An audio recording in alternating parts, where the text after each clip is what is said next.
Chapter 250, Serious Inquiries Only. Helpless about it? Zhao Ruoxi's eyes widened in rage. Hiyu Kai, this is your mistake. You need to think of a way to fix this. At this moment, Ling Feilong stood out and interrupted, saying in a gentle tone, Ruoxi, you know that this is only a small mistake.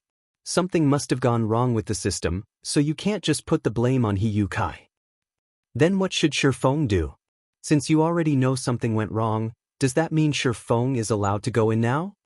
Zhao Ruoxi completely ignored Ling Feilong, directly asking Hiyu Kai.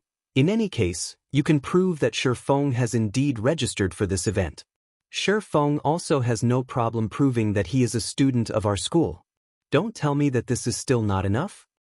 Fellow student Zhao Ruoxi, I can indeed verify that Shifeng has registered for this event. However, whether he can enter or not is not up to a student council president like me to decide. You have to ask this big brother security guard here. Hiyu Kai shifted his gaze towards the security guard leader, instantly pushing all responsibility on the security guard. Hiyu Kai then revealed a bitter smile, making the situation seem as if it had nothing to do with him. The security guard's mouth clearly twitched when he listened to Hiyu Tsai's words. Hiyu Kai obviously did not help Shifeng register for this event to begin with, yet Hiyu Kai was pushing everything on him now. If Hiyu Kai insisted that Shifeng be allowed into the hotel, what could a mere security guard captain like him do? Hiyu Kai had already made his intentions very clear. Absolutely not allowed, that was Hiyu Tsai's answer. However, looking at Zhao Ruoxi, she too did not seem like someone he could provoke. Otherwise, why would Hiyu Kai even bother making so many superficial excuses? Caught in a dilemma, this security guard captain did not know which would be the wiser choice to make. Currently, Zhao Ruoxi's wrathful gaze had already shifted to the security guard captain. She asked in a grim tone, "What do you say?" "Me." Even though he had experienced many battlefields before, the security guard captain could not help but hesitate at this moment. In the end, however, he still said strictly, "I have my responsibilities. Miss, please don't make things difficult for me." "You." "Class monitor, it's fine. This matter can't be helped. If I can't enter, so be it." Shifeng held back the raging Zhao Ruoxi. He then beamed a smile towards Hiyu Kai and the others who were really good at spoiling his good fortune. "It is great that fellow student Shifeng can understand my troubles. This was truly an accident. I guarantee that there will not be a similar situation like this the next time," Hiyu Kai sneered. "But a situation like this won't happen the next time," Zhou Yuhu laughed loudly. Ling Feilong sent a contemptuous smile at Shifeng, before saying in a gentle tone to Zhao Ruoxi, "Ruoxi, let's go. Uncle Jianhua has been anxiously waiting for you for a while now." "Why is Uncle Jianhua here?" Zhao Ruoxi was clearly surprised when she heard this name. However, when she thought about how Shifeng's problem still remained unsolved, a sudden inspiration flashed across her mind. That's right. Uncle Jianhua is one of the sponsors for the fellowship party. He should be able to get you in. Shifeng, wait here. I'll ask Uncle Jianhua to come immediately. That way, you'll definitely be able to enter. Shifeng nodded his head in reply. He then watched as Zhao Ruoxi frantically walked into the hotel. In the next instant, however, Shifeng noticed Ling Feilong sending a cold smile his way. Shifeng felt a bad premonition at this sight. Seeing that Zhao Ruoxi had left, Hiyu Kai revealed a mocking smile as he said, "Fellow student Shifeng, please return from whence you came. This fellowship party is not fit for someone like you." He then told the security guard leader, "Remember, he is not allowed to set even a foot in this building. Otherwise, you can just pack up and leave." "Understood." Finished speaking, Hiyu Kai and the others walked back into the hotel, their laughter filling the air as they left. The security guard then fixed his gaze at Shifeng. As long as Shifeng dared come near this building, he would personally chase him out. However, Shifeng did not react in anger. On the contrary, he was feeling extraordinarily calm right now. "If you don't want me to go in, then so be it. In any case, I don't have to actually be in the party to do what I came to do." Shifeng turned around and left, the corner of his lips raised slightly. The Jin High Fellowship party held at this time was the perfect chance for him to recruit new members for his guild. If he were to miss it, who knew how long he would have to wait before another such chance arrived? The reason why a small guild like Shadow could survive in God's domain was mainly due to the group of people they had recruited at this event. This group of people had helped Shadow endure its hardest times. Otherwise, with the little manpower Shadow possessed, there was no way they could avoid annexation by a large guild. Although Zero Wing already had a powerhouse like Aqua Rose and also a group of elite players in its midst, a guild could never have an excess of powerhouses and elite players. Since he was not allowed to recruit inside the event venue, it should be fine if he did it outside, right? Hence, Shi Feng visited a nearby printing shop. Soon after, he set up a large sign a short distance away from the venue of the fellowship party. Zero Wing Guild recruiting new members. Serious inquiries only. Although the color of the words on the sign was monochrome and looked somewhat shabby, it still clearly conveyed the meaning Shi Feng wanted. As to whether or not others would recognize the sign for what it was, Shi Feng was not worried about that one little bit. After all, Zero Wing's fame was not limited to just White River City, but the entire Star Moon Kingdom. On the official forums of the Star Moon Kingdom, Zero Wing's popularity had long since gone off the charts. Not to mention having 8 players occupying the top positions on the ranking list, the levels of these players had even exceeded everyone's imaginations. The lowest leveled player among them was level 18. This was a level that elicited awe in others. Even when ranked throughout the entire Star Moon Kingdom, these 8 players would still be the top 8 players. Not to mention a first-rate guild, even an Apex first-rate guild could not achieve such a feat.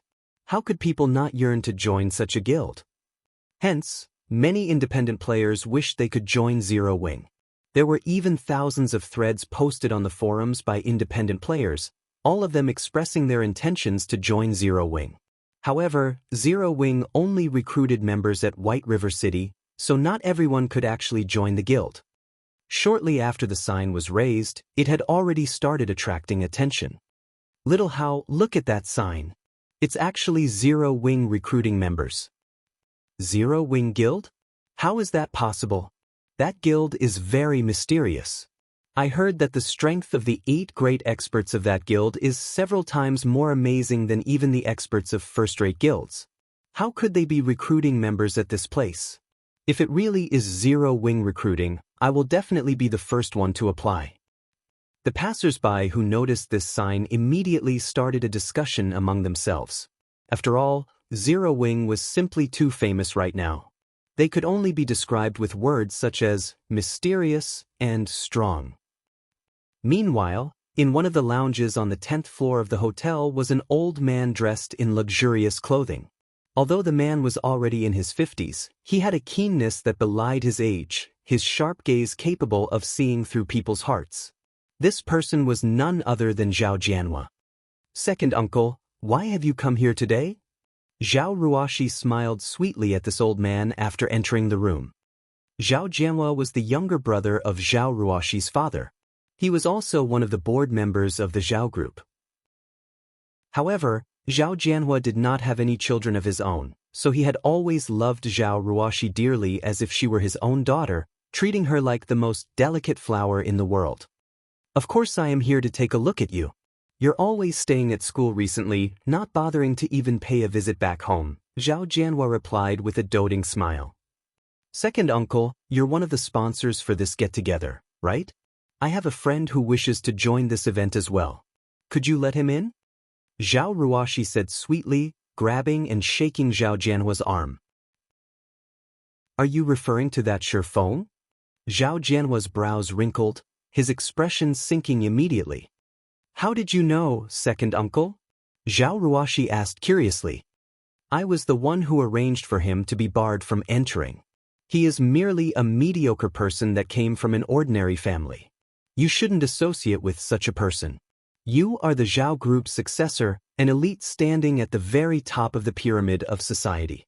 Others will gossip about you if they learn that you are associating with this kind of person. I am very clear about people like this Shi Feng. People like him will do whatever it takes to get ahead, and there is no limit to the amount of flattery he'll spout. He does not like you at all, he simply covets the assets of the Zhao group. I definitely won't allow him to continue tricking you. As for Shi Feng's side of things, I will speak with him personally. Chapter 251. Great trees are good for shade. Zhao Ruoxi was silent for a long time after receiving Zhao Jianhua's lecture. Zhao Ruoxi never would have thought that her second uncle, who had always pampered her to the extreme, would say such words to her. Moreover, he had described Shi Feng as such an ugly person. There was clearly a serious misunderstanding here. Someone had definitely worked on him. Second uncle, whom did you hear this from? Zhao Ruoxi did not immediately refute Zhao Jianhua. Instead, she wanted to find out just what was going on right now. It isn't important who told me about it. Ruoxi, in the future, you are not allowed to associate with people like Shi Feng anymore. This is also elder brother's wish. Zhao Ruoxi had already been corrupted by Shi Feng, and nothing he said would actually change her mind. Hence, he needed to take decisive measures to end their relationship once and for all. Afterwards, he would approach Shi Feng and have him completely distance himself from Zhao Ruoxi. Meanwhile, Zhao Ruoxi found herself stuck between laughter and tears. She knew that her second uncle was saying these things for her own good. However, she and Shi Feng clearly weren't in the kind of relationship her second uncle thought they were in. They were merely classmates. Yet, judging from her second uncle's words, it sounded as if she and Shi Feng's relationship had already reached the point where they were inseparable lovers joined together at the hip. Zhao Ruoxi couldn't help but laugh as she said, "Second uncle, since when did you start providing cover for someone? Let me guess, this person must be Ling Feilong, right?" "That's right. It is indeed Ling Feilong." Since Zhao Ruoxi had already guessed correctly, Zhao Jianhua did not contradict her. Instead, he straightforwardly argued, Shi Feng is only a nobody. On the other hand, I feel that this child, Feilong, is not bad. Not only does he look good, he is also ambitious and possesses great skills in fighting. Nowadays, the popularity of God's domain has already reached never-before-seen heights, and I hear that Feilong Brat is even in the upper echelon of the Shadow Guild. He also has a very good insight towards the future. Yet, instead of choosing a youth with good potential like him, you chose to go with an incompetent person. I am sure elder brother would stand together with me on this matter as well. Second uncle, you're really misunderstanding things here. There isn't anything between me and Shi Feng. Zhao Ruoxi was utterly at a loss for words.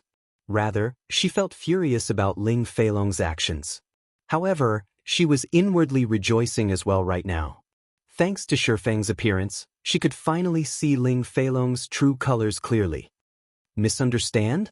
Your second uncle possesses discerning eyes, and I very much understand your situation. In any case, I will absolutely not allow that brat to enter this event. I am still capable of that, at least. Zhao Jianhua did not believe Zhao Ruoxi's words. He knew how very sly Zhao Ruoxi had been since her childhood. In any case, he refused to be fooled in this matter.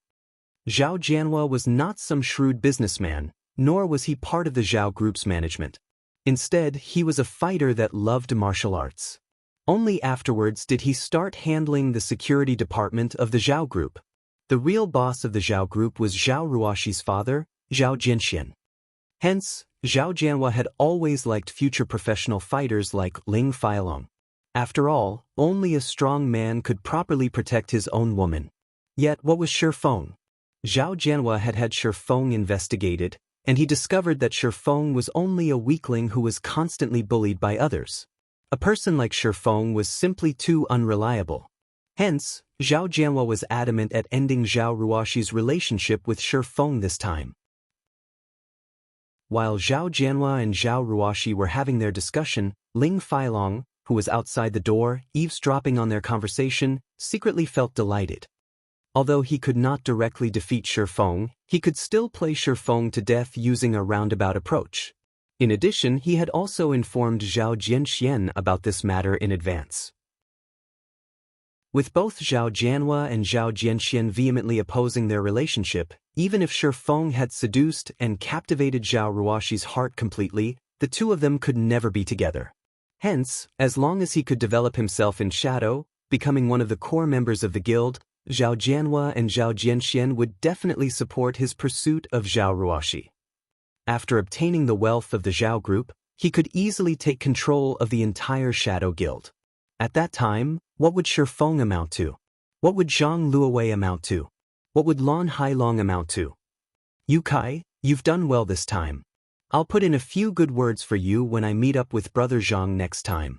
After you graduate, just come to Shadow, Ling Feilong said with satisfaction, patting He Yu Kai, who stood beside him in a deferential manner. This is but a trivial matter. In the future, I will be relying on Brother Long for support, He Yu Kai said with a smile. Although He Yu Kai, as the student council president, was indeed an amazing character in Jinhai University, after he graduated from the school, however, he would only amount to nothing. Nobody in society would give a damn about him. Aware of this reality, He Yu Kai had no choice but to agree to Ling Feilong's request to remove Shi Feng's registration for the fellowship party. Furthermore, Zhou Jianhua himself had even instructed him not to allow Shi Feng entry into the event. Since he could satisfy both parties with just an action, killing two birds with one stone, why wouldn't he do so? Only, neither He Yu Kai nor Ling Feilong knew that at this moment, the hotel's surroundings had become extremely lively. Originally, the Jinhai Fellowship Party was a well-known event throughout Jinhai City. Hence, many reporters and media outlets would show up to cover it. There was also no lack of onlookers hanging around the event venue. However, the outside of the event venue was much livelier compared to previous years. Instead of just a small crowd, there was a sea of people here. Young and old, tall and short, all kinds of people could be seen lining up on the streets. Some of the uninformed passers-by even thought an international celebrity had showed up at this place. It made them wonder just what these people were lining up for. Little brother, what's happening in front? Why are there so many people lining up here? You don't know? The Zero Wing Guild is recruiting members. Zero Wing Guild? What's that?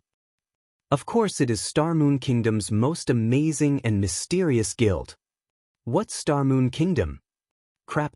Have you even played God's Domain before? You don't even know that? Which hole did you crawl out from?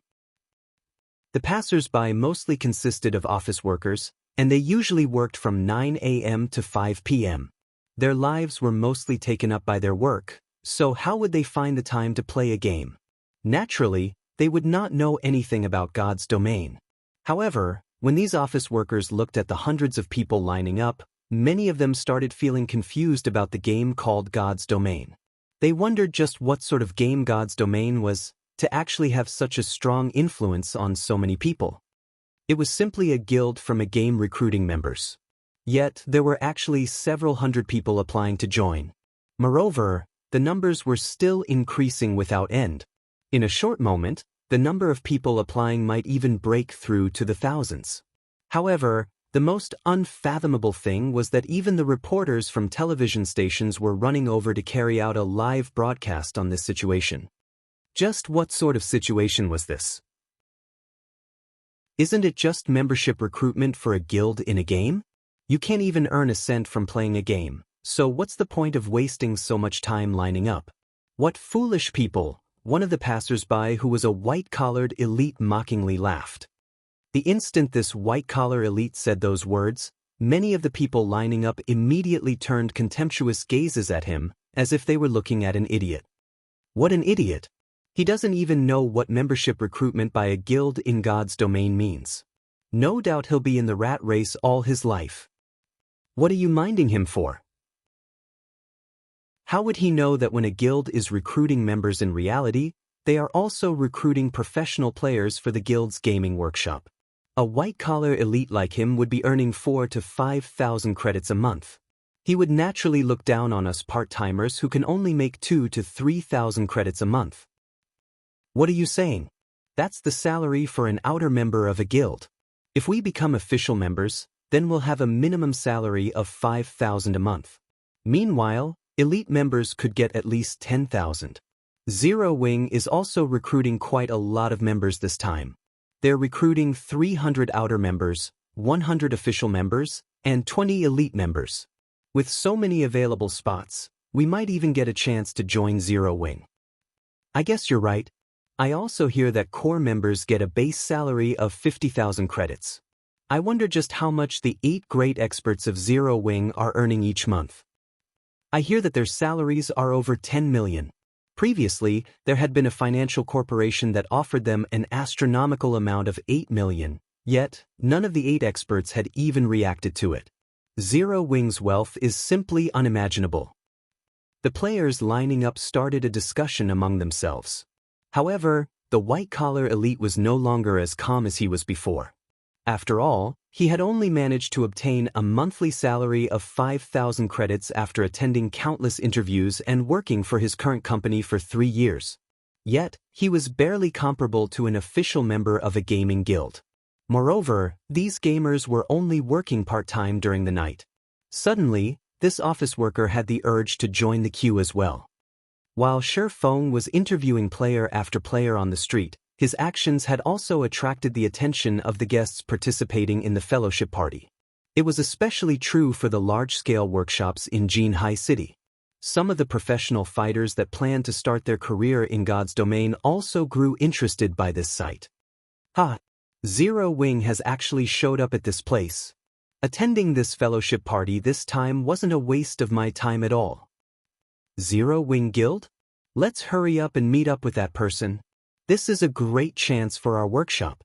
Who knows how many people and financial corporations are trying but failing to meet someone in the upper echelons of the guild. We are truly fortunate to be able to meet one at this event. Chapter 252, I Am a Coward. On the highest floor, the 36th floor of the Golden Bridge Hotel, the Jinhai Fellowship Party had officially started. Most of the participants present at this event were well-known figures from various sectors of Jinhai City. On the contrary, only a minority consisted of students who were about to graduate from Jinhai University.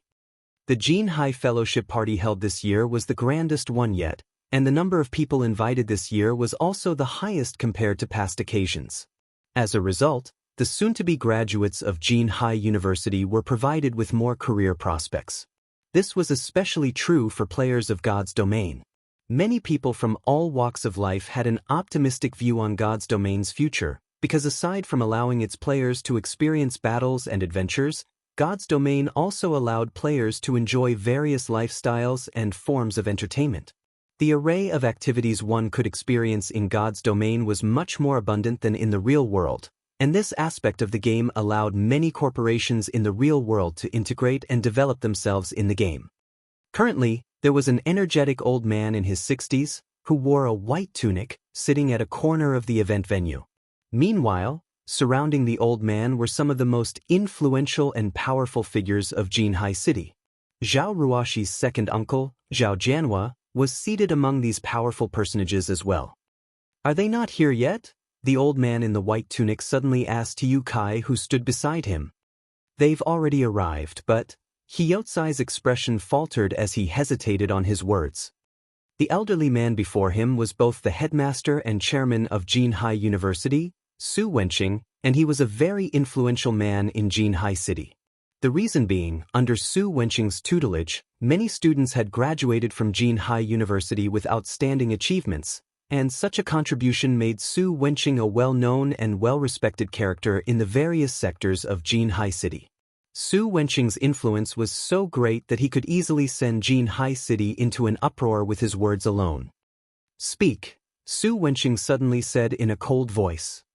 They're outside right now, Yu Kai answered feebly, the sudden pressure making the knees of an inexperienced youth like him go weak. Since they're already outside, why aren't they coming in? Su Wenqing questioned. Don't tell me they want this decrepit old man to invite them in. Who do they think they are? They actually want Elder Su to invite them in? Do they think that, just because they're good at playing a game, they can disregard us? Zhao Jianhua angrily said. You few, go take a look at the situation and call them up. Tell them that I said so. Su Wenqing felt that something was amiss after light contemplation. Aside from the professional players from gaming workshops, quite a few well-known figures from fighting competitions were still absent from the event as well. Yes. Receiving the command, Su Wenqing's bodyguards, who stood by his side, immediately took the elevator down the hotel. These bodyguards wore black suits and black sunglasses, and all of them had tall and robust bodies. I don't understand what is going through these people's minds. What's the point of staying downstairs instead of coming up? Has something happened downstairs? Zhao Jianhua felt furious at the absentees, and his view of professional gamers lowered even further now. In his opinion, no matter how good a gamer was, they were, in the end, still gamers. Without corporations supporting and financing them, they would only remain as small fries in society. I too am curious. Just what sort of mentality do young people have nowadays? Maybe we old folks are no longer able to keep up with the changing times? Said a middle-aged man dressed in black martial artist clothing with a self-deprecating laugh. As if he was a great ocean, the man gave others a calm and gentle feeling, and one would not be able to find a hint of energetic spirit coming off this man. However, nobody present in the room would dare look down on this middle-aged man. The reason being, this man was Jinhai City's well-known martial arts master, Chen Wu. Several years ago, Chen Wu was the reigning champion of Jinhai City's fighting competition. He was the uncontested #1 back then. However, now that he was older, he no longer participated in any fighting competitions. Instead, he had started his own dojo in Jinhai City, which was very well received. Master Chen Wu must be joking. Young people nowadays just don't know the immensity of heaven and earth. It is only a virtual reality game. With Master Chen Wu's skills, if you entered that game called God's Domain, you can easily become one of the apex experts there, Zhao Jianhua said. The real world and the virtual world are different things entirely. Moreover, times have changed. The future belongs to the younger folk now. Chen Wu shook his head. As a martial arts practitioner, he was very sensitive towards matters that occurred around him. He could clearly feel the change of an era approaching quickly.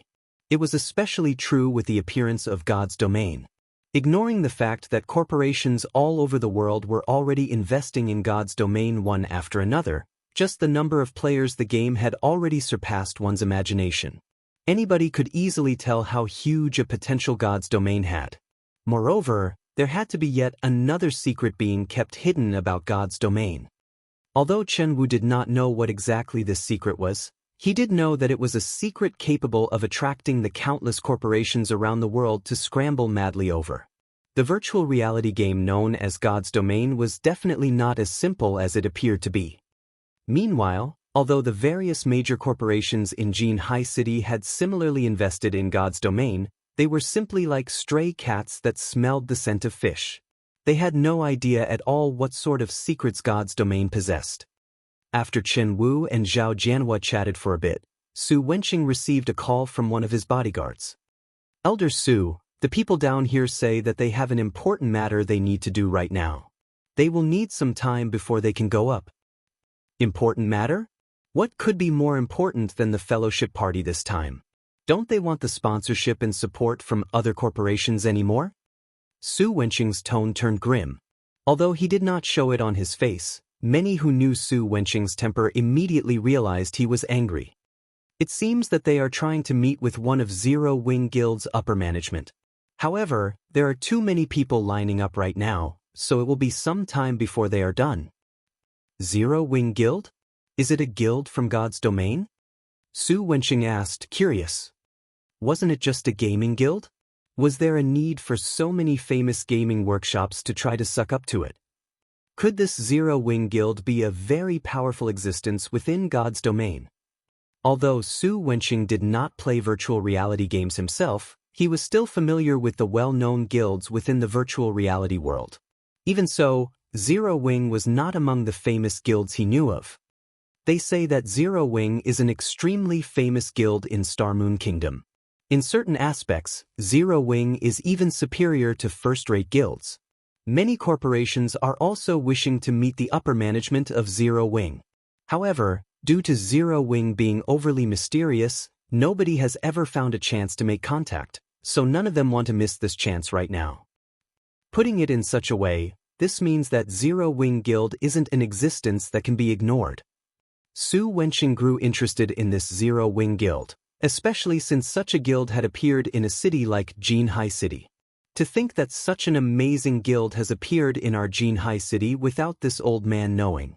Since it is so, invite this representative of Zero-Wing Guild to come up and have a chat. This old man wishes to see just what kind of person this representative is. Moreover, it would not be a good thing to have so many participants of the fellowship party staying downstairs instead of being present at the actual event. He might as well have the representative of Zero-Wing come up.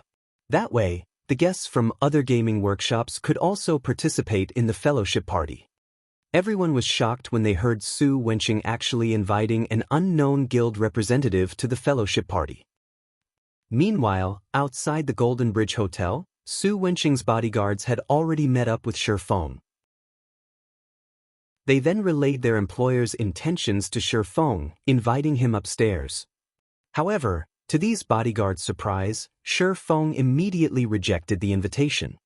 "Mr. Shifeng, Elder Su is wholeheartedly inviting you to join him upstairs. I guarantee that you will not be disappointed," the leader of the bodyguards patiently persuaded Shifeng. "I understand. However, I am still not done with the recruitment here. Also, even if I do agree, you'll have to ask the people lining up here if they'll agree to let me go." Shifeng smiled as he pointed at the long line in front of him consisting of over 1,000 people. He then continued, "Moreover, even if I am willing to go with you, someone inside will also chase me out again. I am a coward. That person has threatened me and said that I am not allowed to set even a foot in the hotel. I still have many people I need to interview, so please stop making things difficult for me." Su Wenqing's bodyguards were immediately rendered speechless. Wasn't this just blatant disregard of them? However, they had no choice but to report this matter back to Su Wenqing. "What? Someone is threatening him from entering?" Su Wenqing couldn't help but laugh when he heard these words. He then said, "Then, tell him that, as long as this old man is here, I guarantee that nothing will happen to him in this fellowship party, and nobody will dare chase him out. However, he still says that he doesn't dare enter. He doesn't wish to be chased out for a second time," the bodyguard said helplessly. "Chased out for a second time? Does that mean he was originally a guest of this fellowship party?" "Yes." Su Wenqing was stunned. However, anger immediately shot to his head when he finally reacted. Someone had actually dared to chase out a guest that he invited. Wasn't this just giving him a slap across his old face? Who dares chase away a guest I invited? At this moment, Su Wenqing's voice turned extremely chilling. Although he was not a martial artist himself, the pressure he emitted caused many of those present to become fearful. The bodyguard trembled as he slowly said, "Hiu Kai." Chapter 253, 5 Demon Generals. Good. Very good. Although Su Wenqing was smiling, the tone he spoke with was as chilling as the winter cold. At this moment, even an idiot could tell that Su Wenqing was furious. Due to the conversation being held over the phone, nobody but Su Wenqing himself could hear what his bodyguard had said. However, based on the words Su Wenqing had spoken, the people around him knew that someone had done something to badly anger Su Wenqing. Where a matter such as chasing away an invited guest was concerned, neither Chen Wu nor Zhao Jianhua had such courage to do so, as doing so was equivalent to giving Su Wenqing a slap across his face. Everyone valued their prestige. Since this person had dared give Su Wenqing a slap, then this person shouldn't expect Su Wenqing to welcome it with a smile. At this moment, Zhao Jianhua, Chen Wu, and everyone else started feeling pity for the person that angered Su Wenqing. This was practically bearding the lion in its den, a truly suicidal action. However, they were also very curious about the person that dared to chase away an invited guest. They wanted to know just who this daring person was. "Hiu Kai, come over here." Su Wenqing looked at Hiu Kai, who was cluelessly standing at one side. Confused, Hiu Kai thought Su Wenqing had some orders for him to carry out, failing to notice that Su Wenqing's chilling intent was directed at him. "Go downstairs and invite that person up here. If he isn't willing to come up, then you don't have to come back either," Su Wenqing said coldly. Headmaster, this, Hiu Kai was utterly confused about the meaning of Su Wenqing's words. You'll naturally understand after you go downstairs. Su Wenqing sent a glance at the bodyguard beside him. The bodyguard intuitively understood Su Wenqing's intentions, and he immediately grabbed Hiu Kai and dragged him towards the elevator. Headmaster Su, there must be a misunderstanding somewhere. I really didn't do something like that. Hiu Kai shouted in a panic, the fat on his body jiggling. Even if he was given 100 lives, he would never dare kick out an invited guest. He was merely a student of Jinhai University, and nobody among the invited guests was someone he could afford to offend. If he had to name someone that he had really driven away, then the only person that came to mind would be Shifeng. However, Shifeng was simply a student that was not worth mentioning. He was not an invited guest at all.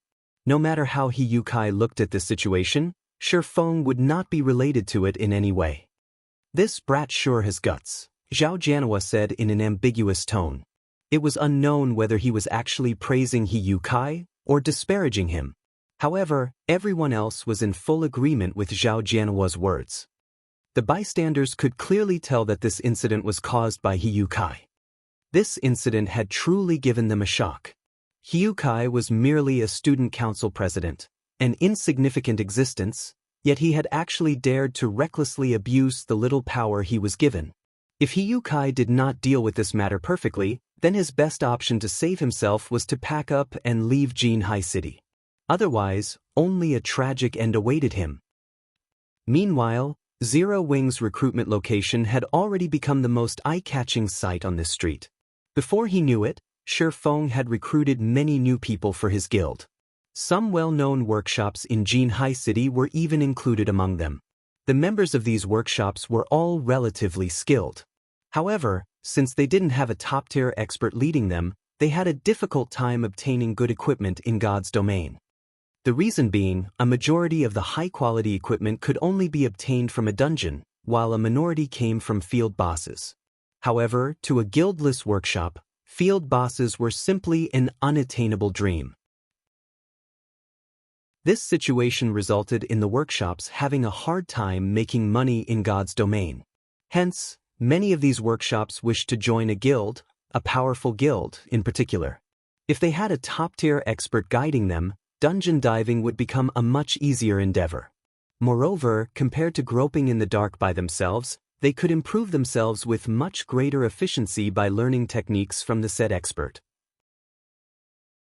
Meanwhile, the Zero Wing Guild was undeniably the best option available in Jinhai City for these guildless workshops. Currently, none of the guilds in Jinhai City had officially become a rated guild. In the past, if Shadow had not spent a humongous sum of money to annex a large number of workshops and recruited some new members with great potential, it would have had no way to quickly become a third-rate guild. In such a situation, Shadow would have also fallen in the competition over White River City, as this was the brutality of God's domain. The 5 demon generals have yet to show up even now. Could they be uninterested in joining Zero Wing? Shifeng had already interviewed several hundreds of people. However, not a single one of the 5 demon generals were actually among those hundreds of people. In the past, the 5 demon generals were the most powerful experts in Shadow. If their growth had not been limited by Shadow, they might have been promoted to a Tier 4 class or above. These 5 people also played an indispensable role in aiding Shadow in obtaining the 10 city-states. One could even say that Shifeng's main goal in attending this fellowship party was to recruit these 5 people. Don't tell me they're afraid of taking the interview? Shifeng felt that there was a very high possibility of such a thing happening. After all, the current 5 demon generals were obscure existences right now, nobodies in God's domain. If they concluded that they would not be accepted into Zero Wing, they would naturally avoid taking the interview altogether, saving themselves the humiliation when they got rejected. Thinking up to this point, Shifeng felt troubled. It was very possible for these 5 people to be inside the fellowship party right now. Yet, he had no way of entering the actual event venue. So, how should he go about recruiting those 5? Just as Shifeng was feeling distressed over this matter, Hiu Kai came walking over. "Why is it you?" Kai was immediately dumbfounded when he discovered the person he had been sent to invite actually turned out to be Feng. In Tsai's opinion, Feng was simply an ordinary student. His and Su Wenqing's statuses were worlds apart from each other, and it was impossible for Su Wenqing to actually send a personal invitation to Feng. Yet, the impossible had actually happened now. Meanwhile, Feng couldn't help but shift his gaze to Kai. Suddenly, he asked with a smile, "President He, what brings you here? Don't tell me you wish to chase me away from this street as well?" "This is a misunderstanding, a misunderstanding. Fellow student Feng, how could I possibly dare to chase you away? All of this is simply a misunderstanding. Previously, due to an error to the system, your information was not properly registered. However, everything is fine now. Fellow student Feng, you can now participate in the fellowship party as well," Kai said with a fawning smile. "President He, I am a very cowardly person. Previously yourself, President He, had said that as long as I dare set even a single foot in the hotel, you would immediately chase me out. I truly do not dare provoke a personage such as you. I also feel quite comfortable staying here. If you don't have any other matters, then, please return to your event. I'm still very busy right now." Feng smiled, shifting his attention away from Kai. Hearing Feng's words, Tsai's face instantly paled. Even an idiot could make out the meaning behind Feng's words. "You chased me away without any hesitation before. Yet now you wish to invite me back? Do you think it's possible that I will agree?" Kai really wished to say, "It's possible." Kai was merely a student council president. Now that Su Wenqing had already spoken, if Kai did not deal with this matter properly, his future would be over. Moreover, with Su Wenqing's horrific reach, Kai did not even dare to think about having a future. Noticing Su Wenqing's bodyguard coldly looking at him, Tsai's body shuddered with fear. Immediately, he did something that shocked even Feng himself. Kai immediately knelt before Feng, hugging Feng's thigh as he cried like a little girl, saying, "Fellow student Feng, Brother Feng, I was the one in the wrong. I have eyes but failed to recognize Mount Taishan too. I am deserving of death. How could I have been so blind to actually listen to the words of that bastard, Ling Feilong? Brother Feng, I apologize to you. Please, if it can help cool your temper, please beat me up as much as you wish. As long as Brother Feng is willing to go upstairs with me." Feng wasn't the only one shocked by Tsai's actions. Even the bystanders were dumbfounded by this scene. Did he really think he was invincible just because he was shameless? Chapter 254. The Young Will Surpass the Old. As expected, it was Ling Feilong plotting behind the scenes. In truth, Feng did not pay any attention to an insignificant character like Kai. He only wished to find out who was trying to make trouble for him. Since he was able to ascertain that it was indeed Ling Feilong playing tricks on him, he no longer had any use for Kai. "Alright, save your crocodile tears. I'll go up with you. However, my requirement is for you to clearly repeat the words you just said to Headmaster Su. Otherwise, pray for your own future," Feng said calmly as he kicked Kai away. "How could you do this to me?"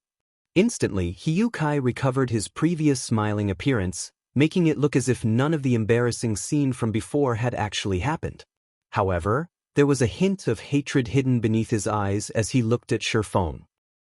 Kai had already embarrassed Su Wenqing. If he told Su Wenqing of this matter, then he would be adding Ling Feilong to the list of people he had offended. Moreover, Ling Feilong was supported by Zhao Jianhua, who was an even more frightening existence. Even if Su Wenqing were to forgive him, Ling Feilong and Zhao Jianhua would definitely not let him off. A wolf in front, and a tiger behind. Even if he did not lose his life, his future would be ruined. Feng was simply too cruel for wanting him to do such a thing. "Why can't I do such a thing? I am only asking you to tell the truth. Now, tell me, what is your decision?" Feng smiled calmly, completely ignoring the poisonous glare Kai was sending him. "What comes around, goes around. After some contemplation, Hyukai took a few deep breaths before coming to a decision. He then shifted his eyes toward Shifeng, a malicious glint in his eyes as he said, I can agree to your demands, however, you must allow me to join Zero Wing. It seems that you still aren't clear about your current situation. You wish to discuss conditions with me? Then let me tell you, you only have two options right now. You either speak or don't. In my personal opinion, it's best that you speak the truth. At the very least, you will earn the pardon of Headmaster Su. Shifeng then raised his brows, stating, my patience is limited. I will give you 3 seconds to consider. All right, I'll speak. Hyukai quickly made his choice. Compared to Ling Feilong and Zhao Jianhua, he was even more afraid of Su Wenqing.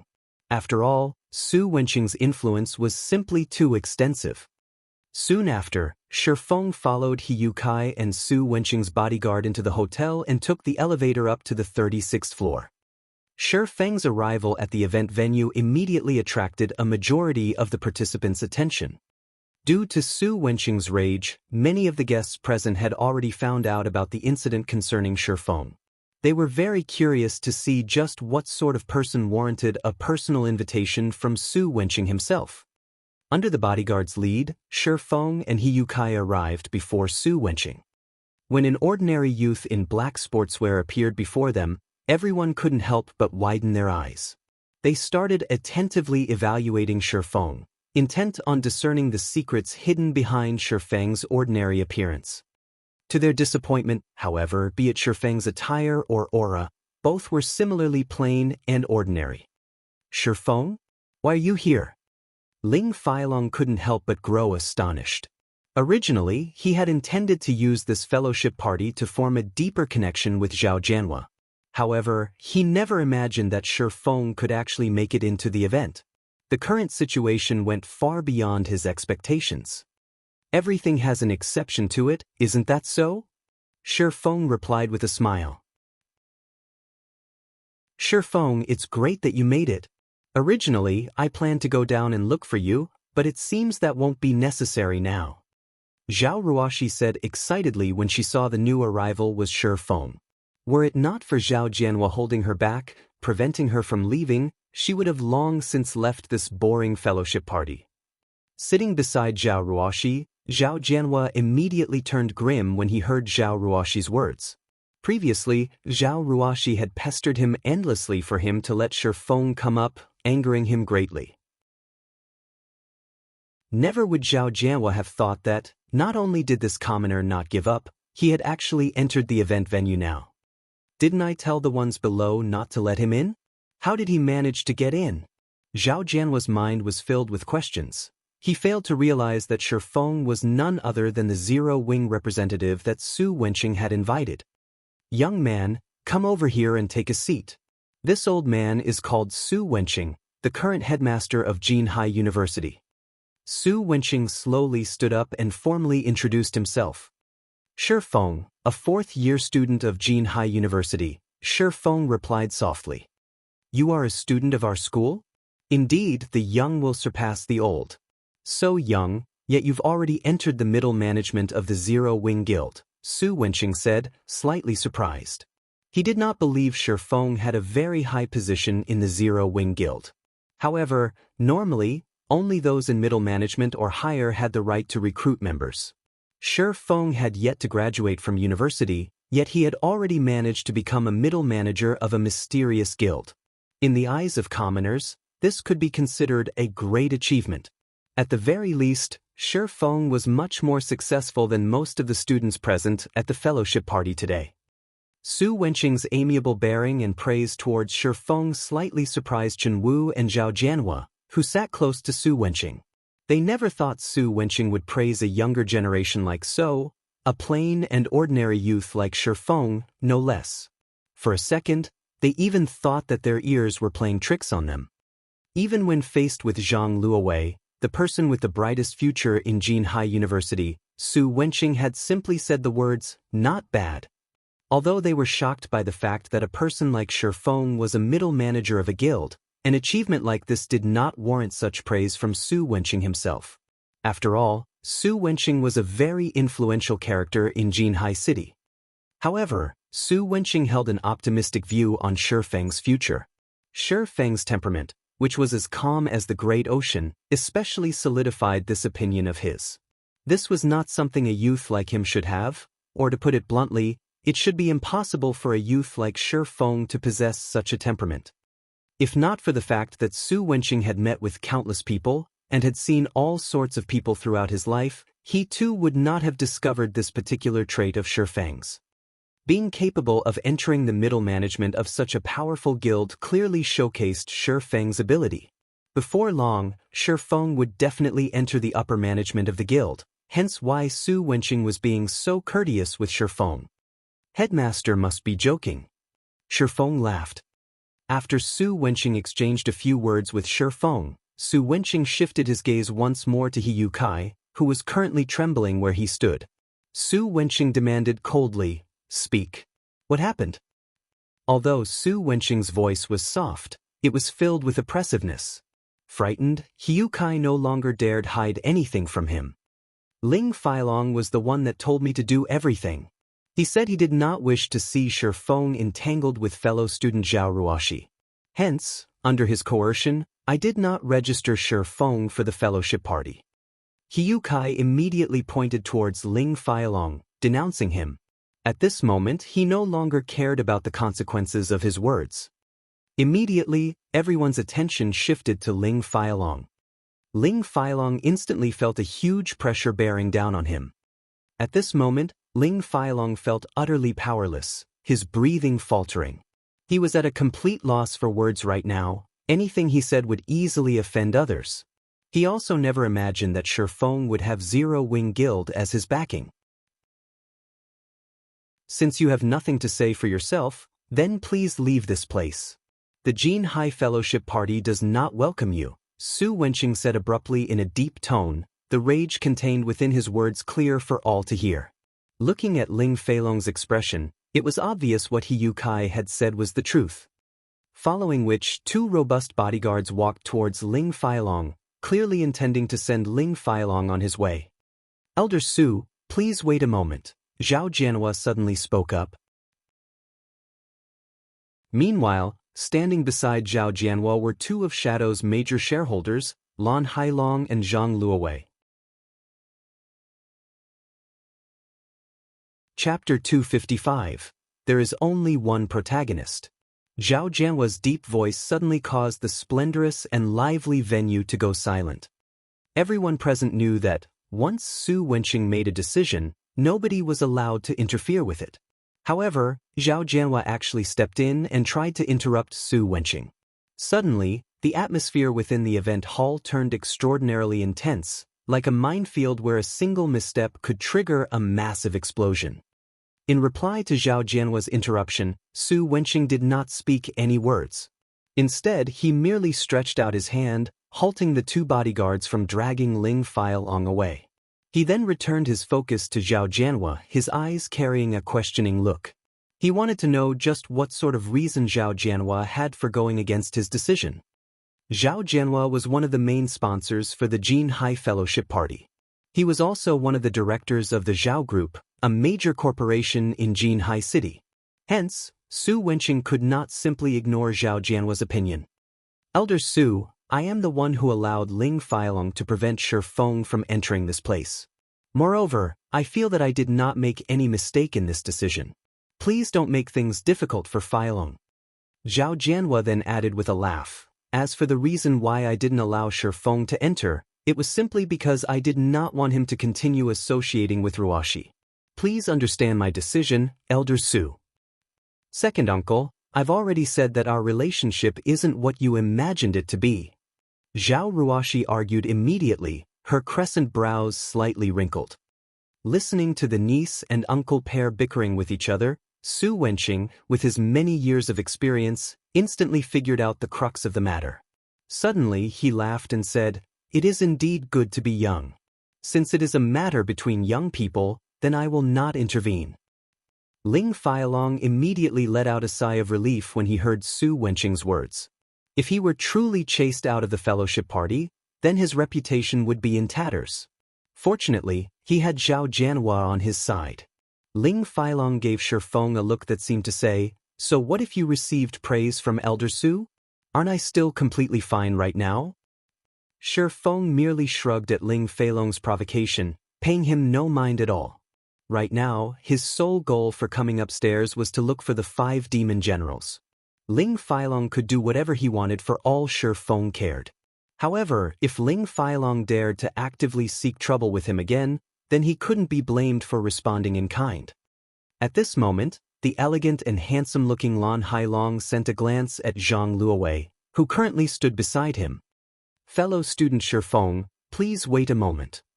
Zhang Luowei stepped forward, hurrying to Shifeng as he shouted, "I have been looking forward to meeting with Zero Wing for a long time now. I never would have thought I would get the chance to do so at this fellowship party.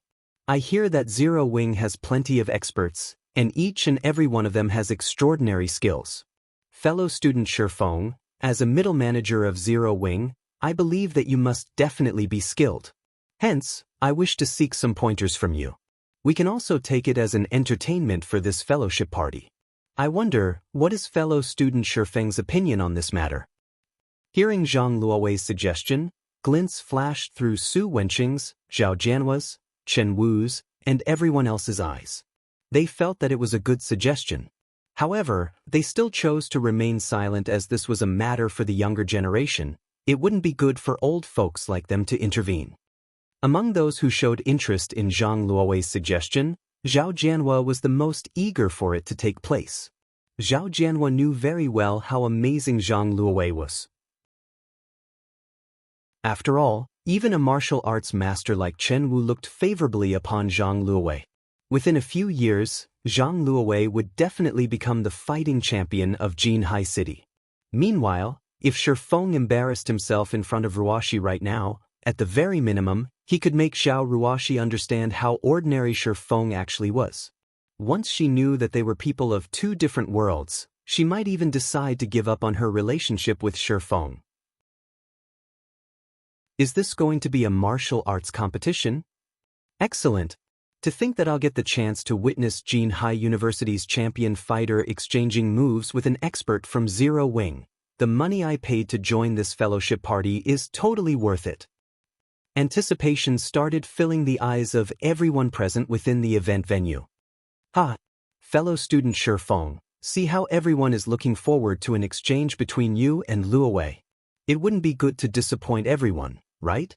You can rest assured, though, since this is only an exchange of pointers, we won't go too far in this competition. We are only doing this to liven things up at this party. Lan Hailong chimed in with a laugh. He continued, "I am also a board member of Shadow, and in regard to a guild as powerful as Zero Wing, I had always wanted to learn a thing or two from you all. I wish to take a look at the gap between us so that I can turn Shadow into a guild that would not lose out to Zero Wing. I hope fellow student Shifeng will not refuse this competition." The shrewd Lan Hailong was very good with his words. He had made the simple competition between Zhang Luowei and Shifeng sound as if it were a competition between Shadow and Zero Wing. Lan Hailong was clearly intending to use Zero Wing to raise Shadow's status. Originally, the protagonist for the fellowship party should have been Shadow Guild. However, that role had been hijacked by Shifeng midway, and now, Zero Wing had become the protagonist of the event. Moreover, Shifeng had also managed to recruit plenty of new members with good potential. Lan Hailong and Zhang Luowei naturally couldn't stomach such a scene occurring right before their eyes. Hence, they thought of using Shifeng as a stepping stone. That way, Shadow's fame at this event would instantly surpass Zero Wing. Moreover, Lan Hailong's plans weren't limited to just this one point. He also intended to publicize Shifeng's loss, allowing everyone, both inside and outside of God's domain, to know that an expert from Zero Wing had lost badly to a player from Shadow. At that time, Shadow's reputation would not lose out to Zero Wing by one little bit. As for Shifeng himself, he would definitely be expelled from Zero Wing after turning the guild into a laughingstock. This could be considered Lan Hailong's revenge on Shifeng for stealing Shadow's limelight at this event. Also, now that the event had become so lively, with so many people cheering and calling out Shifeng's name, Feng would not have an easy time declining the competition request. How could you say such a thing? Zhao Ruoxi asked, dissatisfaction in her tone. Feng is a gaming expert, not some fighting expert. What point would there be for the two of them to have a match with each other? Immediately, many people among the audience came to a realization. Although Feng was amazing inside a game, that did not mean he would be equally amazing at fighting in real life. Even if Zhang Luowei defeated him, that did not prove that Zhang Luowei was strong inside the game. Fellow student Zhao Ruoxi, you must be joking. God's Domain is a virtual reality game, and every aspect of the game is extremely realistic. I believe that anyone who has experienced combat in God's Domain would know this. Although being good at fighting in real life does not necessarily make someone good at the game, the same cannot be said for the opposite. If one is good at the game, then it shows that they are equally skilled at fighting in real life. In fact, I know just how amazing fellow student Feng is. After all, he was able to defeat Zhou Yuhu, the student who placed third in Jinhai University's fighting competition. With such strength, it would be a pity for the two of them to not compete against each other. Lan Hailong smiled calmly. Contrary to his words, he had absolute confidence in Zhang Luowei obtaining victory. As for Feng, although he was relatively powerful himself, he was definitely not a match for Zhang Luowei. The reason being, Zhang Luowei had already reached the standards of a professional. He was on an entirely different level when compared to Zhou Yuhu. What? That Zhou Yuhu was actually defeated by Feng? No wonder he managed to become a middle manager of Zero Wing. As expected, Zero Wing is powerful. Many of those present in the event hall was shocked by this revelation, their anticipation towards the competition between Feng and Zhang Luowei growing even more intense. It seems that I really can't underestimate young people. To think that he would choose to keep himself hidden despite possessing such skills. It is truly rare for a youngster like him to have such a humble heart, Su Wenqing commented, his evaluation of Feng rising even higher now. With such a temperament, his future achievements would definitely be extraordinary. Chief Zhao, don't you think your requirements are a little too high? You should just let the younger folk handle themselves. It wouldn't be right for us older generations to constantly stick a hand into their matters. It can't be true, right? He managed to defeat Zhou Yuhu with a small body like that? Zhao Jianhua looked at Feng suspiciously. He had a good grasp on the standards of the fighting competition held in Jinhai University. It was also the reason why he admired Ling Feilong's achievement of obtaining 9th place in the competition. Alright then. Since everyone is looking forward to it so much, how could I bear to refuse? Feng laughed. Lan Hailong was still as good with words as he had been in the past. Feng had a very clear understanding of Lan Hailong. Lan Hailong was also the cause for his decade of hard work going to waste. Feng remembered this point very clearly. Originally, Feng had not intended to seek trouble with Lan Hailong in this life. After all, those matters had all occurred in his previous life. Hence, Feng decided that, as long as Lan Hailong did not provoke him in this life, he couldn't care less what Lan Hailong did. Yet Lan Hailong just had to come looking for trouble. Since it was so, Feng would not remain courteous with Lan Hailong. It was also a good chance for him to rid himself of past grudges. Chapter 256, Demon. The brat actually agreed. It seems he still has some courage to him. Zhao Jianhua's opinion of Feng changed slightly. Zhang Luowei was reputed to be a genius at fighting, and his mastery of Luohan Quan was very high. Many professional fighters were not even his match. Meanwhile, Feng was only a gamer. Although his achievement of defeating Zhou Yuhu was indeed praiseworthy, when compared to Zhang Luowei, they were still on entirely different levels. Standing beside Zhao Jianhua, Zhao Ruoxi grew panicked. Why is this Feng acting so foolishly? Zhao Ruoxi was inwardly speechless at Feng's decision. Lan Hailong merely flattered him a little, yet he's already acting so cocky. Doesn't he know that Zhang Luowei is a real martial arts expert? Meanwhile, Ling Feilong stood at a distance, sneering at Feng. He had personally witnessed Shifeng's fight with Zhou Yuhu, so he knew Shifeng was pretty skilled as well. However, he still had a long way to go before he was Zhang Luowei's match. Moreover, Zhou Yuhu had taken Shifeng lightly the last time, resulting in him being caught off guard and losing to Shifeng in one strike. If Zhou Yuhu had paid more attention to the fight, the final result definitely wouldn't have been so decisive. Currently, Shifeng and Zhang Luowei were no longer fighting as individuals. Instead, they were representing their respective guilds in a competition. As long as Zhang Luowei defeated Shifeng, in addition to Lan Hailong wantonly spreading the news about it, Shifeng would definitely bring great shame to Zero Wing. This was also the part Lan Hailong was brilliant at. Death by overpraising. First, he endlessly praised Shifeng and spoke of how amazing he was in front of everyone else. Then he made Shifeng sound as if he was representing his guild in this competition, turning this normal exchange into a contest between two guilds. Finally, once Zhang Luowei defeated this amazingly powerful Shifeng, Lan Hailong would use this piece of information to showcase just how amazing Shadow was. Even if Shifeng was a middle manager of Zero Wing, he would definitely still receive a heavy punishment. After all, this matter concerned the reputation of the guild. Lan Hailong's means were indeed cruel and decisive. As the audience started cheering and discussing the competition, the staff members of the event went ahead with preparing a fighting ring for the competition. Who do you think will win? Of course it is Zhang Luowei. He is my idol. During the university's fighting competition, he obtained first place with great ease. None of the contestants could take 3 moves from him before being defeated. Although Shifeng is also very strong, he doesn't have much of a presence. I can feel nothing from him at all, as if he doesn't even exist. Zhang Luowei, on the other hand, is like a cruel and ferocious beast. When I stood near him, I could feel a heavy pressure bearing down on me. When his eyes landed on me, I even felt a shiver go down my spine. I agree. Shifeng might be an expert in God's domain, but this is a real-life martial arts competition. It would be good if he could survive 10 moves from Zhang Luowei. If this fight was held in God's domain, however, it would definitely be an interesting duel.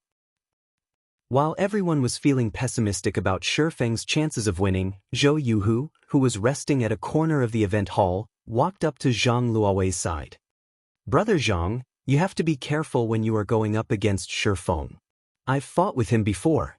Although he doesn't have remarkable strength, and his physique is no good as well, he is very experienced in combat. He has a very good grasp of when to take action, and his fists and feet are extremely nimble, Zhou Yuhu said. Little Hu, you're overthinking things. Even if Shifeng has reached the level of a professional, I can likewise defeat him with ease. Don't worry, I'll return the shame he brought to you. Zhang Luowei laughed as he clapped Zhou Yuhu's shoulders. He was completely unaffected by Zhou Yuhu's words. When one reached his level of skill, one's determination would be as hard as steel. Certainly, Zhang Luowei was not underestimating Shifeng. He had simply reacted this way due to the arrogance of an expert. He would have confidence no matter what kind of enemy he faced. Brother Zhang. Zhou Yuhu knew that his advice had fallen on deaf ears. However, only those who had personally exchanged moves with Shifeng would know how frightening he truly was. If Zhang Luowei was described as a ferocious beast, then Shifeng was like the great ocean. No matter how powerful a person was, they would be helpless in the face of Mother Nature. In truth, Zhou Yuhu had wanted to dissuade Zhang Luowei from having a competition with Shifeng. Only, after taking into consideration Zhang Luowei's prestige, he had instead chosen to warn him to be careful. However, his words had clearly been in vain. The staff members had very quickly enclosed an area for the martial arts competition. Although the fighting ring was somewhat smaller than one in an official setting, there was still a space of 100 square meters available. It was sufficient for 2 people to exchange punches and kicks with each other. Meanwhile, Su Wenqing, Zhao Jianhua, Chen Wu, and several other well-known figures in Jinhai City sat in the section closest to the fighting ring. Everyone else could only stand several meters behind them to observe the fight. In the ring, Shifeng and Zhang Luowei stood 5 meters apart from each other. The former was an ordinary man who had no presence whatsoever, while the latter was like a muscular beast that looked as if he could swallow a man whole. The imposing aura Zhang Luowei emitted could cause others to tremble in fear. A great battle between these two men could happen at any moment now. Meanwhile, the audience around the ring started tensing up, their eyes locked on the two fighters' every movement. Unlike a fight between ordinary people, which would take a long time to finish, an exchange between experts would end in an instant. Hence, they were deeply afraid of missing out even the slightest detail of the brilliant exchange between the two. In contrast, Su Wenqing and the other influential characters were currently talking cheerfully with one another. Master Chen Wu, as an ex-professional fighter and a martial arts master, which of the two do you think will win in this competition? Su Wenqing asked, a small chuckle escaping his lips as he caressed his beard. I can't say for sure. In a martial arts competition, strength and luck are both equally important. If I were to judge solely based on presence and physique, then Zhang Luowei is clearly a cut above Shi Feng. However, I have never personally witnessed how skilled Shi Feng is, so I can't make a clear judgment. Chen Wu shook his head, not providing a definite answer. If it was anyone else, even if it was the first time for Chen Wu to meet them, he could still determine the person's strength based on the presence he felt.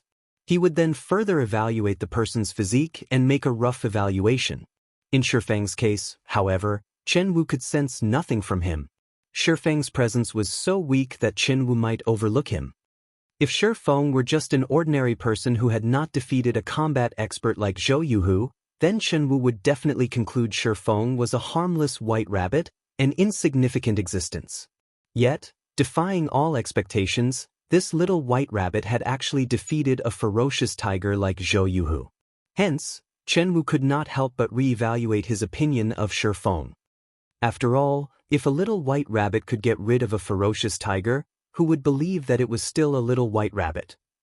Even if Shi Feng was a little white rabbit, he was still a rabbit demon that was capable of killing a tiger. If Shi Feng had truly cultivated into a demon, then his presence was merely a facade. If one had cultivated into a demon, while the other was still an ordinary animal, the two would be on entirely different levels. However, experts capable of cultivating themselves into a demon were extremely rare existences. The so-called cultivating into a demon did not refer to one becoming a demon physically, but spiritually. It also referred to wisdom. When an expert reached this realm, the martial arts they practiced would no longer be something inanimate. It would start to take on life. However, a youth like Shi Feng should not be capable of reaching such a realm yet. Hence, Chen Wu could not determine Shi Feng's degree of mastery. Master Chen Wu, how can your keen eyes fail to make a judgment? Both Shi Feng and Zhang Luowei are just youngsters. Although both of them can greatly improve in the future, you should have some indication of who will win, right? Zhao Jianhua refused to believe Chen Wu's words. After all, it was clear at first glance who was stronger and who was weaker. Hence, Zhao Jianhua believed that Chen Wu was simply leaving some face for Shi Feng. Unfortunately, Zhao Jianhua did not know that martial arts practitioners were usually forthright in their actions, even more so for a martial arts master like Chen Wu. He was always straightforward with his words, and he would never do something like twist his words around. He would only speak whatever was on his mind. While the few of them were having their cheerful conversations, the referee in the fighting ring sent a glance at both Shi Feng and Zhang Luowei before abruptly swiping his hand down between the two fighters. Immediately, he shouted, "Begin!"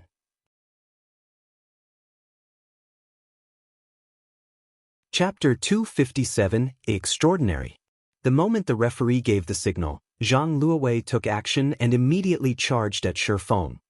However, Zhang Luowei did not rush forth like a normal person would, as attacking in a straight line would be too plain and predictable.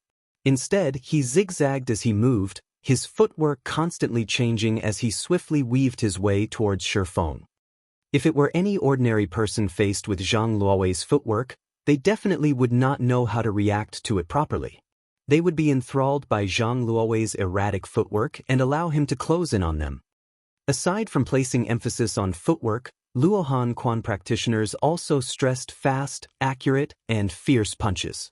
If one failed to block a punch from a Luohan Quan practitioner and received a hit to the chest, the battle would end right there and then.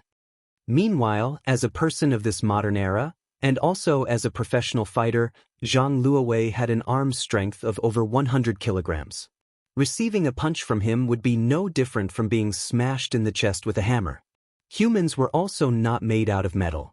Even if they were, after receiving tens of smashes from a hammer, they would still turn into scrap metal. Needless to say, what would happen to a body made of flesh.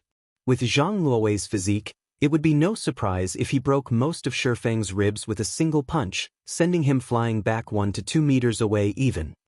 However, Shifeng was no ordinary person. Instead of retreating, he chose to advance and face Zhang Luowei head-on. Shifeng utilized the swimming dragon steps as he strode forward, his feet moving as if the ground was completely frictionless. Shifeng immediately slid towards Zhang Luowei, catching the latter off guard. Zhang Luowei never thought Shifeng would actually know such nimble and irregular footwork. Right now, he could not find any way to land a good punch on Shifeng. Shifeng had over a decade of campaigning in God's domain. The combat experience he possessed far exceeded the imagination of an ordinary person. After all, there had been no dearth of martial arts masters and powerful boss monsters to serve as his opponents in the past. On the other hand, Zhang Luowei did not even possess 1,000th of Shifeng's combat experience. Although Shifeng's current physique was no match for Zhang Luowei's, Shifeng made up for it by using the agility and fast reaction speed he gained from his years of battle. When fighting bosses in God's domain, even the slightest mistake could cause players to lose their lives. Among the countless boss battles Shifeng experienced, there was many a time when he had to rely on his body's instinctive reactions instead of his eyes to make decisions. Such instinctive reactions were done under an unconscious state. If one wished to train themselves to this level, they needed to experience plenty of battles, regularly treading the line between life and death.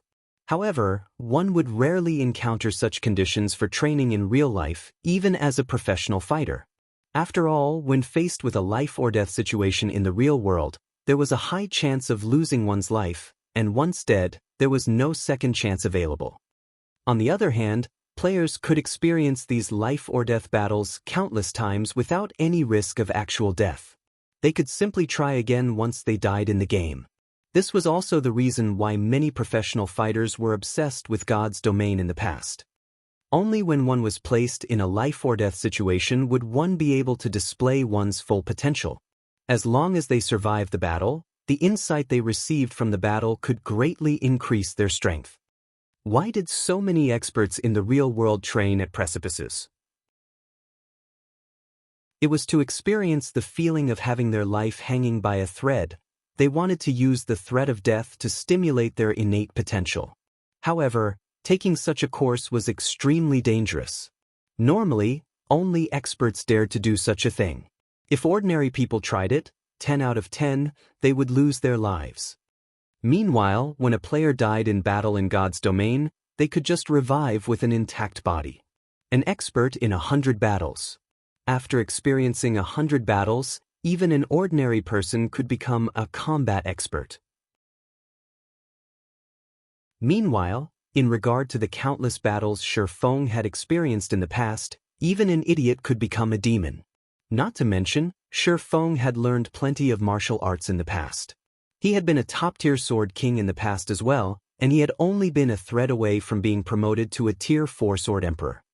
The reason he could not become a sword emperor, however, was not because his techniques had been lacking. After all, Shifeng's combat techniques had already achieved perfection at that time, and he could easily adopt many techniques to his battles, not limiting himself to just a single style of combat. Although Zhang Luowei's footwork was nimble, Shifeng was clearly a cut above him. Be it a punch, a chop, or a hammer strike, Zhang Luowei sent fist after fist at Shifeng. Zhang Luowei's hammer strikes were especially deadly. If a bull received this strike, it would immediately fall to the ground and would not be able to recover within a short period of time. Unfortunately, every strike Zhang Luowei sent at Shifeng would always rub past the edge of his clothes. Meanwhile, Shifeng was constantly drifting around Zhang Luowei's side, revolving around him like a true dragon. No matter how Zhang Luowei tried to move, he could not escape from Shifeng's shadow. After exchanging over a dozen moves, Zhang Luowei's heart grew panicked. Never had he imagined Shifeng to be a martial arts expert as well. When Shifeng executed the swimming dragon steps, he was like a true dragon traversing the 9 heavens, advancing and retreating with ease. However, Zhang Luowei also knew that Shifeng did not dare take him head-on. Yet, if Zhang Luowei continued his successive attacks, he would sooner or later exhaust himself completely and definitely be defeated. Scram!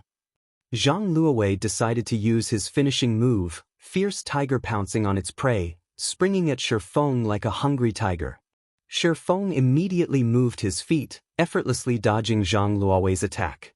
Zhang Luowei took this chance to twist his body around, planting one of his feet forward as he swung his fists around, executing twin peaks piercing the clouds at Shifeng's side. The moment Zhang Luowei's fists struck out, those close to the fighting ring could clearly hear the sound of wind whistling. If Shifeng was struck by this move, he would be either dead or crippled. Contrary to expectations, Shifeng reacted calmly and unhurriedly. He simply smiled in reply to Zhang Luowei's vicious attack. Putting strength into his toes, Shifeng immediately did a flip in midair. He then executed the move Swimming Dragon Stable Strike, using his body's momentum to redirect Zhang Luowei's fists away, letting them strike nothing but air. Immediately afterwards, Shifeng's fists opened up, and utilizing the centripetal force of his body's rotation, he struck the major artery on Zhang Luowei's neck with his palm. Before Zhang Luowei could properly react, he suddenly felt a chill at his neck, his breathing becoming difficult. Due to his brain receiving a shortage of blood, Zhang Luowei's limbs started to stiffen. However, Zhang Luowei was no ordinary person. He instantly knew he had received an attack from Shifeng, causing the response of his 4 limbs to lag. As a last resort, Zhang Luowei rammed his head at Shifeng, who was currently full of openings as he hung in midair. Zhang Luowei was fully intent on ending the battle in mutual destruction. If Shifeng wished to attack him in this situation, Shifeng would have to receive the ramming attack from him. Good. Shifeng first felt surprise, then joy. Contrary to expectations, Shifeng did not choose to retreat and give Zhang Luowei a chance to catch his breath. Instead, Shifeng executed the move Dragon's Palm, taking advantage of the situation to send another palm strike at Zhang Luowei's neck. With this strike, Shifeng immediately redirected Zhang Luowei's all-out charge, completely neutralizing the latter's attack. In addition, Shifeng's attack was further fueled by the force of his body's rotation. As a result, Zhang Luowei's body spun uncontrollably in midair after receiving the strike, just like a rotating arrow that was let loose. Right after that, Shifeng planted his palm on Zhang Luowei's chest and abruptly struck down. Zhang Luowei's body landed heavily, a web of cracks appearing on the marble floor beneath him. At this time, Zhang Luowei fell flat on his back, blood spewing out of his mouth. Shifeng's attack had fractured many of his ribs, and at this moment, he did not possess even the strength to speak. Zhang Luowei's eyes were filled with disbelief as he lost consciousness soon after.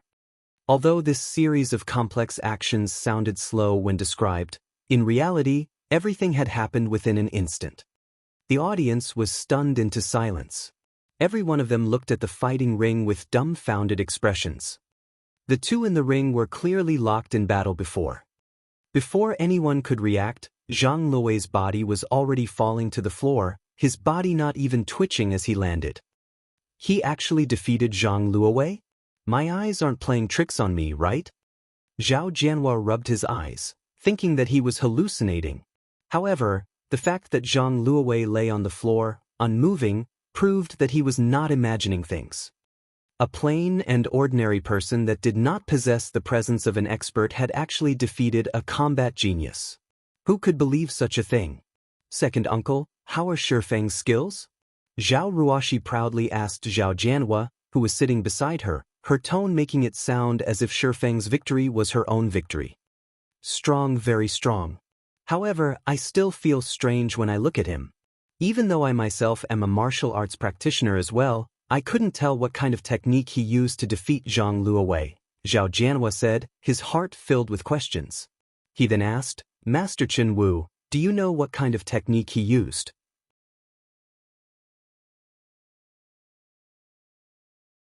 Chapter 258, Increased Backing. Zhao Jianhua's expectant gaze made it difficult for Chen Wu to respond. Previously, he did not have a clear grasp on Shi Feng's actual strength. He had merely felt that it was possible for Shi Feng to have already reached that realm. However, now that he had actually witnessed Shi Feng in action, shock was the only word that could describe his current state. Chen Wu had not dared to imagine that a young man in his early 20s could already attain such a high understanding of martial arts. If Shi Feng's understanding of martial arts had merely achieved perfection, Chen Wu could still attribute it to him being a genius. Yet, when Shi Feng executed his moves, his actions were like nature itself, alive and full of spirit. Such actions were impossible with theoretical understanding alone. One needed to experience extensive combat, and also undergo countless life-or-death experiences in order to attain such a level. Even Chen Wu himself had only recently reached such a level, and he was already 45 years old this year. Ever since he started practicing martial arts at the age of 16, he had participated in hundreds of battles, both large and small. He had even entered actual battlefields before. He could only achieve such a level today after undergoing the baptism of these fields of blood. Chen Wu found it hard to believe that Shi Feng would possess so much hands-on experience. Even if he started participating in life-or-death battles in his mother's womb, it was impossible for him to achieve such a degree of perfection in only 20 years or so. As he isn't limiting himself to a single style of combat, I can't make a good judgment. In Jinhai City, however, there probably isn't another youth like him who has cultivated his martial arts to such a level. Chen Wu sighed, a soft chuckle escaping his mouth. It can't be, right? Master Chen Wu, aren't you appraising him too highly? Zhao Jianhua was shocked by Chen Wu's words. No, my evaluation is not high at all. Although Shi Feng's physique is on the weak side, in terms of actual combat strength, he would have no problem entering the top 10 of the provincial fighting tournament. Chen Wu shook his head, refuting Zhao Jianhua's words. Chen Wu's words instantly shocked Su Wenqing and Zhao Jianhua. Although the champion fighter of Jinhai City could be considered a top-tier expert on the provincial level, he would not amount to much. After all, there were tens of cities within a single province. Not to mention the top 10, even entering the top 30 in a provincial fighting tournament would be a difficult challenge. Yet, a martial arts master like Chen Wu was confident that Shi Feng could make it to the top 10. The listeners could not help but raise their evaluation of Shi Feng. In the past, Chen Wu had personally entered the top 3 in a provincial tournament, so he had a very good grasp on the standards of the fighters at that level. If Chen Wu said so, then Shi Feng did indeed possess the strength to enter the top 10 of the province. There were hundreds of millions of people within the province, and the number of fighters participating in the tournament was in the hundreds of thousands. If Shi Feng was capable of entering the top 10 out of so many participants, then his value would far exceed even that of the champion fighter of Jinhai City. In regard to a combat genius like Zhang Luowei, Zhao Jianhua and the others only treated him as one of the younger generation. Although they looked favorably on him, it was not to the degree of placing actual importance on him. In Shi Feng's case, however, not only was it necessary for them to consider him someone of consequence, they also had to treat him as an equal when dealing with him. It seems that I have misjudged that little brat. He held such strength in his hands, yet he actually chose to keep it hidden. It is no wonder Ruoxi is placing such importance on him. At this moment, Zhao Jianhua no longer looked at Shi Feng with anger and contempt. On the contrary, admiration filled his eyes. He then shifted his gaze towards Ling Feilong, who sat beside him, thinking in rage, this brat, on the other hand, actually dared to use me as a hatchet man. It seems he needs to be taught a lesson. Previously, Zhao Jianhua had a favorable opinion of Ling Feilong. He was also clear on the fact that Ling Feilong was trying to pursue Zhao Ruoxi. However, he did not block Ling Feilong's actions as the boy was indeed excellent.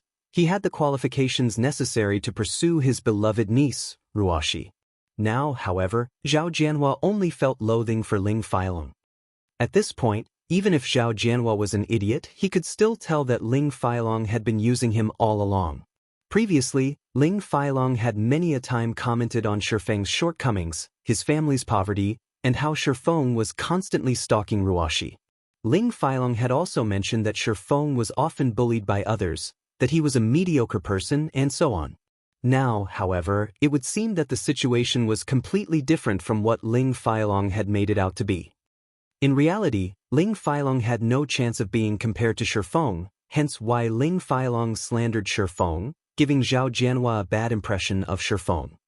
Placing 9th in the university? That might be an impressive feat in Jinhai University, but against the backdrop of Jinhai City's fighting tournament, Ling Feilong would only amount to the standard of a fresh contestant. Meanwhile, there were hundreds of such new contestants participating in the city's fighting tournament every year. If placed in a provincial tournament, not even a hint of Ling Feilong's shadow would be found. As it were, the gap between Ling Feilong and Shifeng was like the gap between heaven and earth. It seems that my eyes are really growing bad. Indeed, just like Elder Su had said, young people should be left to deal with their own matters. Zhao Jianhua no longer planned to interfere in the matters between Shifeng and Zhao Ruoxi, intending to let nature take its course. As for what the final result would look like, that would depend on Ruoxi herself. Soon after the martial arts competition ended, Shifeng had undeniably become the main protagonist of the fellowship party this time around. Many students from the university came over to greet Shifeng, hoping to form a connection with him.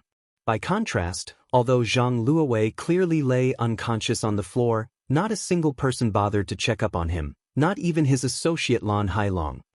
Although Shifeng had long since known about Lan Hailong's personality, he still couldn't help but sigh when he saw this scene. Such was the fickleness of human nature. However, Shifeng did not sympathize with Zhang Luowei, because Zhang Luowei was also such a person. In the past, Shadow had recruited plenty of new players with good potential. Just when they were about to enter a period of rapid development, a sudden dispute occurred between Zhang Luowei and Lan Hailong. As a result of that dispute, the two had broken off all relations with each other, and Zhang Luowei had chosen to leave Shadow for good. To add insult to injury, Zhang Luowei had also drawn away a significant number of experts from the guild when he left to join World Dominators. Shadow received massive damages due to his actions.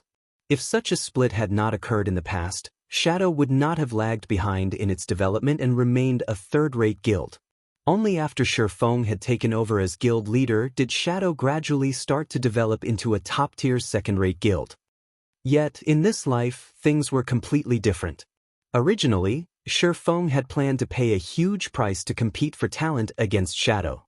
Now, however, it would seem that all his plans were unnecessary. Zhang Luowei had suffered an overwhelming defeat, causing everyone's opinion of Shadow to fall significantly. By contrast, Zero Wing had become the sole target of the audience now, and Lan Hailong could do nothing but gnash his teeth at this development. If Lan Hailong had known from the beginning that Shifeng was so powerful, he definitely would not have agreed to Zhang Luowei having a match with Shifeng. At the very least, he could still have recruited some experts or new players with good potential. Now, however, he had lost all drawing power in this event. He could only choose from the leftovers of Zero Wing. Fellow student Shifeng, do you think I can join Zero Wing? Even an outer member of the guild is fine. Hello, I am Yi Wumian, the president of Jinhai City's #1 workshop, Green Leaf. I wish to let my entire workshop join Zero Wing. I wonder if Brother Shifeng will be willing to accept us. We don't need many positions, only 10 official member spots, and 50 outer member spots. Just as Shifeng restarted his guild recruitment, the elite students of the university quickly surrounded him. There were also plenty of workshop representatives and professional fighters trying to meet with him. Among all these requests to join his guild, the most shocking one was the request from Green Leaf Workshop. In the past, Green Leaf Workshop had completely ignored Shadow's attempts at recruiting them, and they had instead established their own guild. After doing so, they had managed to obtain the aid and sponsorship of several corporations, becoming a third-rate guild in God's domain. At that time, however, the number of guilds being established in Jinhai City was growing by the day, which resulted in the dilution of available funding. If the Green Leaf Guild had not been lacking in funds at that time, without a doubt, they would have been a powerful rival for Shadow. Besides that, Shi Feng had finally managed to locate the 5 demon generals of Shadow. By the time the fellowship party ended, the number of people he managed to recruit had exceeded the quota he previously set by more than 100. Just the number of potential experts he recruited had already exceeded 50 people, as well as 9 future top-tier experts. Among those 9 were the 5 demon generals, while the remaining 4 were core members of Green Leaf Workshop. After recruiting all these people, Zero Wing Workshop instantly became a huge existence in Jinhai City's virtual gaming world. Compared to other third-rate guilds, Zero Wing had a much more powerful backing now. As long as Shi Feng could turn these players into the backbone of Zero Wing, he would not falter even if he had to start a war with a second-rate guild. Following which, Shi Feng spent the remainder of his day signing contracts with these newly recruited members. As for the management of Zero Wing Workshop, Blackie had long since dealt with it. Moreover, most of the people Shi Feng recruited were originally members of other workshops, so they took no time at all to adjust themselves to a new environment. In addition, these people could also contribute significantly on the management side of things.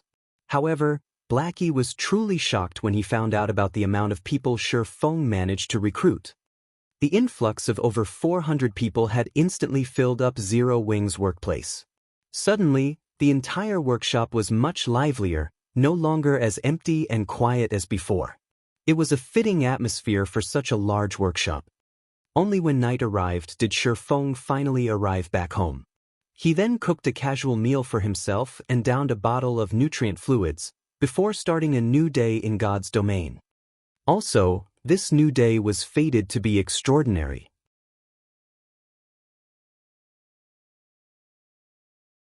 Chapter 259, Surging Situation.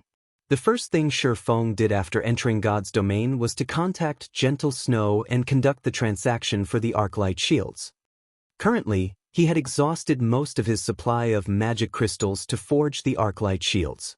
Moreover, during this period of time, the various large guilds had already started raiding the 3 level 10 large-scale team dungeons.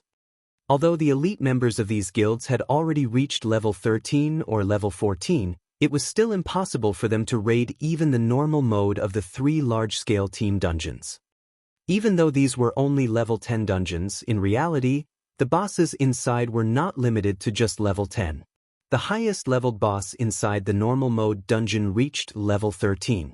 There was nothing special about the loot of the normal mode dungeon. The best items players could get were a bunch of level 10 secret silver weapons and equipment, and also some number of materials needed by lifestyle players. However, the hard mode of the large-scale team dungeon was markedly different. The main reason why they were titled the 3 Great Dungeons was because of the fact that, along with the increase in difficulty, the levels of the monsters inside the dungeon would also increase. For the hard mode of the 3 Great Dungeons, the bosses inside were all level 15. Hence, it would not be an easy endeavor for players at this stage of the game to obtain the first clear of the 3 Great Dungeons. In addition, the loot obtainable from the hard mode of these dungeons was significantly different, as a majority of the weapons and equipment dropped were of fine gold rank. Moreover, they were growth-type weapons and equipment. They were capable of growing from level 10 to level 15. However, they were bound to players upon equipping. As for Hell mode, the bosses inside were all level 18, and the weapons and equipment they dropped were mostly dark gold rank.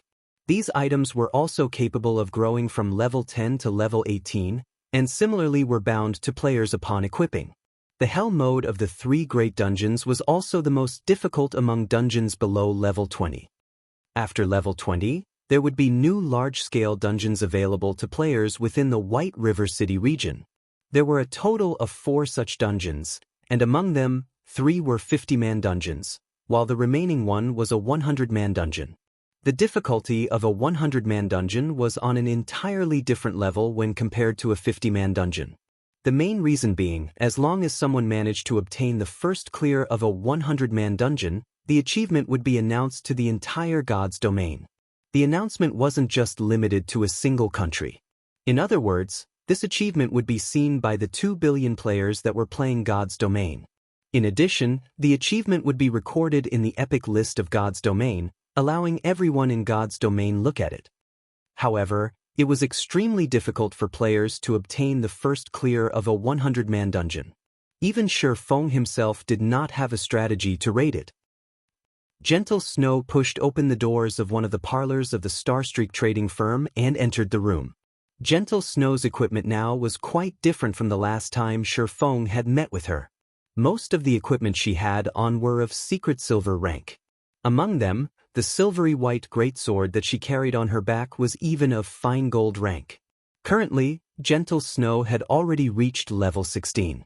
It was obvious that she had been grinding non-stop, night and day, to reach such a level. "Let's hurry up and make the trade," Gentle Snow said impatiently, not bothering to even take a seat. "It seems that you are in quite a hurry, Miss Snow. Did something happen?" Feng asked curiously. This was a transaction involving fine gold-ranked shields. It was definitely a matter of utmost importance. However, it seemed that Gentle Snow had an even more important matter to attend to. "It's nothing much. I just heard that Dark Star has already reached the second-to-last boss of the Land of Death, so I wish to be done with this trade quickly. In a moment, I'll need to head to the Land of Death as well." Gentle Snow did not try to hide the reason for her distress. The number 1 guild in White River City was actually a step behind Dark Star, a third-rate guild, in terms of raiding one of the 3 great dungeons. How could she not feel anxious? They sure are fast.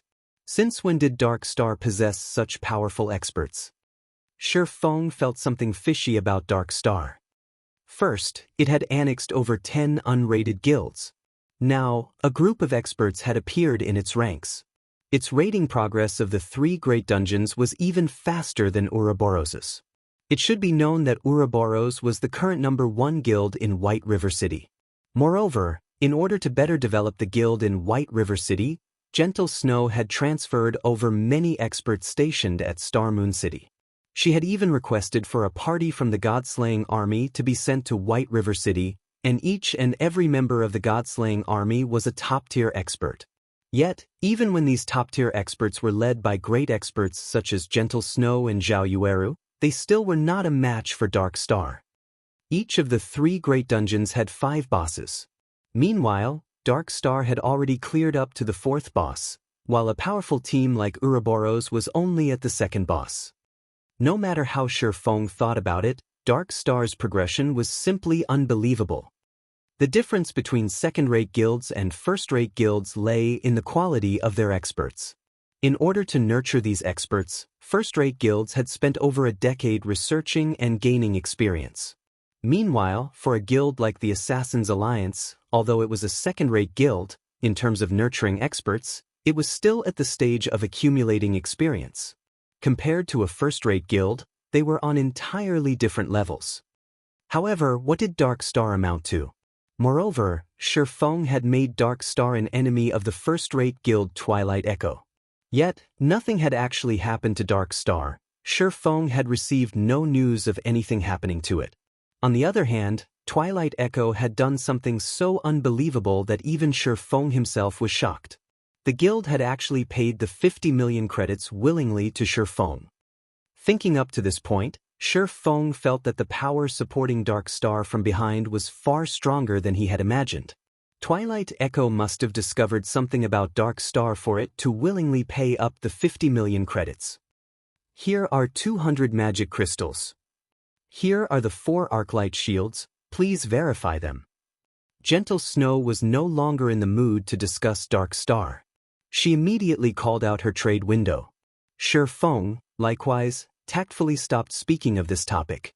Seeing Gentle Snow in such a hurry, It seemed that Dark Star was putting quite a pressure on her. It was possible that Gentle Snow's worries were not just limited to the dungeon. There should be some other matters troubling her. In any case, this had nothing to do with Shifeng. Of course, if Gentle Snow was willing to reveal her troubles to him, Shifeng would naturally offer a helping hand as a friend.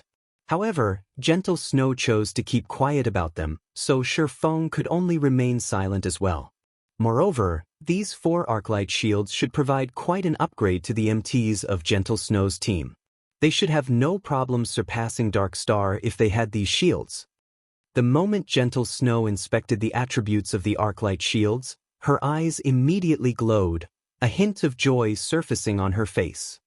Excellent! The attributes on these Arclight shields are simply too good. I will need 2 more of these items. I wonder when you will be able to finish them for me? At this time, excitement was evident on Gentle Snow's face. With these 4 shields, they would definitely have no problem clearing the second boss. The success rate for producing these shields is simply too low. I will need around half a day's time to complete 2 of them, Shifeng replied after giving it some thought. Then, I'll visit again in half a day's time. You better not sell them to anyone else. Gentle Snow nodded her head. She then left the parlor hastily. Shortly after Gentle Snow departed, Fire Dance arrived at the Starstreak trading firm. Guild leader, we've already finished our dungeon raiding preparations. We can head to the demon's castle at any time. Fire Dance looked at Shifeng with passionate eyes. She couldn't help but wish she could immediately show Shifeng how amazing the team she managed was. It's a little too early for that right now. The Demon's Castle is a 20-man team dungeon. You should also know that Zero Wing Workshop has recently recruited a new batch of members. On average, the level of these players are quite low. There are even some who have just made their accounts and entered the game. I want you guys to power level some of them, bring them up to level 15 quickly, and form a main team to raid the Demon's Castle, Shifeng said with a smile, passing Fire Dance a name list. Originally, Shifeng had intended to have Aqua Rose send some of her subordinates over to aid them. However, most of her subordinates were currently managing the new recruits of the guild. In addition, Aqua Rose's group was also in the midst of raiding 10-man and 20-man dungeons to upgrade their equipment, preparing themselves to raid the 3 great dungeons. They had neither the time nor energy to help him raid the Demon's Castle. Hence, Shifeng planned to form a main force for the guild. He could not let the 9 top-tier experts he just recently recruited go to waste, so he decided to let Fire Dance and the others carry them. I understand, Fire Dance answered with disappointment. However, when she thought about how Shifeng was willing to let her lead even more players and, in addition, become the leader of the guild's main team, she couldn't help but grow joyous. After all, this showed that Shifeng acknowledged her abilities. Oh right, I nearly forgot to give these things to you. Just as Fire Dance was about to turn around and leave, Shifeng tapped his head and suddenly called out to her.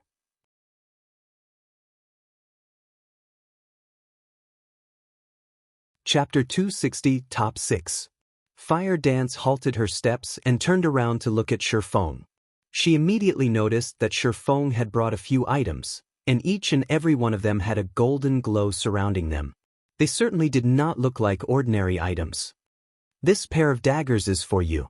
There's also this shield for Cola. Tell him to make sure he lives up to this shield. Shifeng traded the 3 items to Fire Dance. Of these, the pair of daggers were none other than the fine gold-ranked Ice Thorn and Raging Flames dagger that Shifeng won at the Blackwing auction. As the team leader of the guild's main force, Fire Dance's equipment naturally should not lose out to others. These 2 daggers were just right to give a boost to her current equipment. In addition, there was also the dark gold-ranked Arclight Guard. If Cola equipped this shield, no other Guardian Knight in White River City could even hope to match him. Fire Dance was instantly mesmerized by the attributes of the 2 daggers. Although the daggers she currently used were of relatively good quality, when compared to the Ice Thorn and Raging Flames dagger, the difference was like silver and gold. Fire Dance swapped out her old daggers for the new ones right away. The streaks of white and red hanging on the sides of Fire Dance's willowy waist looked extremely captivating. I've already instructed the 9 players to head to the appointed location. You just need to fetch them and help them level up, Shifeng said. I understand, guild leader. Fire Dance nodded her head, a smile on her face. She then took hold of her new daggers, brandishing them, the impatience in her eyes clearly showing her eagerness to test out her new weapons. After Fire Dance left the parlor, Shifeng headed to his forging room on the 4th floor. Now that he had received a new batch of magic crystals, he would naturally resume forging more arclight shields. As time slowly passed, unknowingly, the competition at the 3 great dungeons of White River City grew even more intense. Dark Star, which was at the forefront in terms of progression, finally started raiding the final boss of the Land of Death. Meanwhile, Ouroboros, which was placed second, started raiding the 4th boss. The advance of these 2 guilds greatly shocked the other guilds in White River City. What did that woman, Gentle Snow, eat? How could their progression suddenly increase so rapidly? The Guardian Knight, Lone Tyrant, felt pressured after receiving the latest report from his subordinate. Don't worry. We spent almost 5 hours raiding the 4th boss. At the very minimum, Gentle Snow would need 2 to 3 hours to finish it. We will definitely clear the dungeon a step ahead of her, the burly-looking ranger standing beside Lone Tyrant said. That's true. We've sent all our elites out this time, and our battle prowess is clearly stronger than Gentle Snow's team by a notch. Lone Tyrant also felt that he was being oversensitive to things. They would definitely be the first one to clear the normal mode of the Land of Death. Although there would be no announcement for being the first to clear a normal mode team dungeon, it would still make other guilds know how fearsome Dark Star was, solidifying their position in White River City. Guild leader, I've just received news that Gentle Snow has somehow managed to obtain 4 arclight shields. The addition of these 4 shields to their team has greatly reduced the burden placed on their healers, giving more time for the damage dealers to attack. Hence why they could conquer the bosses so easily. Arclight shield? Isn't that the forging design Black Flame got? How could he possibly manage to produce them in such a short amount of time? Lone Tyrant had not even been able to contain his drool when he had heard about Black Flame obtaining the forging design for the arclight shield. If possible, he had planned to buy one of those arclight shields as well. However, contacting Black Flame was simply too difficult, making the arclight shield almost impossible to obtain. Meanwhile, the matter of Ouroboros obtaining the arclight shields had also quickly spread to the other guilds. They couldn't help but grow envious at this piece of news. The victory or defeat of a boss battle was usually determined by the strength of the MT. Meanwhile, the prerequisite for a powerful MT was equipment. It was especially true for the shield the MT used. Currently, only a few main MTs of the various large guilds possessed secret silver-ranked shields. However, despite having such a shield, these MTs still had a very hard time tanking the bosses of the 3 great dungeons.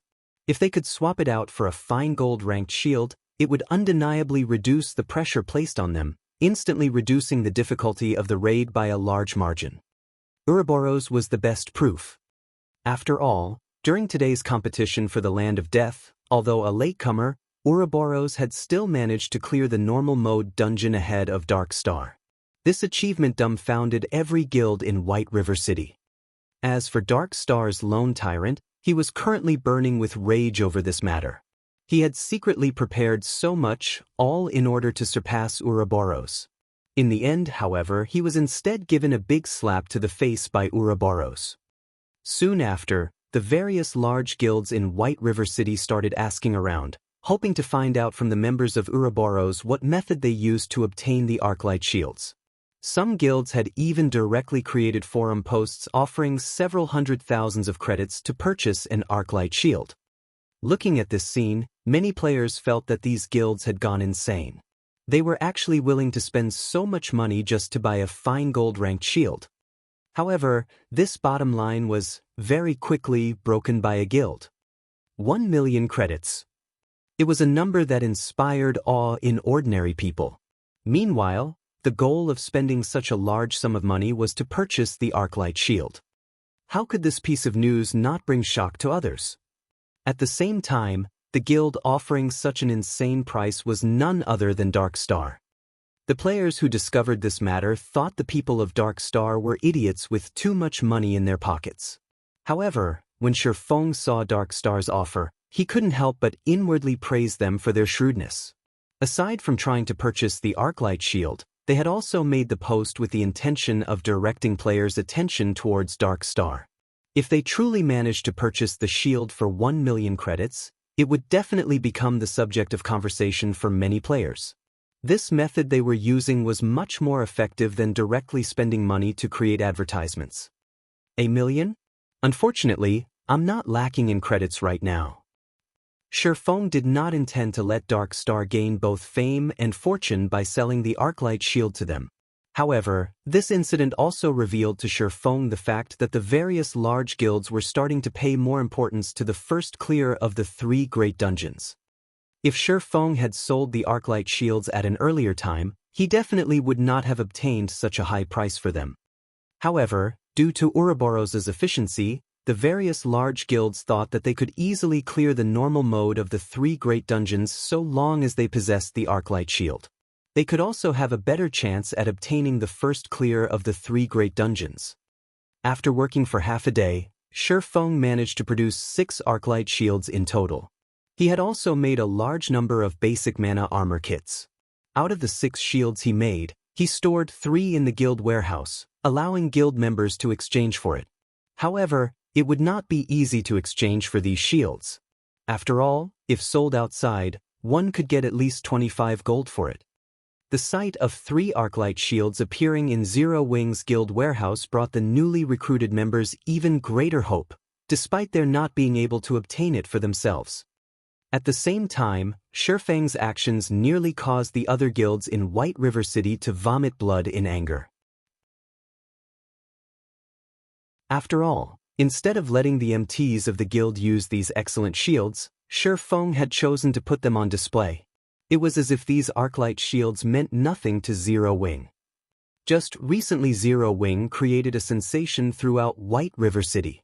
Now, its member count had already exceeded 5,000. It also had the 8 great experts holding down the fort for them. Zero Wing's strength could no longer be categorized within the levels of only second-rate or third-rate guilds. Now that Zero Wing caused another sensation in White River City, many players could not help but reevaluate their opinion of Zero Wing. When players tried to further investigate Zero Wing, they were immediately shocked by what they found. Not only was Zero Wing home to the 8 great experts, it also had Aqua Rose, a great expert who was no weaker than the snow goddess, Gentle Snow. In addition, there was also a rumor that the leveling expert, Shifeng, was overseeing the guild. With so many experts there, Zero Wing's strength within White River City did not lose out to the 3 first-rate guilds in the slightest. Although it was weaker than the first-rate guilds in terms of dungeon rating, it had an extremely huge potential for growth. Unwittingly, Zero Wing had become publicly acknowledged as one of the top 6 guilds in White River City. The top 6 guilds were Ouroboros, Emperor's Light, World Dominators, Dark Star, Assassin's Alliance, and Zero Wing. Among these guilds, Ouroboros, Emperor's Light, and World Dominators were all first-rate guilds, and each of them possessed very powerful backgrounds. Even if only a portion of their actual strength was stationed in White River City, second-rate and third-rate guilds were still far from being comparable to them. Shortly after this incident, Shifeng exchanged another 2 Arclight shields with Gentle Snow. He then placed the remaining one for sale at the Starstreak trading firm. 30 gold, no negotiations. If converted to credits, one could obtain 30 gold coins simply by spending around 600,000 credits. However, it would still require some effort to fully gather 30 gold coins. Meanwhile, Shifeng had reached level 17 unawares just by forging items. Although his leveling speed was not as fast as that of Blackie and the others, who grinded on monsters on a higher level, nobody else in White River City could be a match for him. Guild leader, they're now all level 15 already. Moreover, we've also raided a few hard-mode team dungeons, so their equipment are all of acceptable quality now. What should we do next? Fire Dance spoke through the communicator. Nicely done. Gather up everyone from the main team. Let's meet up at the Demon's Castle half an hour from now. Shi Feng was a little surprised by Fire Dance's revelation. He never imagined that Fire Dance would bring him results so quickly. Originally, Shi Feng had estimated that she would take a full day's time to complete the task.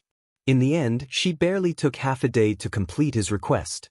It was completely beyond his expectations.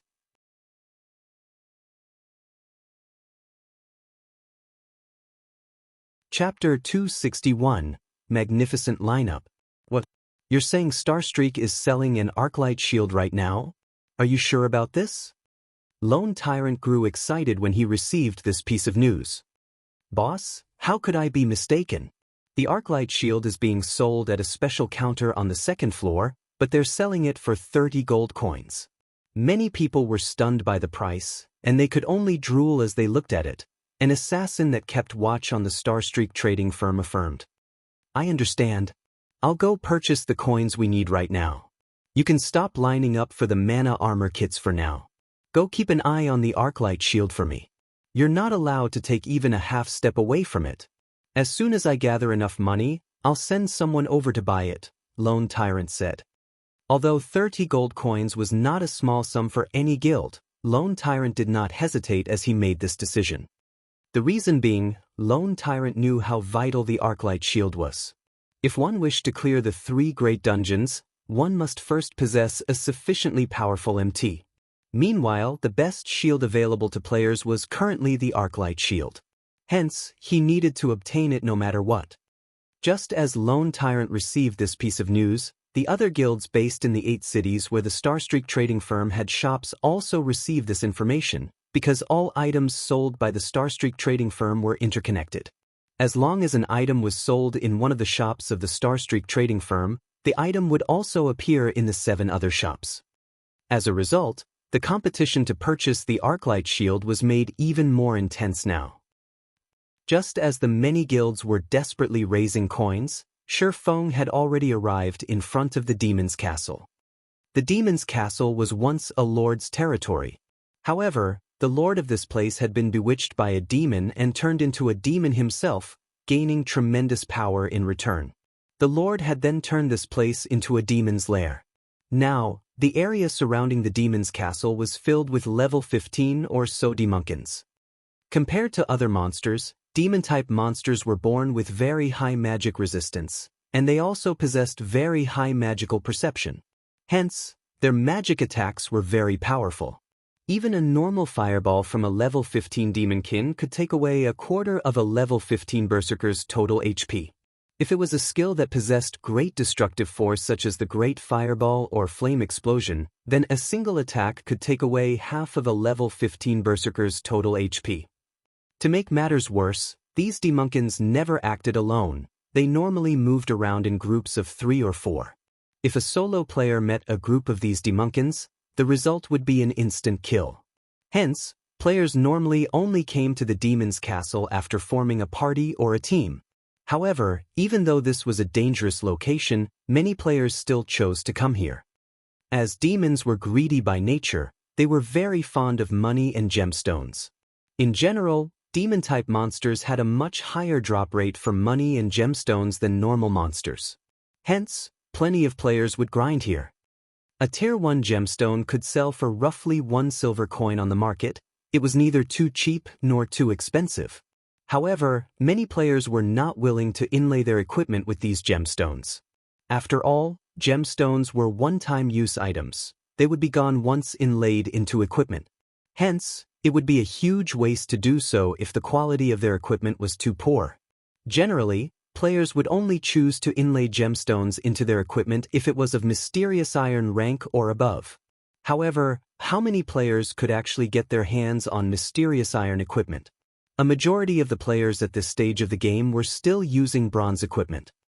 Who would be willing to inlay gemstones into bronze equipment?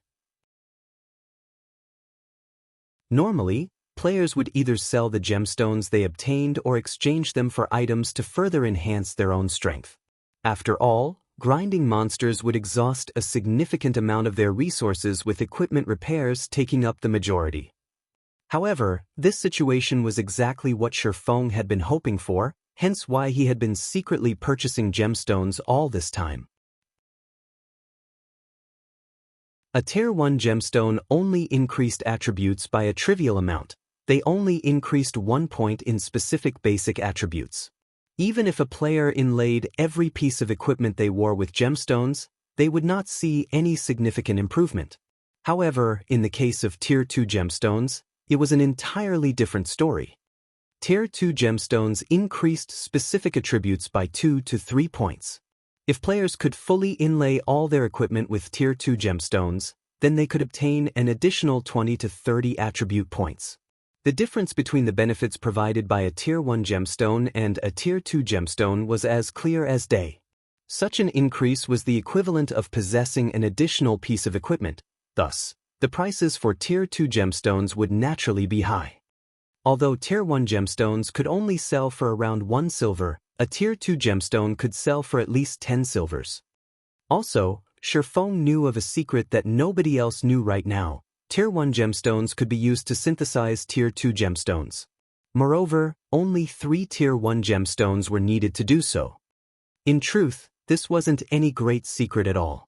As long as someone managed to clear the 3 great dungeons, the alchemy synthesis system would be unlocked for White River City. Players could then just head to an alchemist to synthesize Tier 2 gemstones. At that time, the prices of Tier 1 gemstones would abruptly soar. They would sell for at least 3 to 4 silvers. For now, however, nobody but Shifeng knew of this secret. Meanwhile, Shifeng had been hoarding Tier 1 gemstones non-stop as he waited for someone to activate the alchemy synthesis system. Once that happened, he could easily earn back double or triple the original cost. However, Shifeng hoped that this time the activation of the alchemy synthesis system would come a little later. That way, he would have more time to hoard even more Tier 1 gemstones. Through the Starstreak trading firm, not only could Shifeng obtain Tier 1 gemstones from White River City, he could also purchase them from 7 other cities. His current acquisition rate was much faster than before he became the manager of the Starstreak trading firm. Naturally, the longer it took for players to clear the 3 great dungeons, the more money he could earn.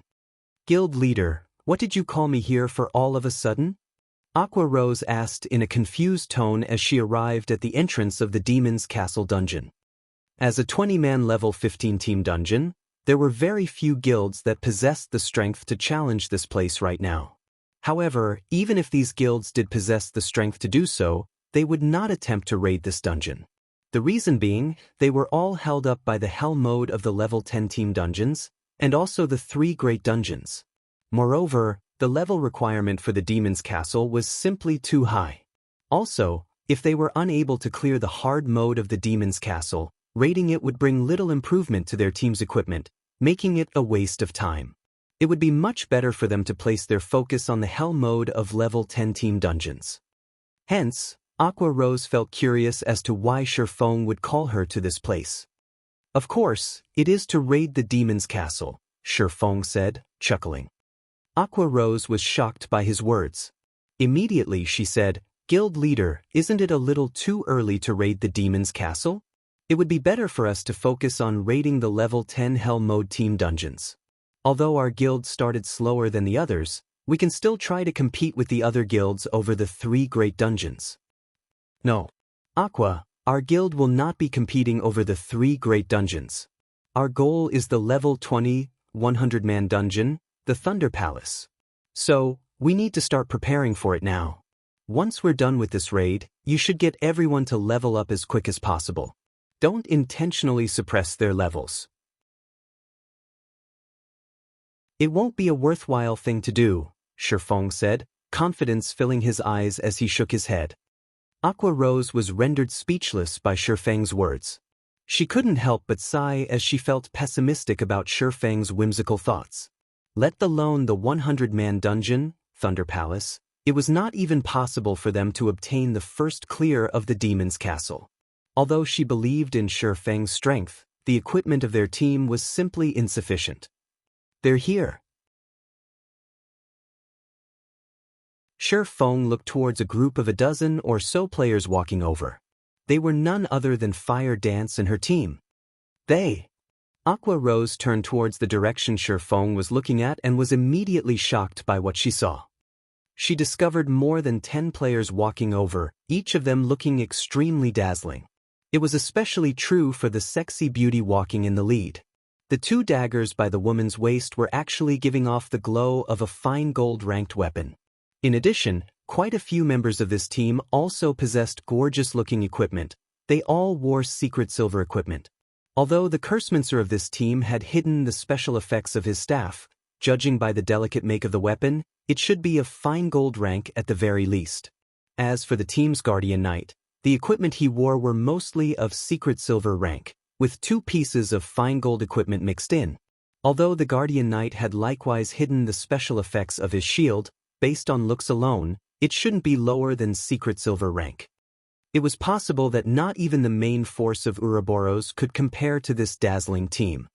When Aqua Rose took a closer look at this group of players, she was surprised to discover that each and every of them sported a 6-winged emblem. They were actually members of their 0 wing. Aqua Rose's delicate mouth suddenly parted in disbelief. "Guild leader, I've brought everyone here," Fire Dance said, walking up to Shi Feng. She and the other core members of 0 Wing already knew about Shi Feng's secret identity. Hence, they were not confused by his appearance as Black Flame.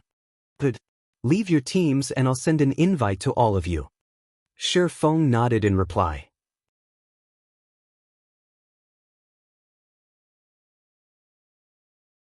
Chapter 262, We Are Very Strong. Aqua Rose was shocked. "They are the 8 players at the top of the ranking list?" Aqua Rose whispered in silence. Although she did not use any identification skills on these players, aside from the top 8 players, she could think of no other members of 0 Wing that could possibly possess such excellent equipment. "Yeah." Shi Feng nodded his head. He then started inviting Fire Dance and the others into his team. There were a total of 17 players in Fire Dance's team. Aqua Rose had also brought along a good friend of hers, Icy Fruit. Aqua Rose had chosen her upon Shi Feng's request for a healer who was level 15 or above. Shi Feng had exactly 20 members in his team now. Of them, 2 were MTs. One of them was the Guardian Knight, Kola, while the other was Yi Wumian, who was a shield warrior. There were also a total of 4 healers in the team. It was a standard composition for a 20-man dungeon raiding team. Just as Shi Feng was about to enter the dungeon, another team came walking over to the dungeon's entrance. The members of this team were out of the ordinary. Let alone possessing mysterious iron equipment as their lowest ranked equipment, there were also several of them with secret silver equipment. This was a sight impossible to be found in an independent team. Yet, contrary to expectations, these players were not guild players but independent players.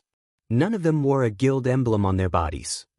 "Werewolf," Fire Dance said in astonishment when she saw the slim-looking man walking over. "Oh, is it an acquaintance?" Whether it was his memory of this life or his past life, Shi Feng had no recollection of the man who looked to be the leader of this team. However, if these players were able to come into possession of such quality weapons and equipment, they could definitely be considered an expert team. In theory, they should not be unknown existences. Could they have stopped playing midway in the past? Shi Feng inwardly wondered. "Hello. We meet again," Werewolf said in greeting, looking at Fire Dance. "After not meeting for some time, I never imagined that Miss Fire Dance would have joined a guild. No. In truth, we were originally members of this guild. It was only due to some complications that we did not establish the guild before," Fire Dance explained. "Let me introduce you. This man here is our guild leader, Black Flame." What a shock. So it turns out that Your Excellency is none other than the famous chief forger of Star Moon Kingdom, Black Flame.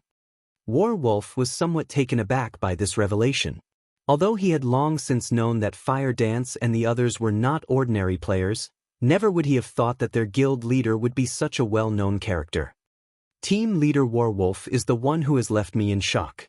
You are actually starting to raid the level 15, 20-man team dungeon already. The teams that are capable of diving into the demon's castle at this time definitely belong to the apex of White River City. Although Shi Feng had never heard of Warwolf before, a person capable of leading such a team definitely would not be a mediocre person. Shi Feng suddenly had the urge to recruit this team of players. Fortunately, we are only an independent team, and it's impossible for us to compete with those guilds over the first clear of the 3 great dungeons.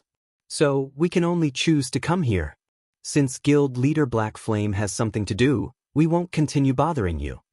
Warwolf did not possess any good feelings towards guilds, so he immediately brought his team into the dungeon after speaking a few perfunctory words.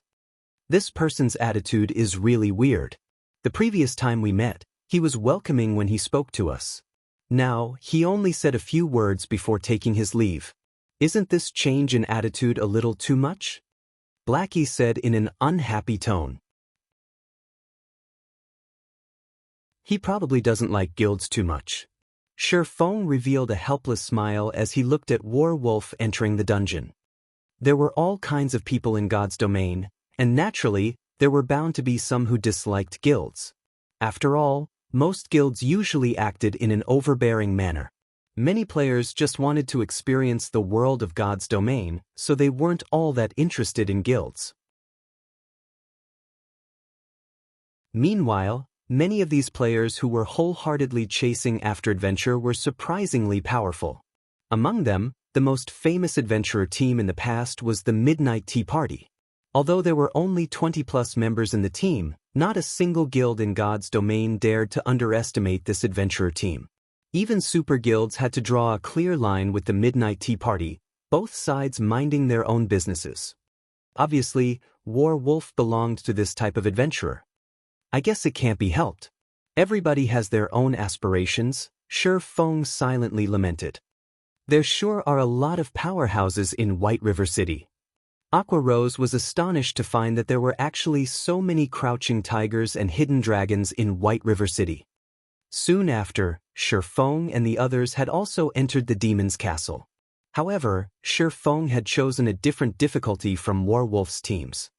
Hell Mode, a difficulty that made all players pale when they talked about it. Yet, Shi Feng had chosen it without much thought. Aqua Rose was momentarily rendered speechless. She couldn't stand it anymore. Shi Feng was always taking unconventional actions. This was the hell mode of a 20-man team dungeon. At the very least, they should have started with normal mode to familiarize themselves with the dungeon. They could then start accumulating better equipment from hard mode, before finally challenging hell mode. However, Shi Feng had started with hell mode right from the very beginning. Just what did he think of a hell mode dungeon? Even if they had powerful experts in their team, they couldn't just be so reckless. Did Shi Feng forget the fact that almost half of the members in this team still didn't possess particularly good equipment?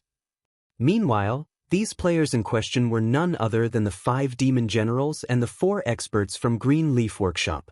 Although they had already reached level 15, and were also fully geared in mysterious iron equipment, they were still far from reaching the requirement to raid the hell mode of the demon's castle. Hence, these 9 players reacted with panic when they realized Shi Feng's decision. As this was hell mode, the monsters inside the castle all received an upgrade. Even the normal elite monsters could cause one to tremble. Meanwhile, such monsters were wandering around in groups inside the castle corridors. Demon Maid, Elite Rank. Level 15. HP 80, 000/80, 000. Good at magical attacks, particularly fire-type damage. Demon Butler, Elite Rank. Level 15. HP 100, 000/100, 000. Good at melee attacks. Of these 2 types of monsters, the Demon Butlers were more difficult to deal with, as they would ignore aggro when they used charge. In addition, when their charge connected, they would also inflict a debuff called Blood Curse, causing players to continuously lose HP. Also, due to this being hell mode, the debuff was further strengthened. When afflicted with this enhanced Blood Curse, players would lose 300 HP every 3 seconds, and receive 10% additional magic damage for 30 seconds. The debuff was also stackable up to 10 times. To make matters worse, demonic beings were born with high magic resistance, making them extremely difficult to deal with. Alright Kola, go pull some monsters. Yi Wumian, you'll act as support for Kola. Healers, pay attention to the MT's HP and remember to cast a spell when necessary. As for everyone else, just focus on your damage output, Shifeng instructed casually. Guild leader, I suggest that we should take things slowly. After all, this is a hell mode dungeon, not a normal mode. Even if Kola's equipment is excellent, we still can't act so recklessly. Aqua Rose was close to collapsing from Shifeng's carefree attitude. It's okay, Shifeng said, smiling. We are very strong. Shifeng had a clear grasp on the strength of this team, hence his carefree and confident attitude. Kola was currently level 18, and with the Arclight Guard equipped, his HP had already reached 3,340 points. His defense was even a frightening 2,300 points. In terms of attributes, not a single MT within White River City could match him. The elite monsters inside the dungeon were only at level 15. With 3 levels of suppression, these monsters could hardly harm Kola at all. Meanwhile, Kola did not hesitate in carrying out Shifeng's orders. Immediately, he rushed at a group of monsters, raising his shield and throwing it at them. In a blink of an eye, the shield struck 5 elite monsters, causing over 300 damage and placing a silenced effect on each of the monsters, preventing them from using magic for 6 seconds. Shortly after, the shield returned to Kola's hands. Before coming to this dungeon, Kola had experienced luring over 100 level 25 monsters. Of them, there had been no lack of elite monsters. Compared to those times, the few elites before him were hardly worth mentioning. These demonic monsters simply had slightly higher HP and slightly more powerful skills. All of you come over. Kola executed Justice Roar, compelling monsters within a fixed range to attack only him. Letting out angry roars, the demon maids at a distance had no choice but to attack Kola.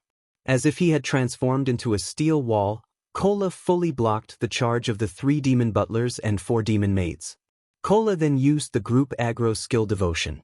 As the sacred aura provided by the skill dealt holy damage, it inflicted amplified damage on the 7 demons. Every second, the 7 demons would receive 200 holy damage.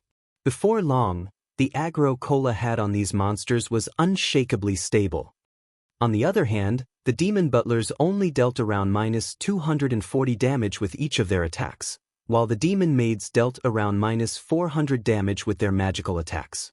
However, Kola managed to dodge the majority of these attacks by utilizing his nimble footwork, greatly reducing the damage he received.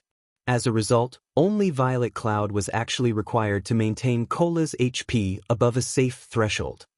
Meanwhile, the other healers and Yi Wumian could only watch helplessly on the sidelines. No way! Aqua Rose's delicate body trembled slightly. Currently, the excitement she felt could no longer be described with words.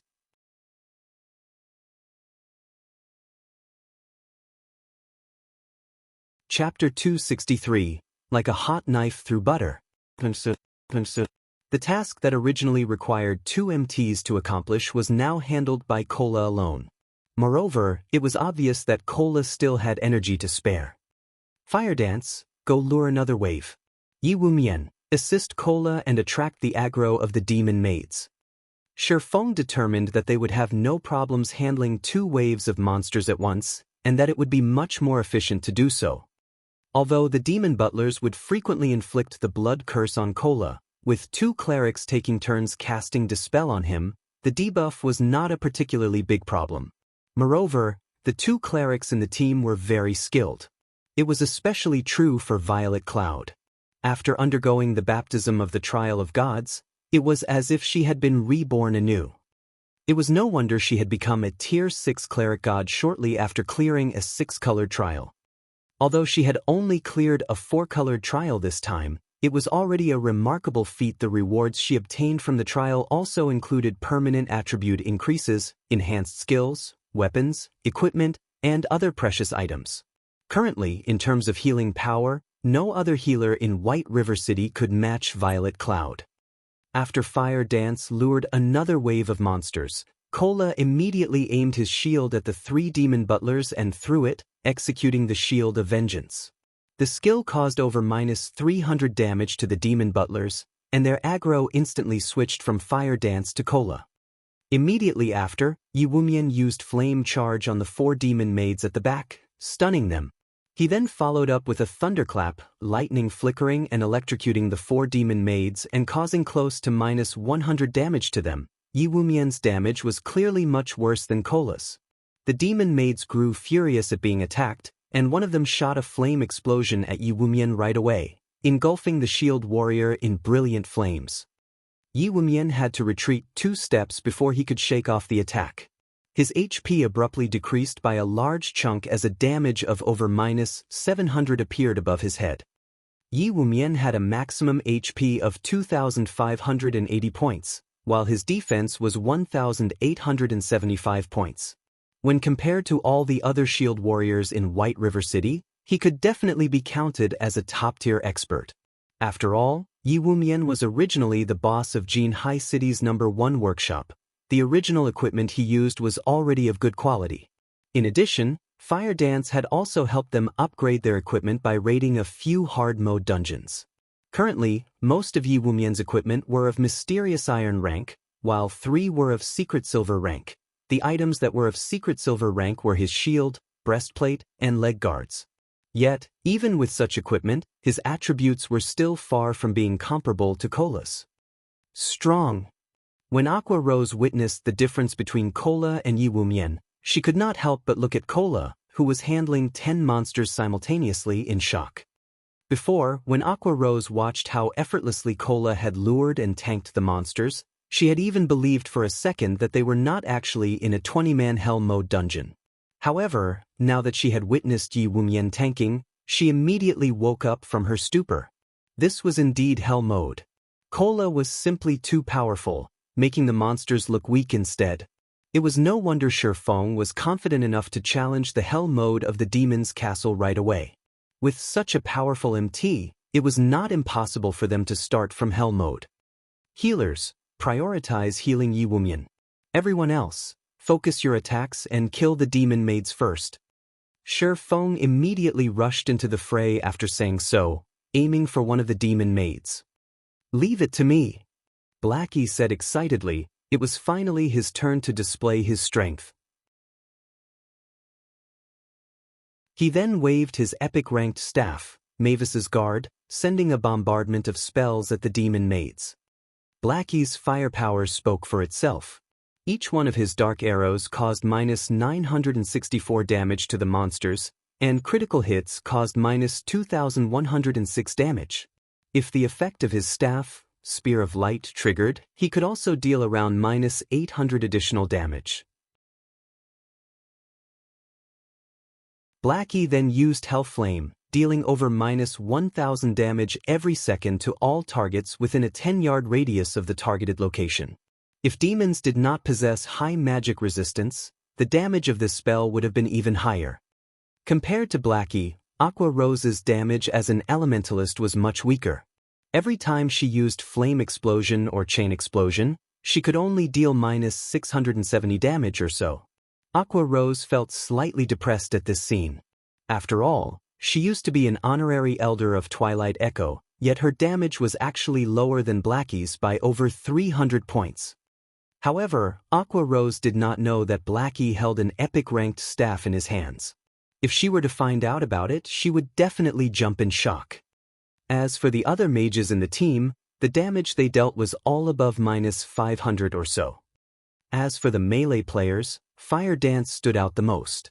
Although she only dealt around -280 damage with her normal attacks and her skills dealt around -460 damage, her attack speed with the 2 daggers was extremely fast. When she attacked a demon maid, not only was the demon maid unable to use any spells, its HP also madly decreased. After Fire Dance accumulated 8 stars worth of energy, she immediately used Eviscerate on the demon maid, dealing over -2,400 damage to the monster. As for Lonely Snow the Berserker, although his weapon was only a level 15 Secret Silver ranked two-handed axe, his normal attacks still dealt over -500 damage. His attacks that achieved a critical hit dealt over -900 damage. However, when compared to an assassin, his attack rate was much lower. In regard to the damage output of the 8 great experts of Zero Wing, the newly joined 5 demon generals and the 4 experts from Green Leaf Workshop had long since grown numb of it. Not to mention, the power the experts of Zero Wing showed right now was only the tip of the iceberg. Just as Aqua Rose and Icy Fruit were getting over their shock, Shifeng's damage once again blew their minds away. Shifeng looked just like the Grim Reaper when he brandished the Abyssal Blade and the Silver Lake, sweeping through the monsters like a violent tornado. Just his normal attacks alone dealt over -350 damage. However, that was not the end. When his attacks achieved a critical hit, they dealt over -700 damage.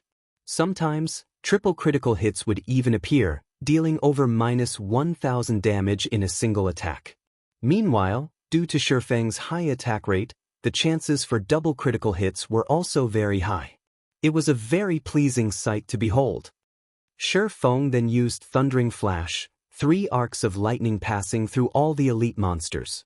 Instantly, damages of -510, -721, and -1020 appeared above the monsters' heads. Some of the monsters had even received critical hits, multiplying the damage they received by 2-fold and even 3-fold.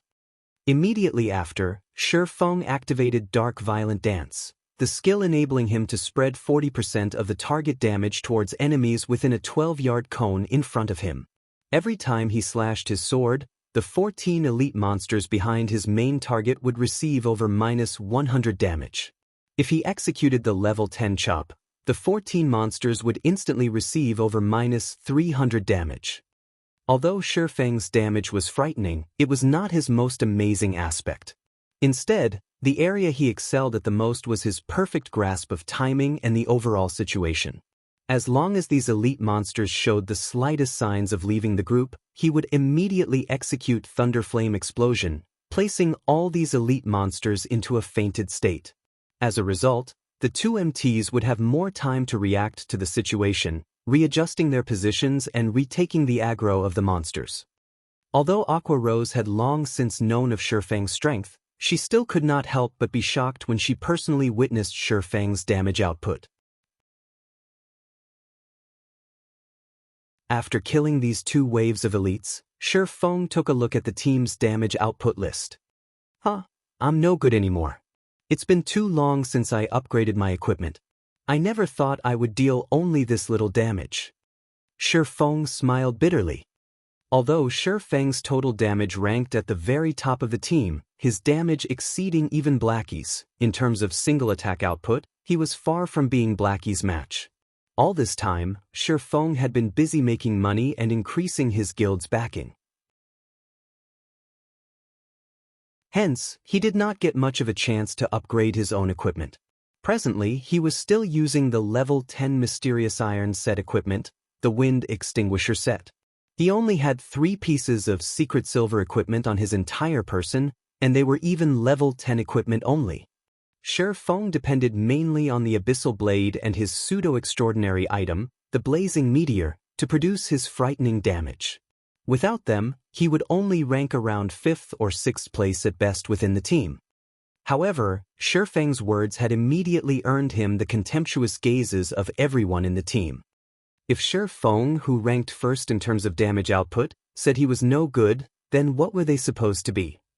Following which, under Shifeng's command, everyone advanced deeper into the castle, killing hundreds of elites and a dozen or so special elites. Of the latter, the demon hounds were extremely ferocious. Moreover, these demon hounds moved in groups of 4. Fortunately, Cola was capable of tanking 3 of these monsters at once, leaving the remaining 1 to Yi Wumian. If Cola had not been sufficiently strong, they would have definitely team-wiped.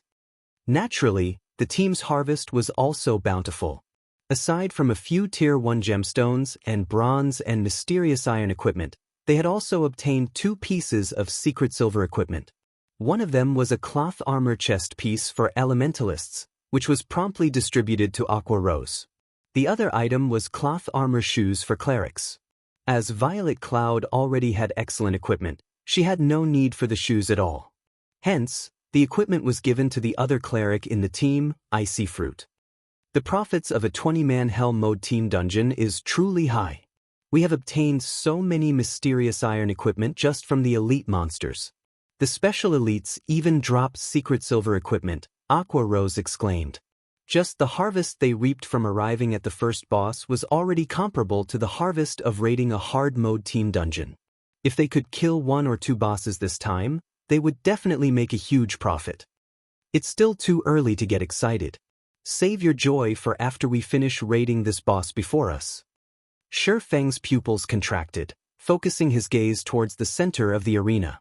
A tall, heavy-armored knight with bloodshot eyes stood there, an aura of bloodthirst surrounding it. Knight Captain Justin Freed, demonic being, Lord rank. Level 16. HP 880,000/880,000.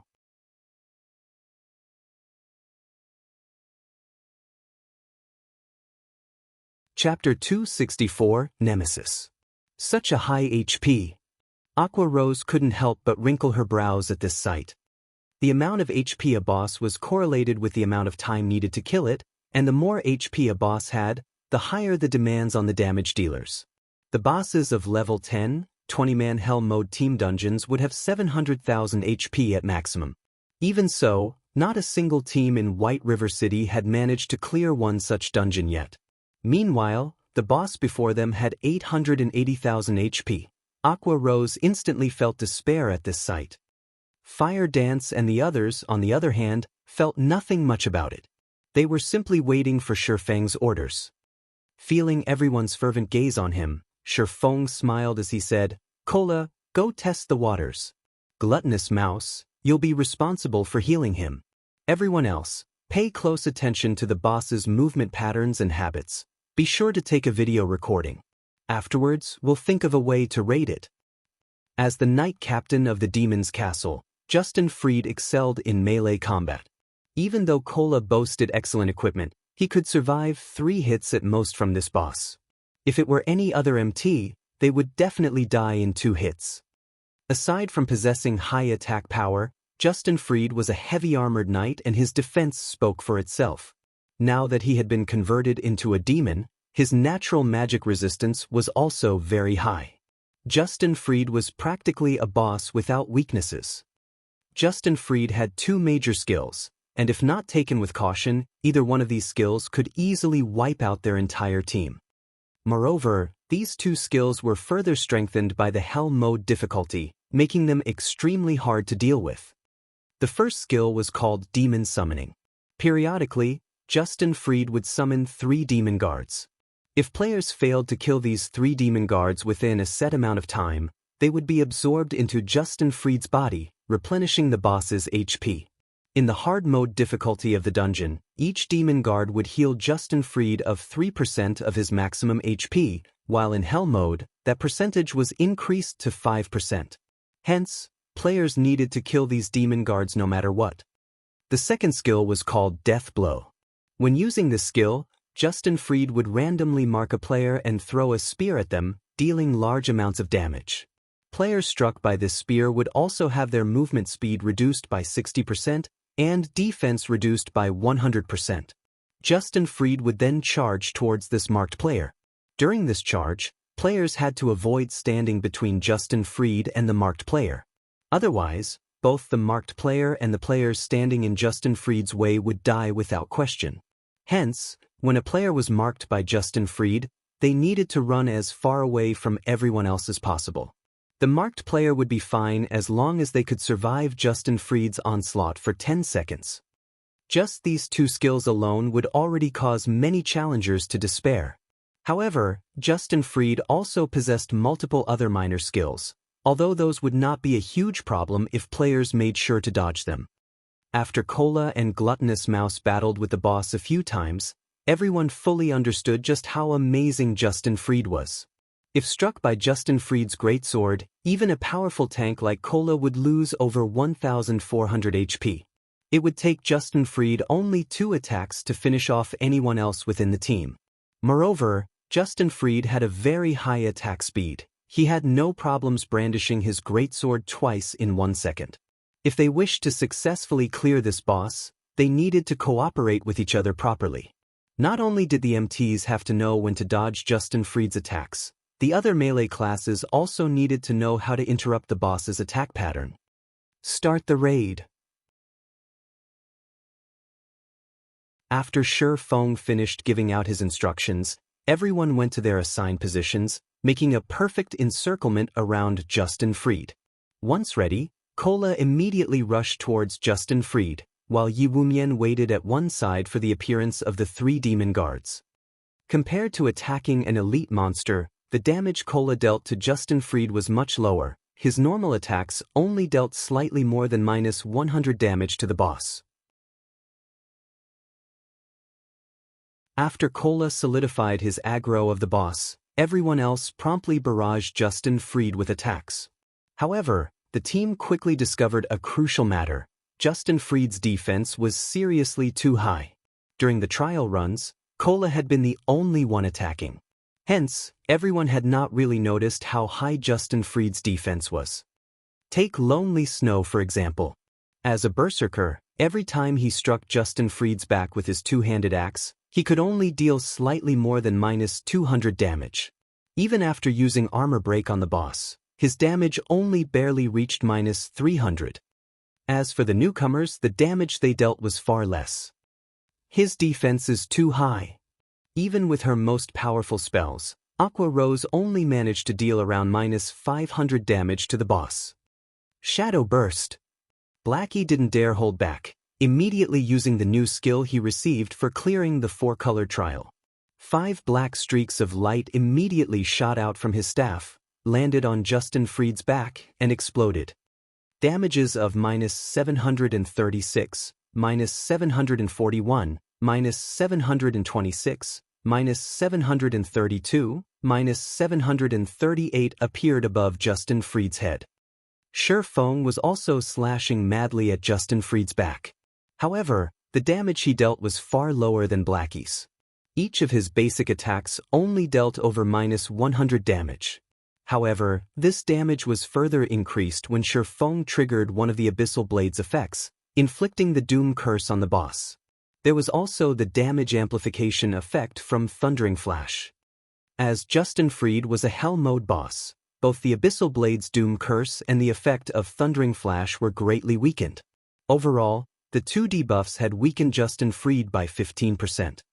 Simultaneously, Shi Feng swapped out his Might of 1,000 title for his Demon Hunter title, further weakening Justin Fried. Now, Justin Fried only possessed 80% of his original strength. This result undeniably reduced the burden placed on everyone in the team. Guild Leader, the additional passive skill of your weapon and also the effect of your title are simply too amazing. Thanks to you, the difficulty of this boss has been forcefully brought down a notch. Cola said with a smile. Undeniably, he was the person who profited the most from these debuffs. Aqua Rose's eyes glowed with joy as well when she witnessed this scene. Thanks to Shi Feng's skills and title, they now had hope of defeating this boss. It seems that I, too, should get more of such titles in the future. It would make boss raids a lot easier. Aqua Rose looked at Shi Feng's title in envy. However, she knew it would be very difficult to obtain such a title. Aqua Rose made a note to herself to ask Shi Feng how she, too, could obtain such a title when they left this dungeon.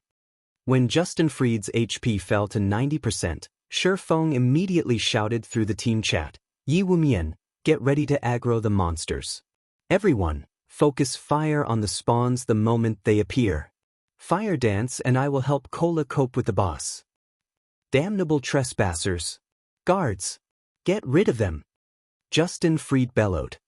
Suddenly, 3 demon guards ran in from outside the arena. Every one of these demon guards were elite monsters. Moreover, each of them possessed 40,000 HP. Fortunately, The demon guards had much lower defense compared to the boss. The team took no time at all to finish all three, especially when they had a powerhouse like Blackie. Everyone then returned their focus to the boss. During the entire battle, Shifeng did not get many chances to deal damage. Possibly due to there being many more people attacking him, Justin Fried's attack pattern right now was slightly different from when only Cola and Gluttonous Mouse were raiding him. The boss could always accurately force Cola into a corner whenever he brandished his greatsword, preventing Cola from effectively dodging his attacks. To make matters worse, aside from Shifeng, nobody else in the team could accurately find a way to interrupt the boss's attack rhythm. Although Fire Dance managed to react to the situation and find a suitable location to attack, due to her low strength as an assassin, she failed to interrupt Justin Fried's attack. Hence, Shifeng had no choice but to focus all his attention on interrupting the boss's attacks. Otherwise, if Cola were to make a mistake and eat any of the boss's minor skills, he would definitely lose his life because the healers would not be able to keep up with their healing. Concurrently, Cola's death would also mean everyone else's death. When Justin Fried's HP fell to 78%, he finally used Death Blow in a fit of rage. Meanwhile, the target of this skill was none other than Shifeng. Shifeng's first reaction to the activation of this skill was to turn tail and run. After being marked by this skill, unless players activated skills that provided invincibility, they would unquestionably die when Justin Fried closed in on them. Justin Fried retrieved a silver spear and abruptly threw it at Shifeng. Instantly, a silver flash streaked across the sky and flew at Shifeng, producing a boom as it broke the sound barrier. Players were unable to dodge the silver spear, so they could only try to block it. Hence, just as the spear was about to reach him, Shifeng immediately spun his body around and activated parry.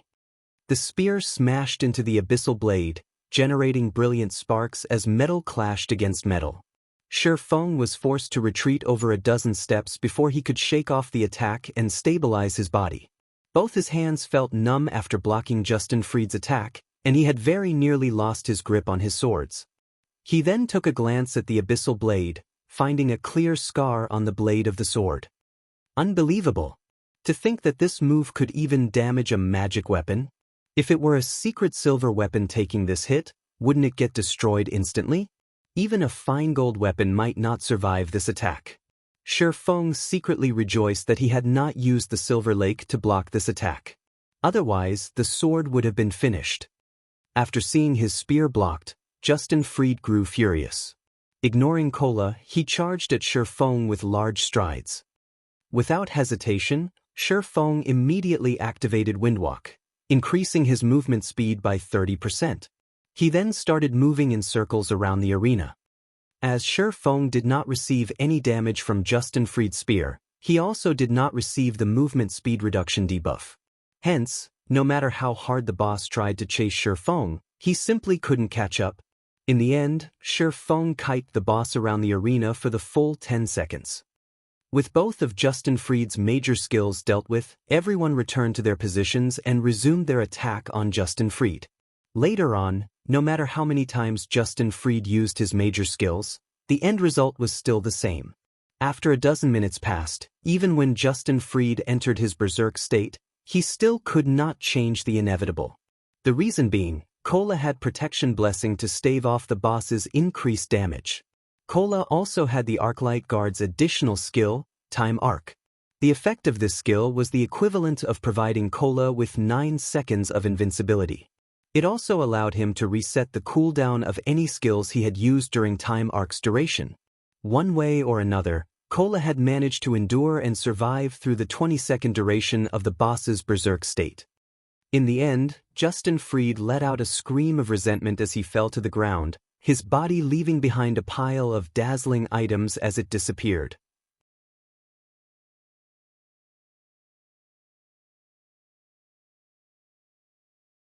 Chapter 265, Dark Knight Gaia. It's a jackpot. Our karma must be too good. I wonder what we'll get. This is the hell mode of the Demon's Castle. A jackpot should give us at least a dark gold weapon, right? Justin Fried's death allowed everyone to breathe a sigh of relief. However, when they saw the pile of items on the ground, everyone knew that their luck had come. Just a brief glance told them that Justin Fried had dropped more than 10 items. It was an obvious sign that this was one of those rare karmic jackpots. Alright, don't get too excited right now. Rest and recover for now. Shi Feng simply smiled when he looked at his teammates' excitement. However, he knew that the jackpot this time around was no coincidence.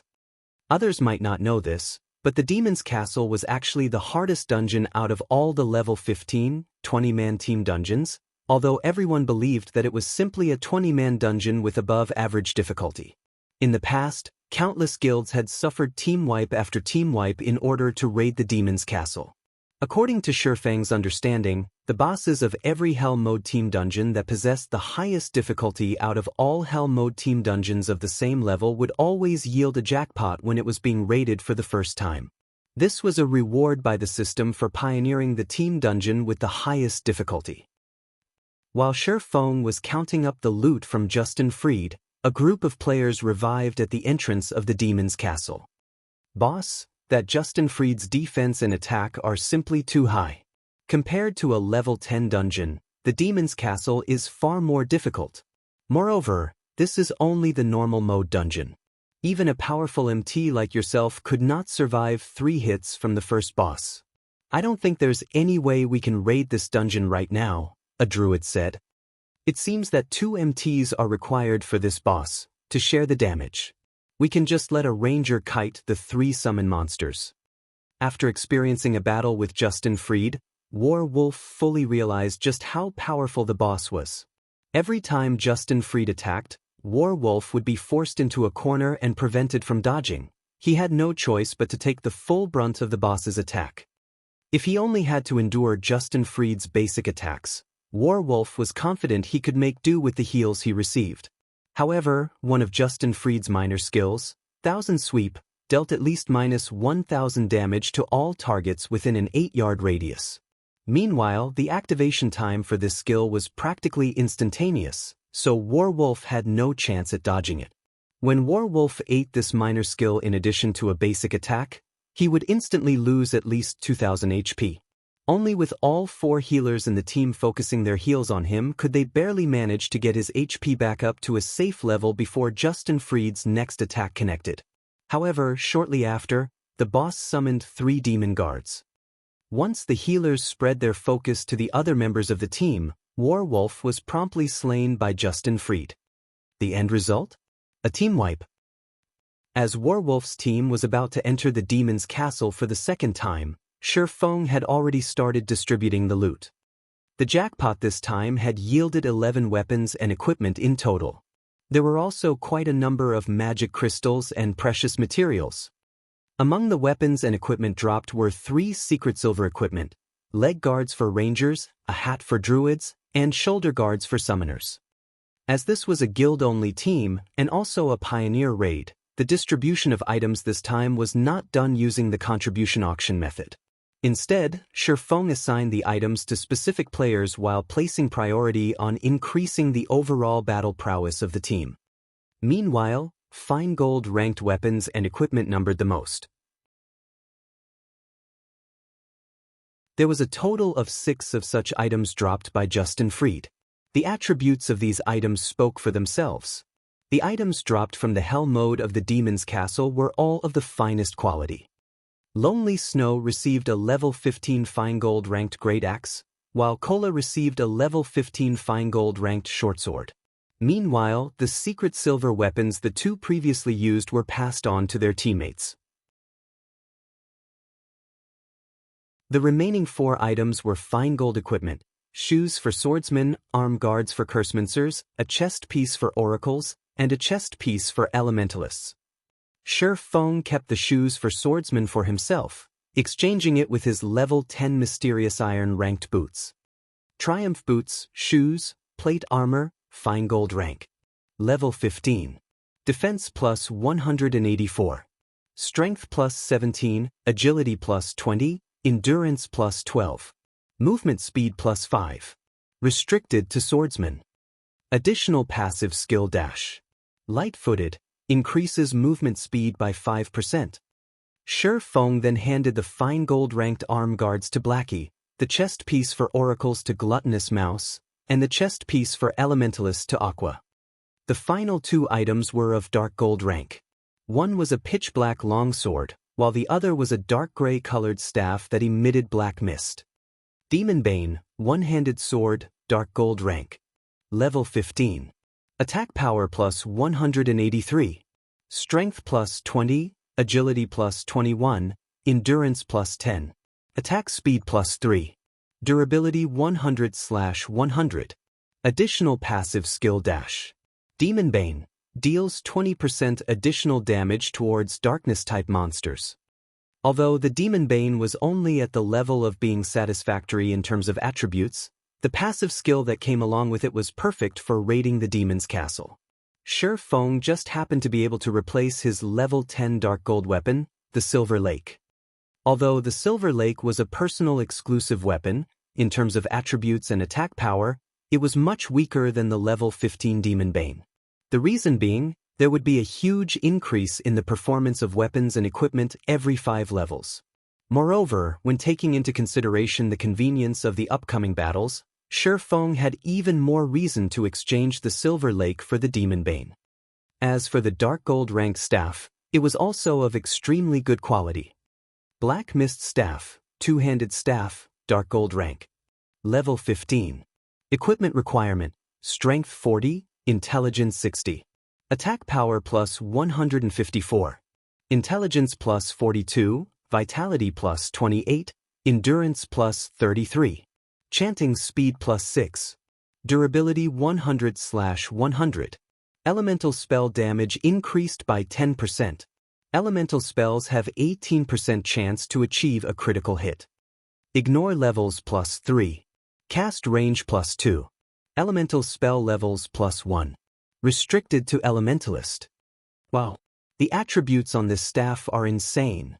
It's practically tailored for Elementalists. Even though Blackie already had an epic ranked staff, he still couldn't help but exclaim when he saw the attributes on this staff. The eyes of the 2 Elementalists in the team immediately glowed upon seeing the attributes of this staff. This staff will go to Aqua. Shi Feng handed the staff over to Aqua Rose without hesitation. Although Taciturn Goose, who was one of the newly recruited 5 demon generals, was also an Elementalist, Aqua Rose was the vice leader of the guild. It would not look well if the vice leader of the guild continued using only a secret silver ranked staff. Moreover, Aqua Rose's techniques and strength was far above Taciturn Goose's, and she would be able to display the staff's true power better. For me, although Aqua Rose indeed liked this Black Mist staff very much, she had only recently joined the guild. She would feel very awkward if she were to receive such an amazing staff so quickly. Take it. You're the vice leader of our guild. We can't have other guilds looking down on Zero Wing now, can we? Shi Feng said, a grin on his face. That's right, vice leader. Our guild is acknowledged as one of the 6 major guilds right now. If the other guilds were to find out that our vice leader was still using a secret silver ranked staff, they would definitely make fun of us. Blackie said, Alright then, I'll take it. Aqua Rose felt that their words were logical. As one of the top management of the guild, every action she took affected the guild's reputation. If others were to discover her poor quality equipment, although they might not outright slander them with insults, they would definitely look down on Zero Wing. It would make others think that Zero Wing was not as good as it seemed to be. After equipping this exquisite staff, Aqua Rose suddenly felt the responsibilities placed upon on her shoulders growing heavier. Following which, after everyone was rested, they resumed advancing towards the heart of the demon's castle. Due to the jackpot from Justin Freed, the team's overall strength was greatly increased. They had a much easier time now when they fought against the elites and special elites, and very quickly, they arrived at the main hall of the demon's castle. The final boss, the Dark Knight Gaia, sat high above on the throne inside the hall. The moment everyone set foot inside the hall, The atmosphere of the room suddenly changed, and even the air started feeling heavy. Everyone in the team sucked in a mouthful of cold breath at the scene inside the hall. This is a joke, right? Blackie looked at the throne in the distance, his mouth gaping wide open in shock. What is going on here? Why are there two more bosses with Dark Knight Gaia? Astonished, Shi Feng stared at the two beauties standing beside the throne. The two beauties had a pair of pitch-black wings on their backs, and both of them were giving off an imposing aura that was no weaker than Dark Knight Gaia's.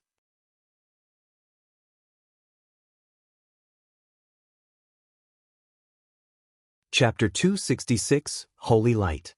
Just Dark Knight Gaia alone was a challenge for them to deal with. Yet, there were two more bosses of equal strength now. Even Shi Feng felt powerless at this sight.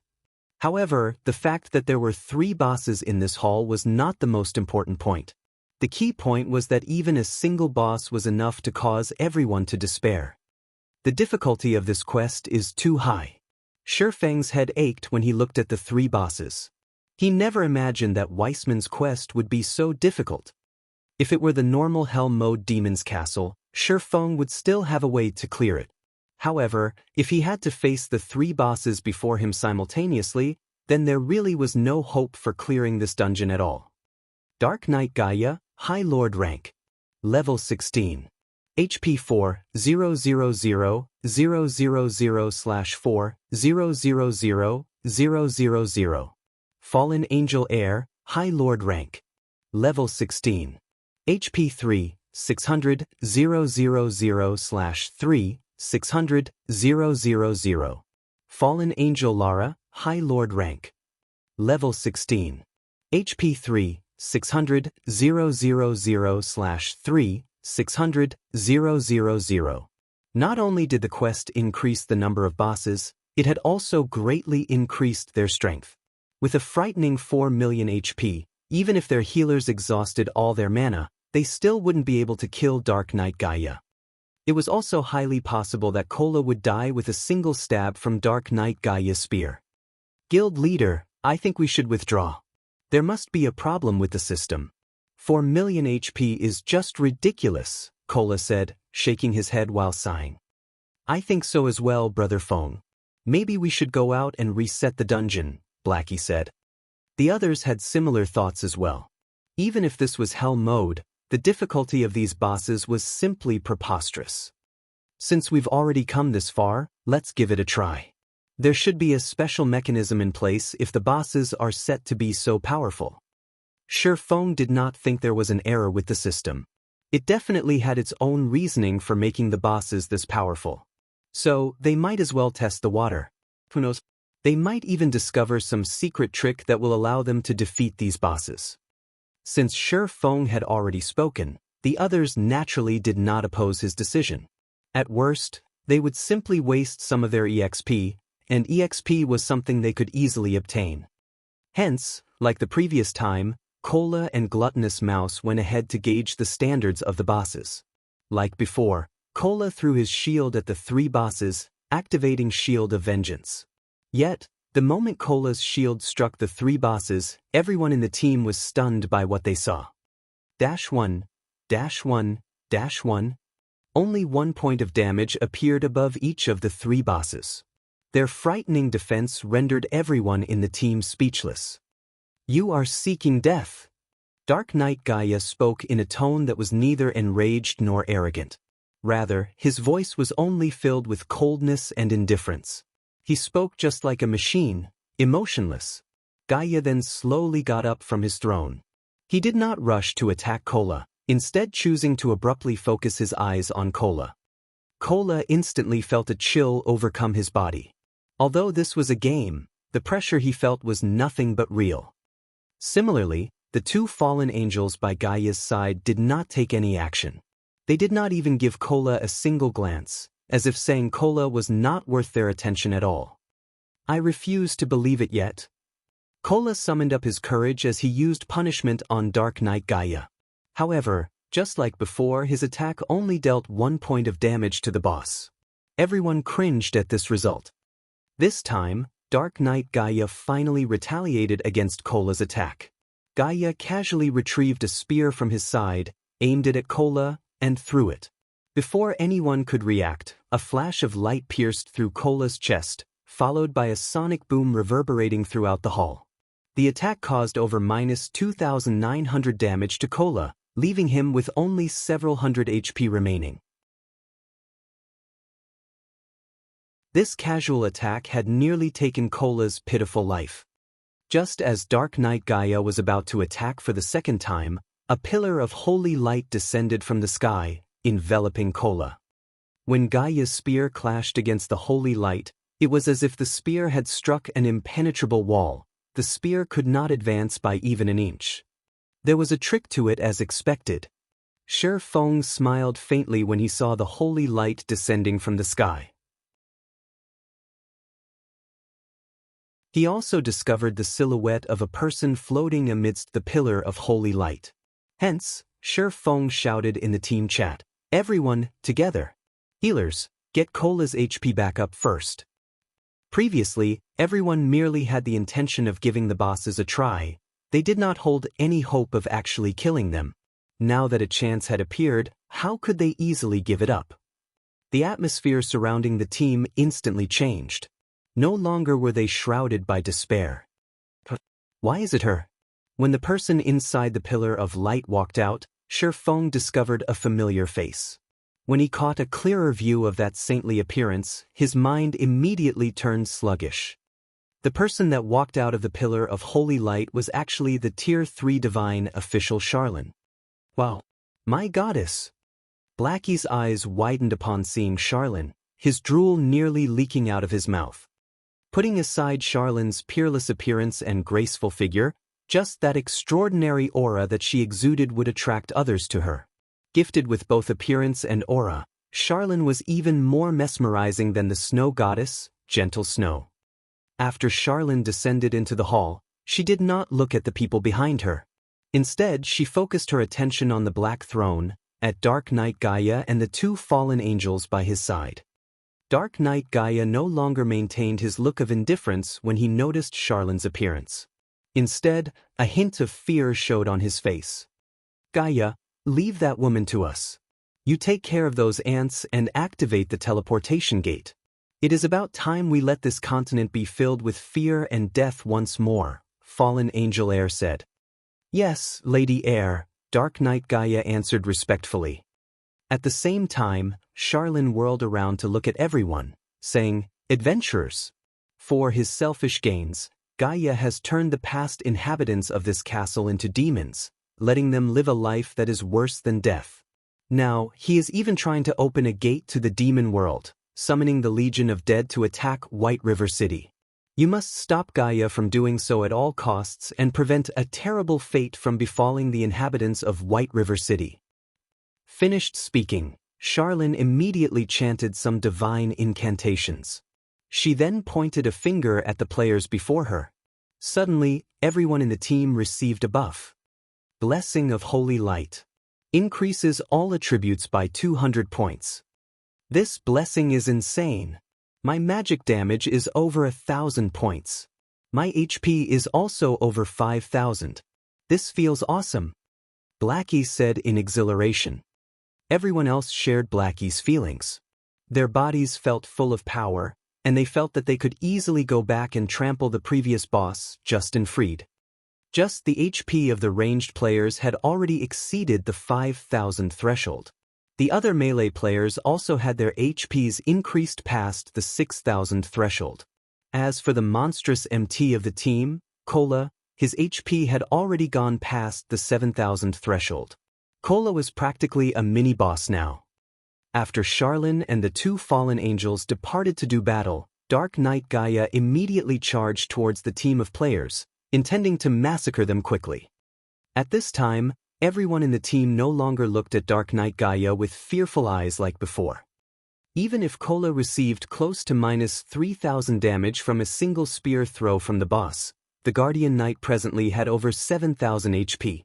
Moreover, the healers also had their magic damage increased from the blessing. Now, a casual heal from any one of them could replenish over 1,000 HP for Cola. They had no problems coping with Dark Knight Gaia's frightening damage. Taking the lead, Cola immediately slashed his sword at Gaia, following up the attack with a punishment. -328, -641. 2 damages appeared above Dark Knight Gaia's head.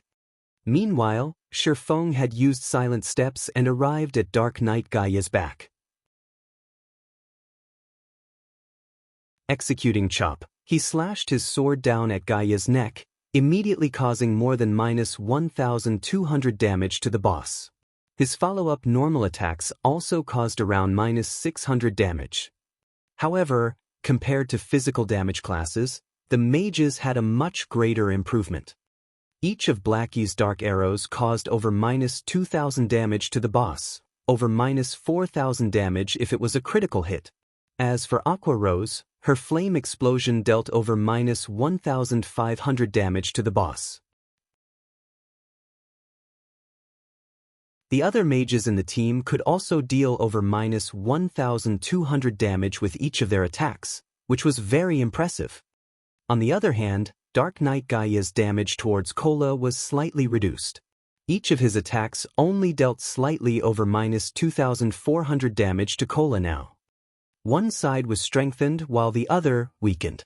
Even if Dark Knight Gaia had 4 million HP, everyone still felt confident of defeating him.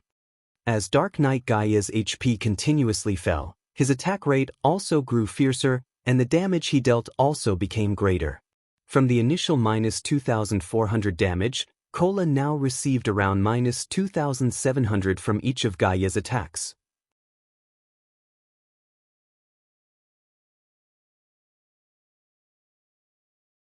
Chapter 267, Legendary Power.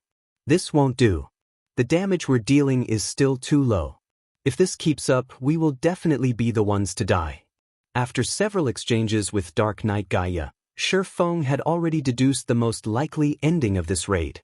His mind immediately started churning for a solution to this problem. When Dark Knight Gaia's HP fell to 70%, everyone else detected that something was wrong.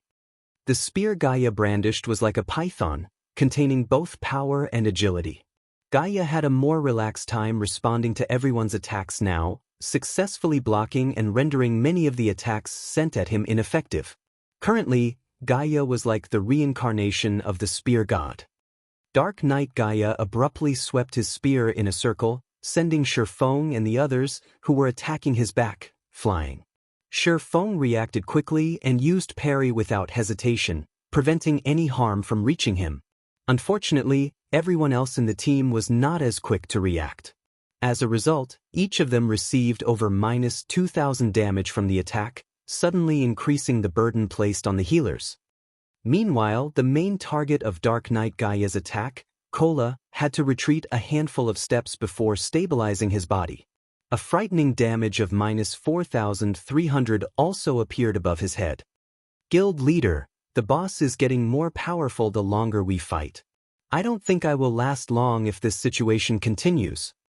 At this moment, the Guardian Knight, Cola, was no longer as calm and composed as he was before. Currently, the Dark Knight Gaia would deal around -3,000 damage each time he attacked Cola. If the boss triggered a critical hit or used a skill, he would deal over -4,000 damage. Even if Cola had over 7,000 HP, the pressure placed on him was huge. His HP constantly hovered around the safety threshold, which was a very dangerous situation. This was exactly where the Dark Knight Gaia excelled. The longer he fought, the braver he got. On the surface, Dark Knight Gaia did not seem to use any major skills. However, in reality, he had been using them constantly. Blood Rage. With this skill, the longer Dark Knight Gaia battled, the higher his damage would become. His attack speed would also rise as time passed. Just this skill alone was already sufficient to make any team that dared challenge him kneel and accept defeat.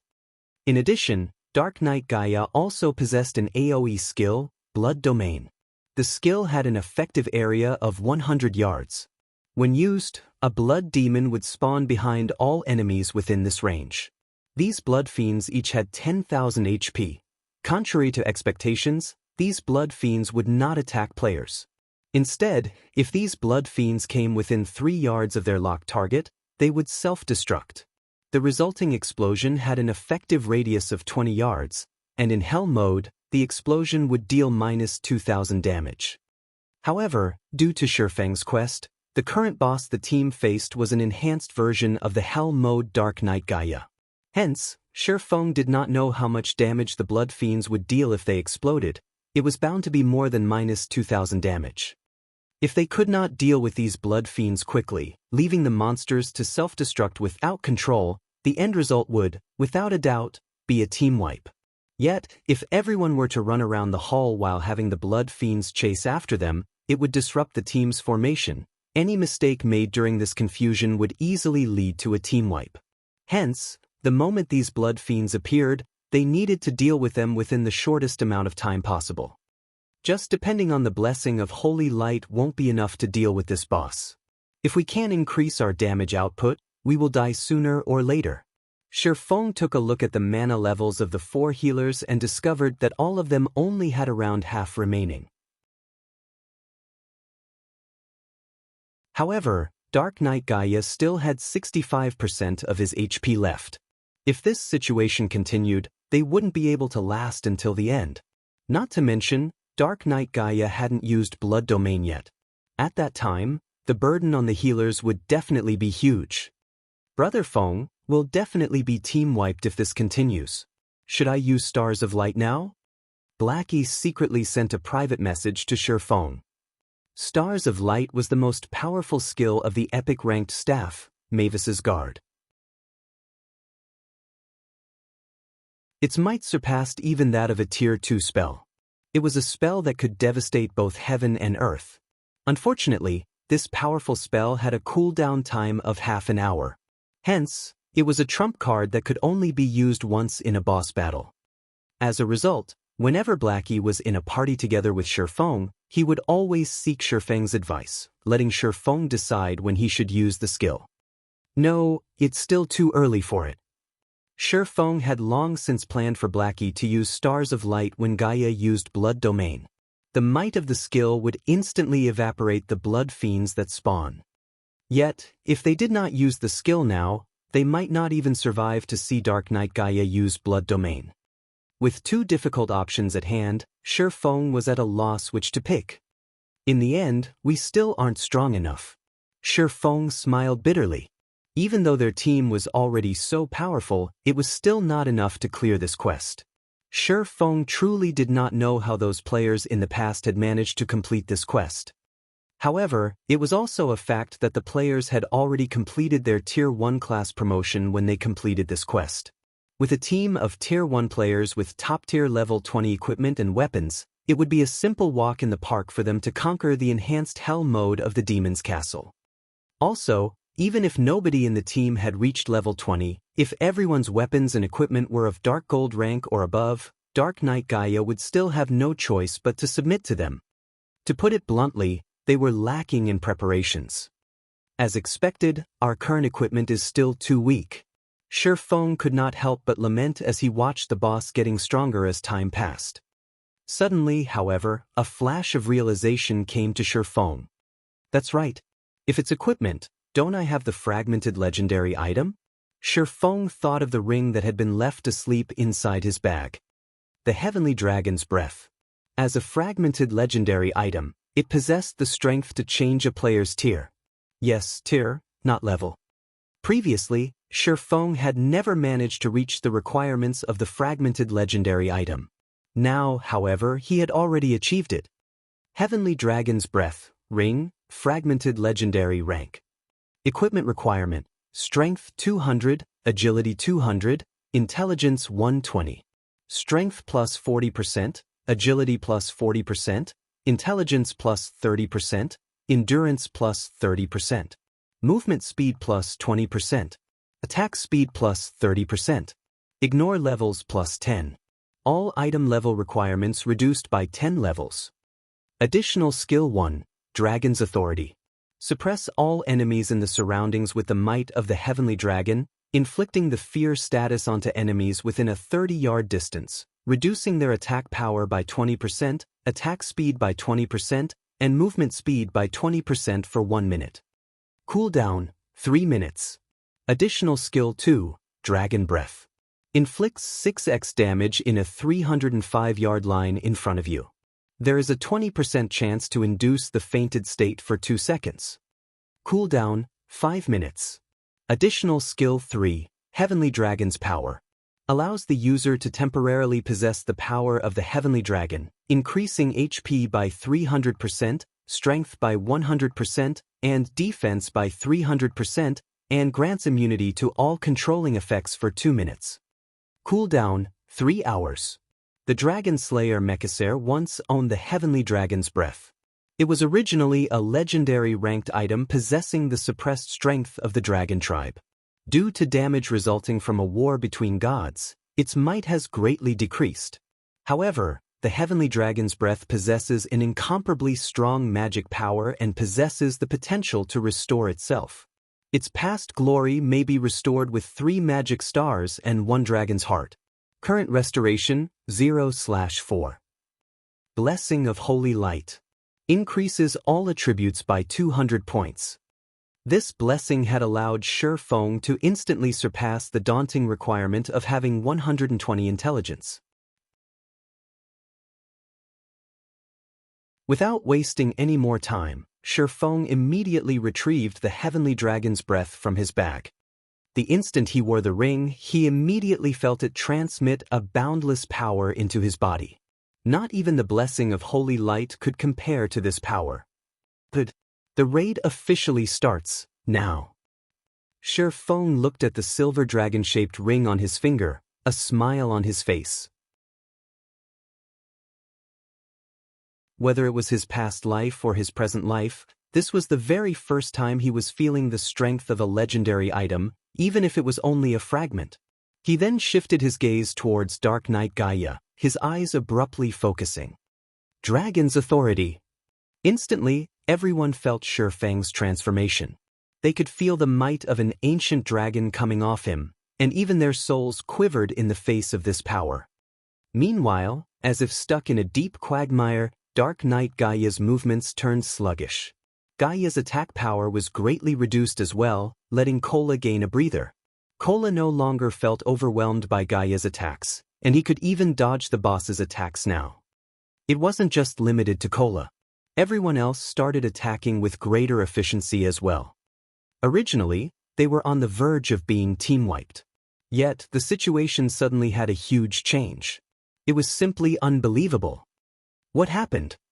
Aqua Rose was shocked.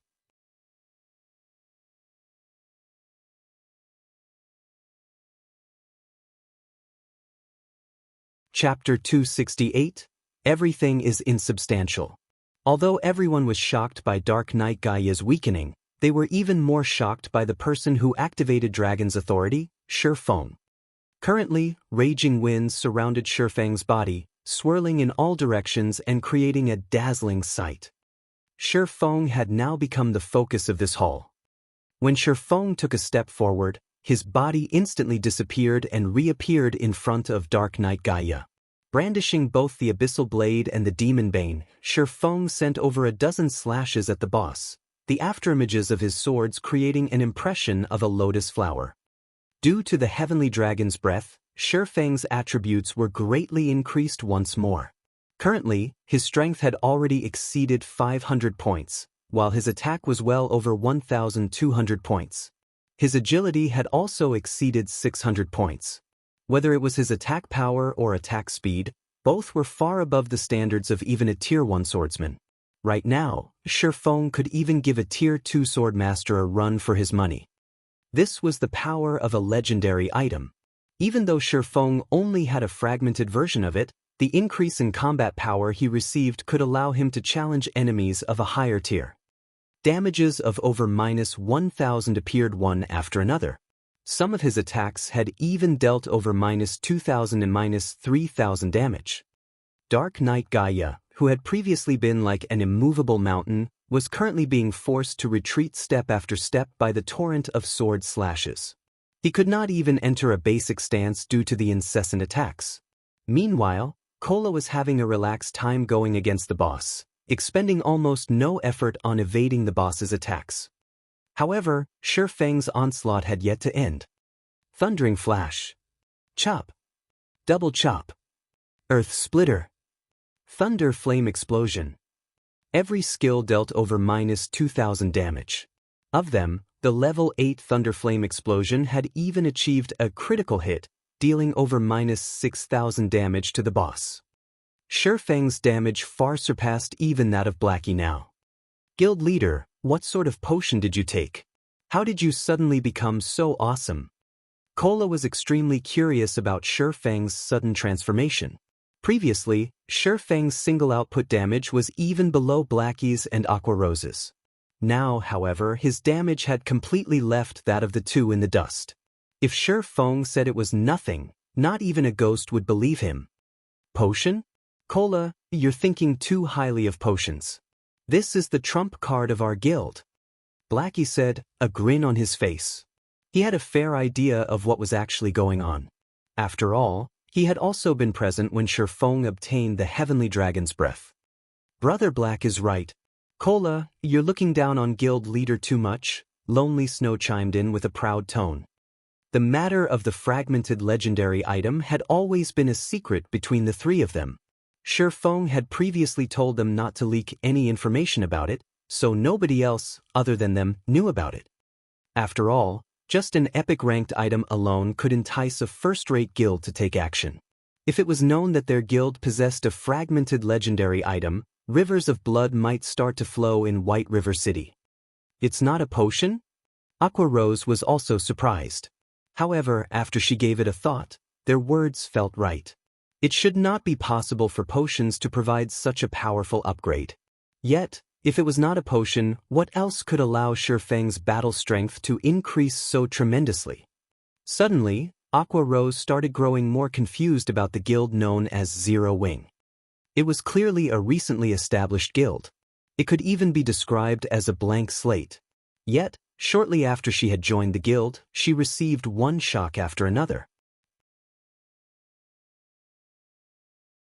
Aqua Rose had even begun to suspect that Shifeng was an elder of one of those super guilds, and that he had come to White River City to play the role of a pig to devour the tiger. Only a dozen seconds passed since the battle resumed, and already, Dark Knight Gaia had lost 5% of his HP. Currently, he only had 54% of his HP remaining. If this trend continued, his life would end before 3 minutes even passed.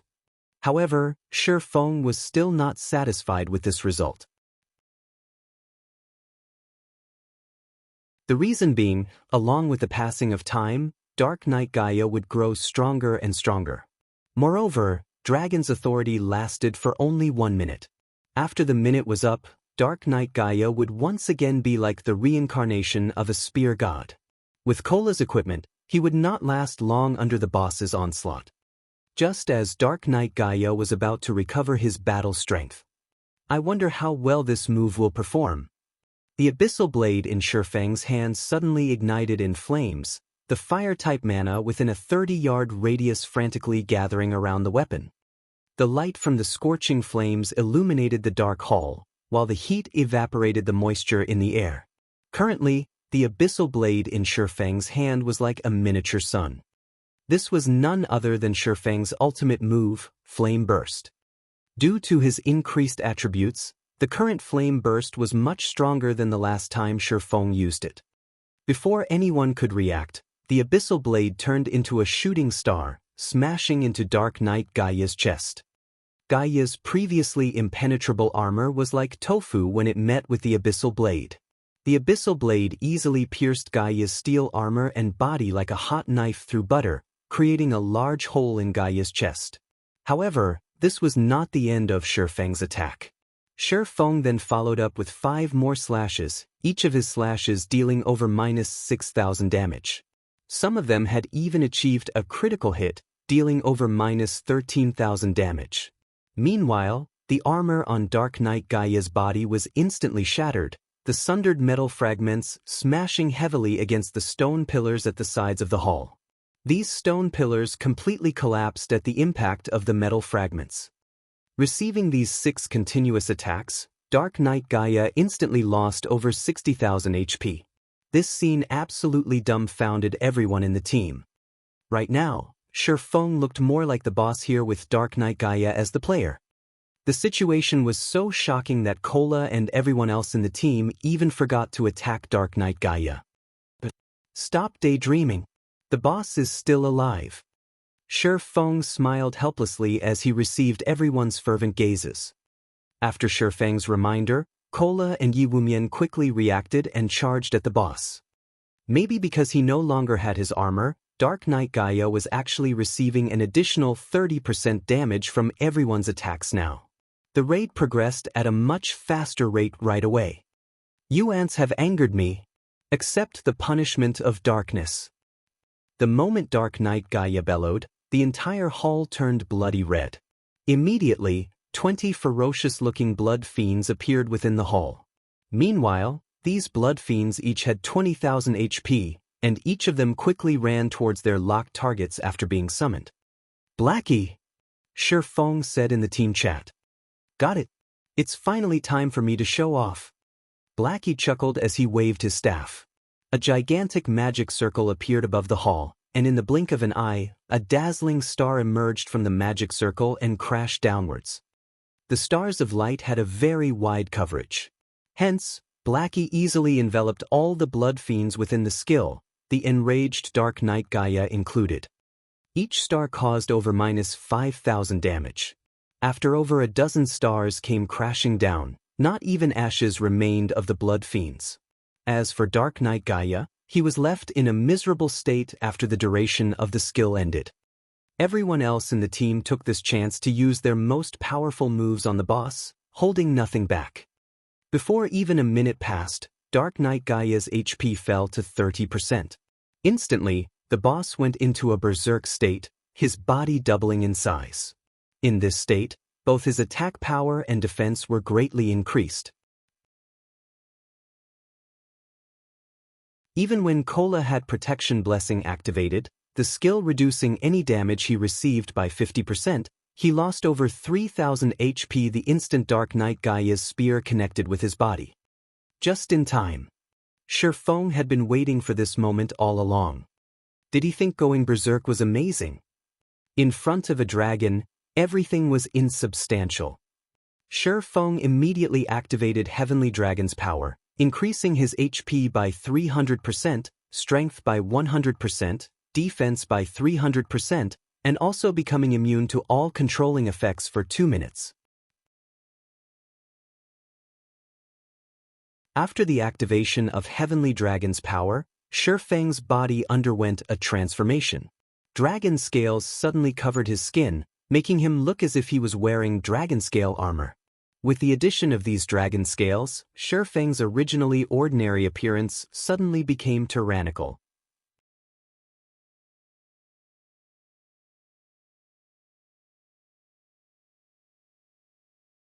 Chapter 269, Violent Conclusion. Originally, everyone was still worried about how they should deal with the berserk boss. However, Feng's shocking transformation immediately attracted their attention. Leaving aside Feng's new handsome and gorgeous appearance, just by standing there he was already giving off an insurmountable pressure. This was no longer an oppression due to strength. Instead, this pressure was the instinctive reverence for a primordial life form. Just what is going on here? Aqua Rose asked in shock. It was a known fact that players could not transform their bodies. Yet, Feng had actually transformed in defiance of that notion. Moreover, that frightening pressure he was giving off was much more terrifying when compared to the berserk Dark Knight Gaia.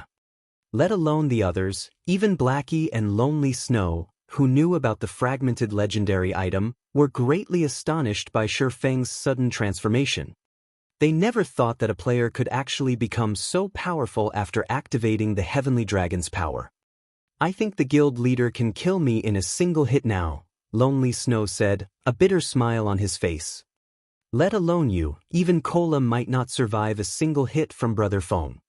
With the activation of the Heavenly Dragon's power, Feng's strength received a several-fold increase, which meant that his attack power had increased as well. When Blackie thought about how his most powerful skill, stars of light, already failed to match Shifeng's previous strength.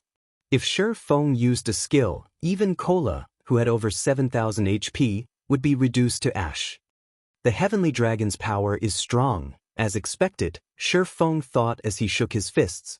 He could feel boundless power coursing through his body. In addition, after activating the skill, Shifeng could feel his mind becoming much clearer than before, allowing him to reach a peak condition that he had never experienced.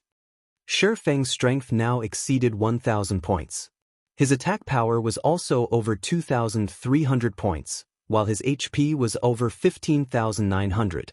In addition, his defense had gone past 4,500 points, almost twice that of Cola's. Currently, he could easily be considered a mini-boss. Cola, leave tanking the boss to me. Shifeng wanted to test his new body. Moreover, it would be much more effective for him to tank the boss instead of Cola right now. Apart from having higher attack, defense, and HP, Shifeng's current dodging capabilities were miles ahead of Cola's. All right. Although Cola was still shocked by Shifeng's transformation, he managed to muster a reply. With more than 15,900 HP, nobody was a more reliable MT than Shifeng. After relieving Cola of his duties, Shifeng immediately slashed a sword at Dark Knight Gaia. Like a lightning bolt, Shifeng's sword smashed into Dark Knight Gaia's body with the might of 1,000. The attack dealt over -2,000 damage to the boss, and the strength behind the attack forced the boss to retreat 3 steps. Each step the boss retreated left behind a deep footprint on the hard-tiled floor. This was the benefit of increasing one's strength. Compared to increasing just attack power, if players with physical damage classes increased their strength, not only could they gain additional attack power, their increased strength would also create a suppression effect during battle. This effect would further raise the damage they dealt their enemies. When attacking, players could also cause their enemies to lose their balance. In a battle, if one could not maintain a proper stance, it would be very easy for problems to arise. Hence, compared to purely increasing one's attack power, it would be much more beneficial to increase one's strength instead. This was a kind of invisible support, and many players only discovered the importance of basic attributes after playing the game for a long time. Currently, Shifeng's battle with Dark Knight Gaia was in full swing, and the other melee classes had no chance to get close to the boss at all. The reason being, aside from MTs like Cola and Yi Wumian, the other melee classes could not even survive a single hit from Dark Knight Gaia. In this situation, only the ranged players could continue attacking without worry. Although Dark Knight Gaia had gone berserk, he was merely an insignificant being in the face of the Shifeng who had the Heavenly Dragon's power activated. The battle between the two of them was just like a battle between two boss monsters.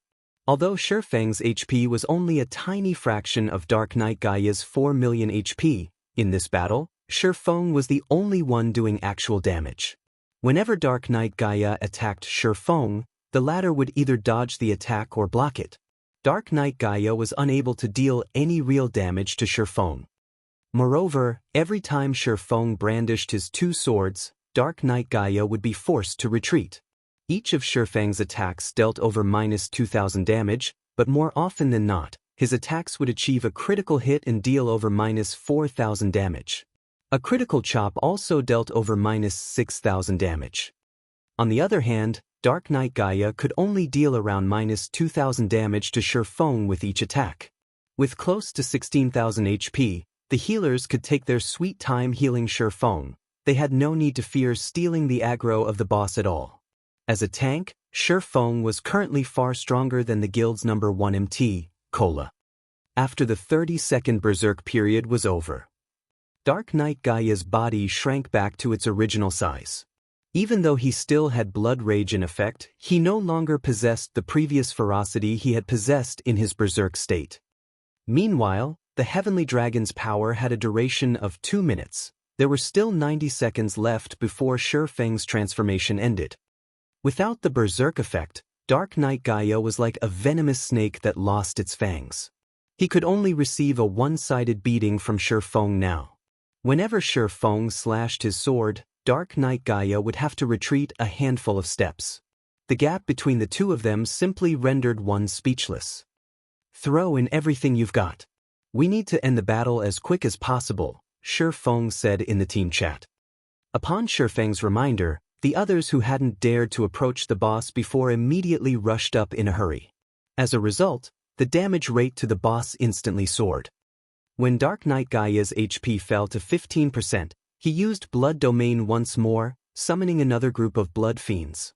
However, unlike the first group of Blood Fiends, these newly summoned monsters each had 30,000 HP. As expected, even his skills have changed. Shifeng had been afraid of something like this happening, hence why he wanted to end the battle as quickly as possible. Since the quest had altered the rating difficulty of the dungeon, a change to the skills of the boss would naturally occur. Since there wasn't much of a change in Dark Knight Gaia's Blood Rage, then the only skill that remained was Blood Domain. Everyone, gather in the center. Shifeng immediately shouted. When Blood Domain was previously used, the team had a wide-range AoE skill like the Stars of Light to depend on. However, they had no such skill that could quickly deal with all the Blood Fiends this time. Stars of Light had a 30-minute cooldown, so there was no way of using it for the second time in this battle. Hence, they could only hope to group up and concentrate their attacks on the monsters. Everyone in the team reacted fast. Before 3 seconds had passed, all of them were already standing together. Having the shape of a demonic beast, the blood-red monsters revealed malicious expressions upon being summoned. After locking on to their respective targets, the Blood Fiends let out frenzied roars as they charged forward. By the time the Blood Fiends started moving, Aqua Rose had already finished chanting an incantation. First, she summoned an ice wall to block off all the Blood Fiends from closing in on their group.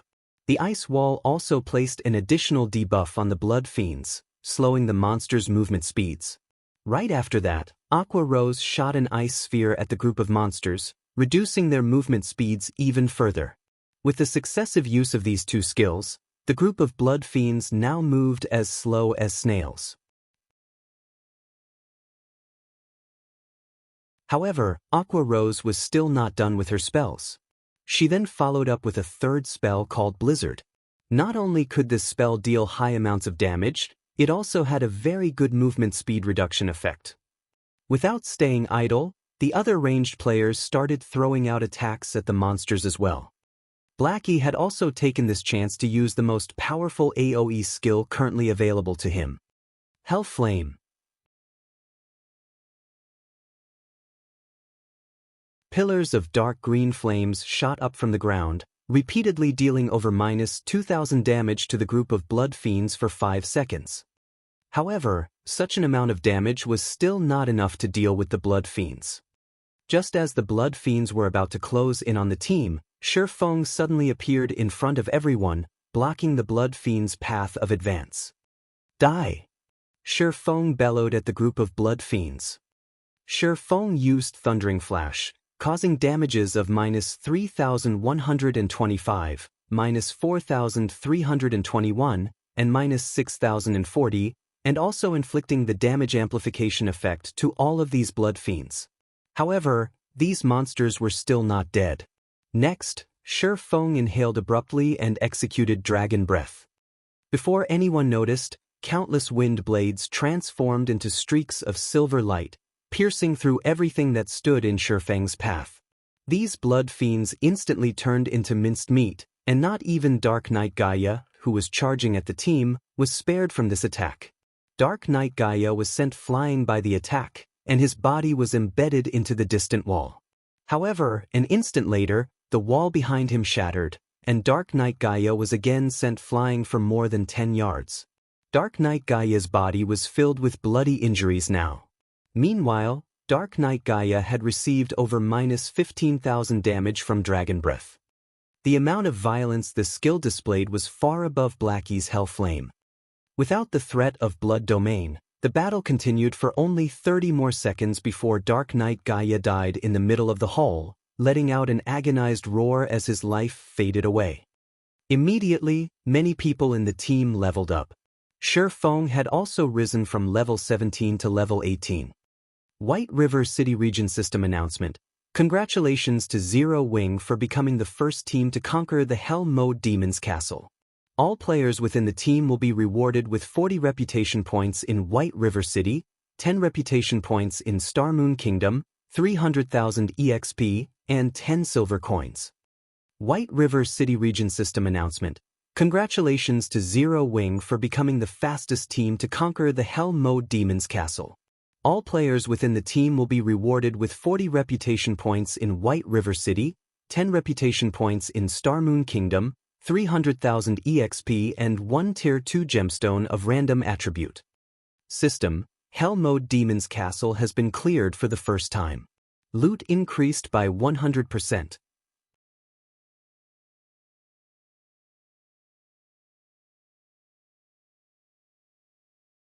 Chapter 270 Ennobled. Outside one of the 3 great dungeons, the Land of Death, there were many guilds that had established a base of operations to facilitate raiding the dungeon. Meanwhile, inside Dark Star's base of operations, the Arclight shield is already in our hands now, so the MT problem has been dealt with. The next thing we need to do is to snatch the first clear of the Land of Death right in front of everyone, Lone Tyrant said in high spirits. Lone Tyrant had spent a lot of effort in order to acquire the Arclight shield. In order to quickly collect the required 30 gold coins, he had played the role of the gullible fool and purchased them at an overpriced value of 700,000 credits. However, now that the actual item was in his hands, Dark Star would officially become the second guild in White River City to start raiding the hard mode of one of the 3 great dungeons. Previously, the main reason why Dark Star had been surpassed by Ouroboros was the insufficient strength of their MT. Now, however, the situation was different. With their newly acquired Arclight shield, Dark Star would be competing with Ouroboros on a level playing field. As for the other guilds, Dark Star had no reason to be fearful of them. Even if Zero Wing already had their own Arclight shields, they were only a recently established guild. They did not possess the backing required to raid the 3 great dungeons. At this moment, however, a system announcement rang out. White River City Region System Announcement. Congratulations to Zero Wing for becoming the first team to conquer the Hell Mode Demon's Castle. All players within the team will be rewarded with 40 reputation points in White River City, 10 reputation points in Star Moon Kingdom, 300,000 EXP, and 10 silver coins. White River City Region System Announcement. Congratulations to Zero Wing for becoming the fastest team to conquer the Hell Mode Demon's Castle. All players within the team will be rewarded with 40 reputation points in White River City, 10 reputation points in Star Moon Kingdom, 300,000 EXP and 1 Tier 2 gemstone of random attribute. The announcement was repeated 3 times. Lone Tyrant was dumbfounded by this announcement. He was very clear about what sort of dungeon the Demon's Castle was. If not for the fact that the first clear of the 3 great dungeons was too important to them, Dark Star would have long since started raiding the Demon's Castle. However, Zero Wing had gotten the drop on them and secretly taken the first clear of the Demon's Castle. Moreover, it was the first clear of the Hell Mode Demon's Castle. Currently, Ouroboros was the only guild in White River City that could successfully raid a 20-man hard mode dungeon. However, that capability was limited to the level 10 low difficulty dungeons, and not a level 15 high difficulty dungeon. How did they do it? Aren't they just a recently established guild? Lone Tyrant could not make sense of the situation. Did that Yi Feng help them in secret? Even so, they still shouldn't be able to clear it. That's a 20-man dungeon. There is a limit to one person's strength. Boss, do you want us to go investigate? An assassin asked. No need. The 3 great dungeons takes priority.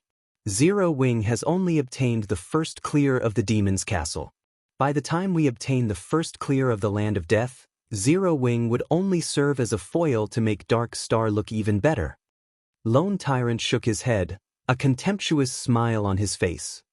Although Lone Tyrant acted dismissively towards Zero Wing's achievement, the other guilds in White River City did not. In addition, the independent players in White River City were also greatly astonished by Zero Wing's achievement. Before, not everyone felt that Zero Wing really deserved to be ranked as one of the top 6 guilds of White River City. After all, the only real achievement of the guild was its monopoly of the top 8 positions on the ranking list. Nothing else about the guild was worth mentioning. Now that they had obtained the first clear of the Hell Mode Demon's Castle, it showed that dungeon raiding was no longer a weakness of Zero Wing. This situation had caused many gaming experts who were previously hesitant about joining Zero Wing to change their minds. The reason being, Zero Wing was the second guild in White River City to have successfully cleared a 20-man Hell Mode dungeon. Moreover, the dungeon they had cleared was a level 15 dungeon, the highest level dungeon that players could currently enter. This showed that their strength had surpassed the other guilds by a large margin. Just as the players in White River City were fervently discussing this matter, Shifeng's team started distributing their spoils of war. Originally, aside from the Hell Mode bosses of the 3 great dungeons, Dark Knight Gaia could be considered as the strongest boss below level 20. After receiving the frightening enhancement from Shifeng's quest, Dark Knight Gaia had become even stronger than the final boss of the Hell Mode of the 3 great dungeons. Hence, the loot he dropped would naturally be excellent. Dark Knight Gaia had dropped a total of 27 items, 9 weapons and equipment, 1 forging design, 1 tailoring design, 1 potion recipe, 1 cooking recipe, 3 precious production materials, 10 magic crystals, and 1 demon's heart. The last item was also Shifeng's quest item this time around. Among the 9 weapons and equipment, 5 were of dark gold rank, and all of them were items that could level up from level 15 all the way up to level 20. Of the 5 items, 1 was a staff for clerics, and 1 was a cloth armor chest piece for clerics. Both items were given to Violet Cloud. Meanwhile, Blackie received a hat for cursemancers, Aqua Rose received shoulder guards for elementalists, and Yi Wumian received arm guards for shield warriors. The remaining 4 weapons and equipment were of fine gold rank. The leather armor chest piece and shoulder guards were both given to Fire Dance. There was also a longbow for rangers, which was given to Sentimental Memories, one of the 5 demon generals. Lastly, the Berserker, Water Buffalo, received a great sword. After having distributed all the equipment, the team's battle power greatly increased once again. With such equipment, no other team in White River City could even hope to compare to them. As for the other items, Shifeng promptly kept them for himself. We've got a good harvest this time. Shifeng felt exhilarated when he looked at the designs and recipes in his bag. In the hands of others, these items would only be worth a small sum of money. In his hands, however, these items would be money-making machines. Most importantly, the forging design he obtained was meant to produce the gemstone buckle. This item could allow players to equip an additional gemstone onto equipment that were of bronze rank or above. Meanwhile, players could apply up to 3 gemstone buckles on their characters, meaning they could have up to 3 additional gemstones. The value of this item was no less than the advanced whetstone. As for the other recipes and designs, they were relatively valuable as well. Only, they were not as valuable as the gemstone buckle. After leaving the demon's castle, Shifeng allowed everyone to go ahead with their own agendas while he headed to the city hall of White River City. When Shifeng arrived at the reception room of the city hall, the Tier 4 wizard Weissman was still as leisurely as he was before. Weissman currently stood by the window, a peaceful expression on his face as he observed the plaza outside the city hall. "Young man, you're here. I've already heard about your achievements from that little girl, Charlene." Before Shifeng had even entered the room, Weissman had already detected his presence. At this time, Weissman moved away from the window and walked towards Shifeng. He then nodded his head, a smile on his face as he said, "Not bad. Truly not bad at all. I never imagined a day would come when this old man would misjudge somebody. Ha! Not only have you slain Gaia, you have also saved the entire White River City. I don't even know how I should reward you for your efforts. How about this? With the power vested in me, from this day onwards, you are a Viscount of White River City." With your strength, I believe you should be able to protect that place. Take this Blacksteel's contract here and head over to that place, then. System, Unique Quest, Demon's Heart completed. Quest rewards, position of Viscount in White River City, Blacksteel's contract, 500,000 EXP, 50 free mastery points, and 2 gold coins. Shifeng was momentarily dumbfounded by the unexpected rewards. These rewards were simply too bountiful, especially the position of Viscount. In the entire White River City, perhaps only Shifeng would understand the importance of this position. Right, I nearly forgot to mention that little girl, Charlene, said she has some matters that she needs to speak with you about. She is at the Stargazing Tower right now. If you have nothing else to do, you should go see that little girl. You don't want to miss out on a rare opportunity, Weissman said, giving Shifeng a meaningful smile.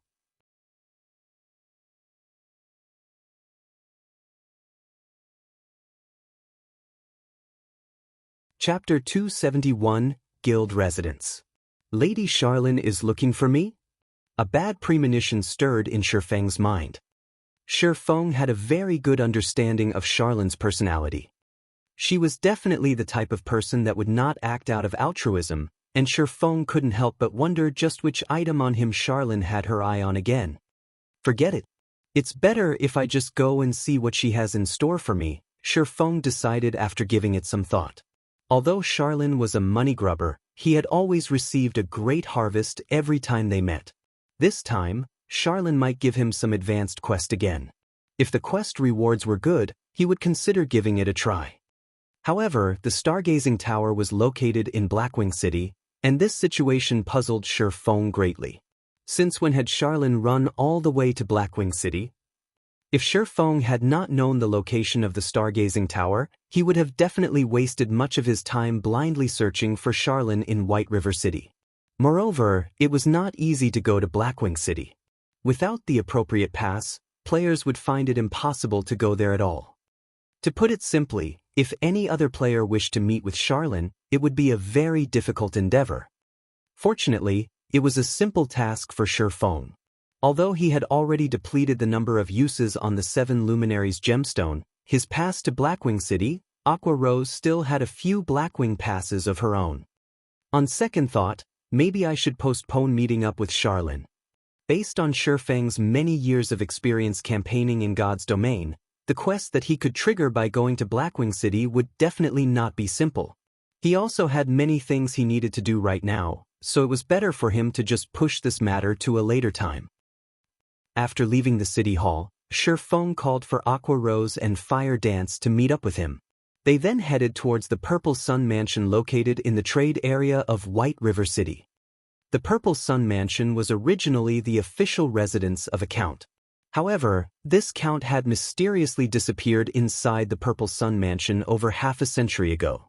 In the following decades, every new owner of the residence would also mysteriously disappear overnight. An answer was never found for their disappearance, and ultimately, the residence was sealed by the city more than a decade ago.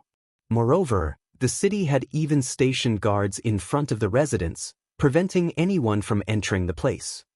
It went without saying that the area the Purple Sun Mansion occupied, as the official residence of a count, was one of the largest within the trade area of White River City. Even though Shifeng was now a Viscount, the personal land he could purchase would be less than a third of the Purple Sun Mansion. Guild leader, why did you bring us to this abandoned residence? Aqua Rose asked in curiosity as she looked at the dilapidated residence in the distance, and also at the 8 guards stationed outside the place. Their guild had just recently obtained the first clear of the Hell Mode Demon's Castle, and the resulting fame had attracted many players to apply to join the guild right now. As a result, Aqua Rose was swamped with work.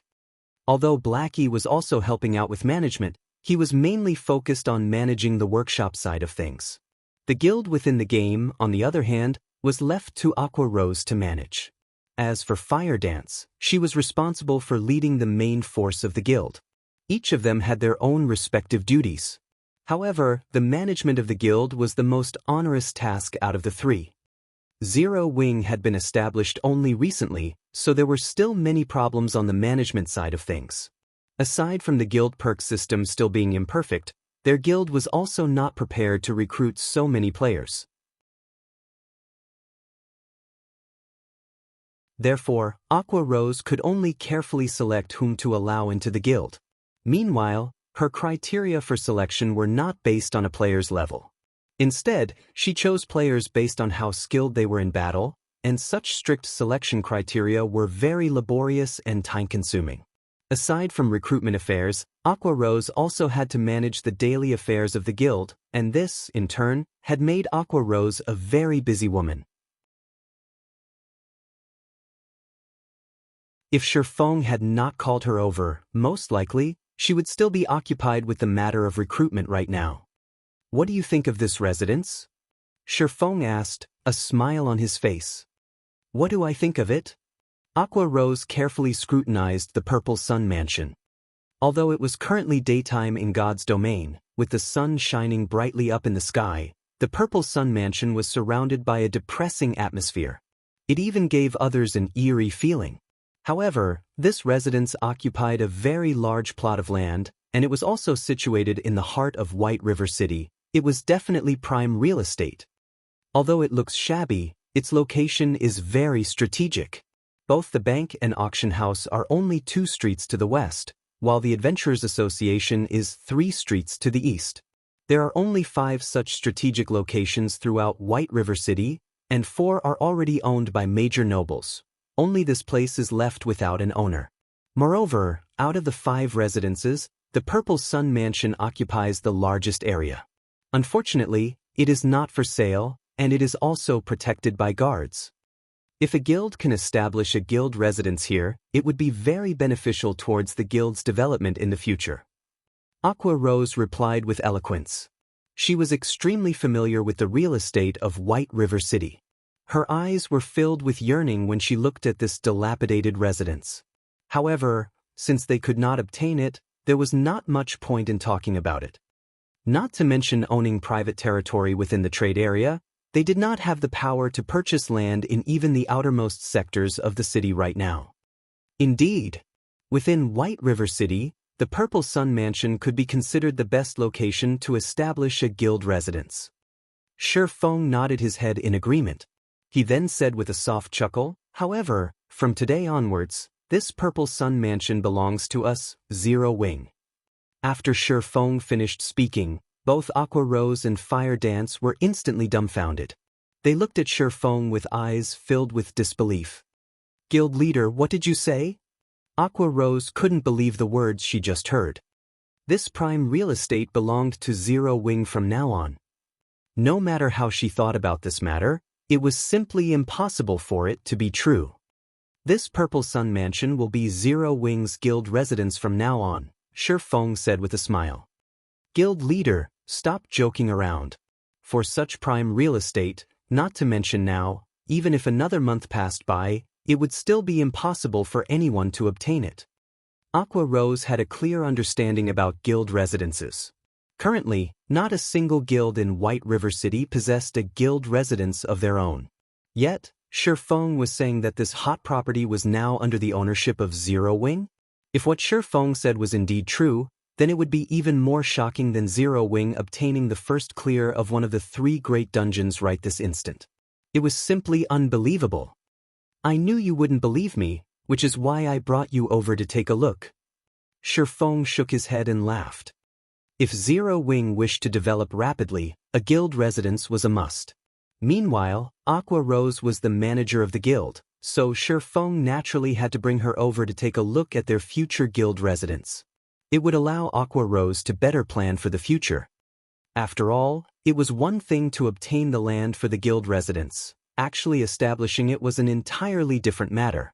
It would be better for them to plan ahead. Just as the 3 of them arrived in front of the steel gate of the Purple Sun Mansion, the captain of the stationed guards walked up to them, blocking their paths. "This is a forbidden location of White River City. Those unrelated, please leave," the guard captain berated. "Don't tell me even I am not allowed entry?" Shi Feng revealed his title of Viscount. So it is Lord Viscount. Forgive this humble one for not recognizing my lord. However, Magistrate Weissman has personally given orders that nobody is allowed entry into this place, and even if it is you, Lord Viscount, I am afraid that I cannot allow you to enter. The guard captain suddenly grew respectful when speaking to Shi Feng. What about this? Shi Feng took out the Blacksteel's contract this time. The guard captain was shocked after seeing this piece of paper. After all, this paper was the deed to the Purple Sun Mansion. In other words, from this moment onwards, the Purple Sun Mansion was the private territory of the Viscount before him. Since Lord Viscount has already become the owner of this place, of course this humble one would not stop my lord from entering, the guard captain said carefully. He then added, however, there is something very strange about this Purple Sun Mansion. If my lord is planning to enter, please exercise caution. I understand. Shi Feng nodded in reply. Following which, the 8 guards moved away from the entrance, allowing the 3 of them entry into the residence. Meanwhile, both Aqua Rose and Fire Dance were shocked by Shi Feng's revelation. He was actually a Viscount of White River City. Nobility was unlike levels. One could not get ennobled simply by wishing for it. Instead, one needed a large amount of reputation to do so. Currently, all the guilds in White River City were busy trying to raise the White River City reputation they had. Although there were already players who had become citizens, there had yet to be a single person who achieved nobility even until now. Meanwhile, nobility could be categorized into 5 tiers, which were Duke, Marquis, Count, Viscount, and Baron. Just the difficulty of becoming a Baron had made all the guilds in White River City lament over their powerlessness, not to mention obtaining the position of Viscount, which was 1 tier above Baron.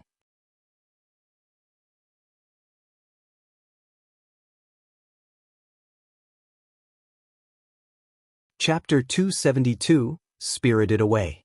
Based on Aqua Rose's knowledge about the authority of barons, aside from being able to purchase private territory within White River City, they could also hire their own guards.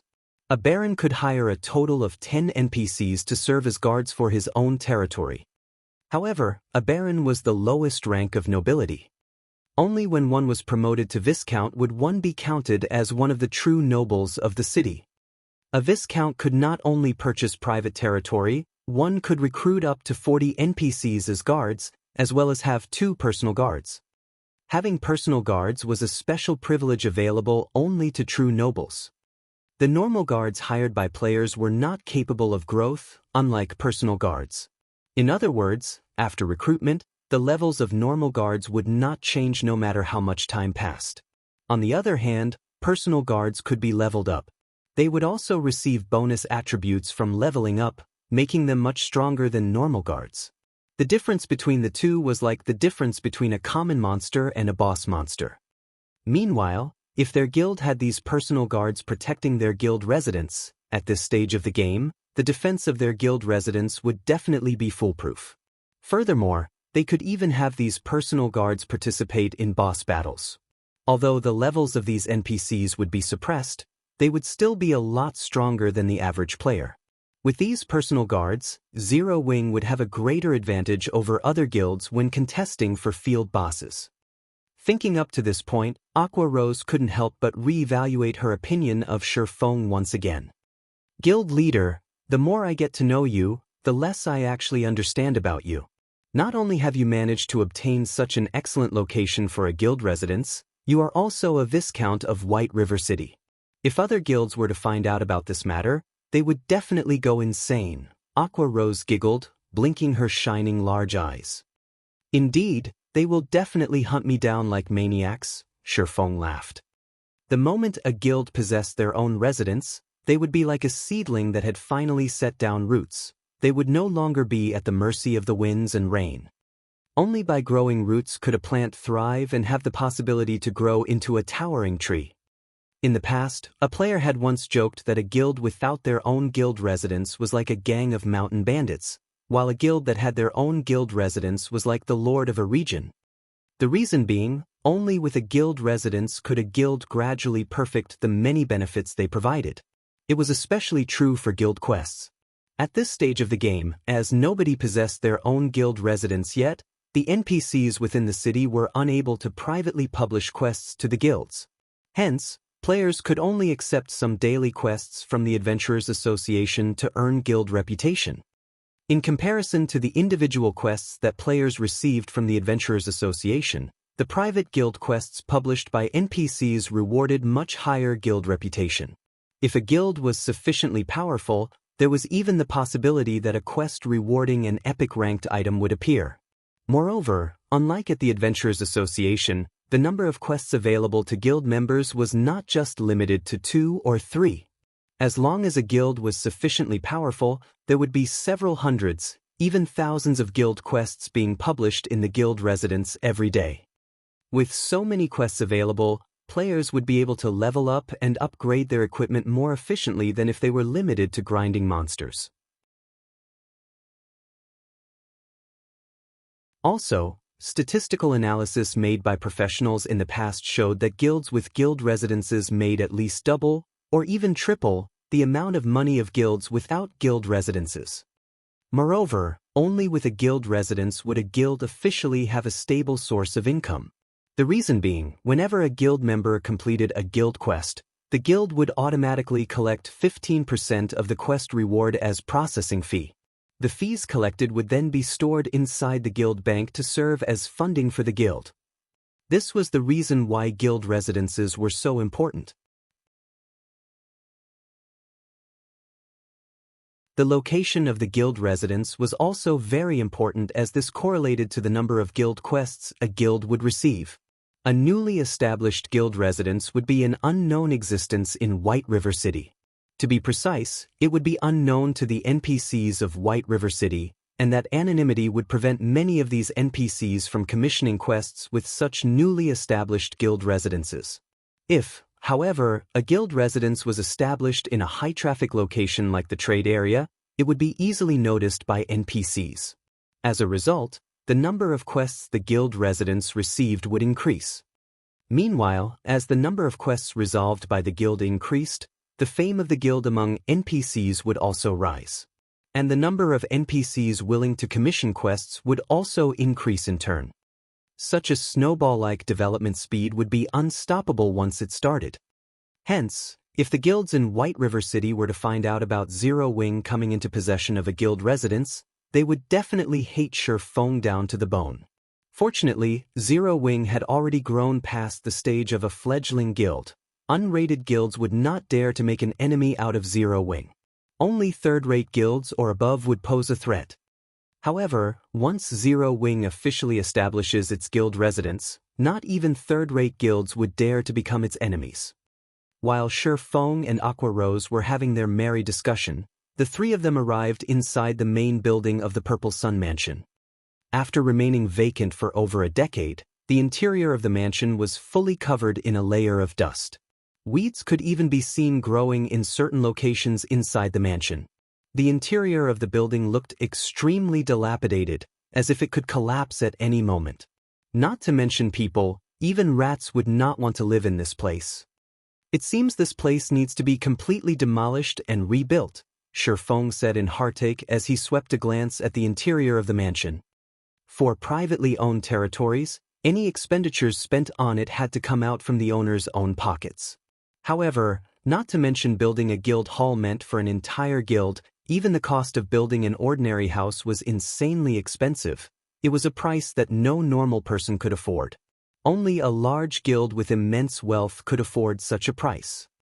Guild leader, you are the wealthiest player in White River City, yet you're actually crying about being poor? Aqua Rose rolled her eyes at Feng. She knew for a fact that Feng had spent over 100 gold coins without even blinking when he bought the Arclight shield forging design. Feng could only shake his head and bitterly smile in reply to Aqua Rose's teasing. What Aqua Rose did not know was that a fee of 200 gold coins was required in order to construct even the most common guild hall.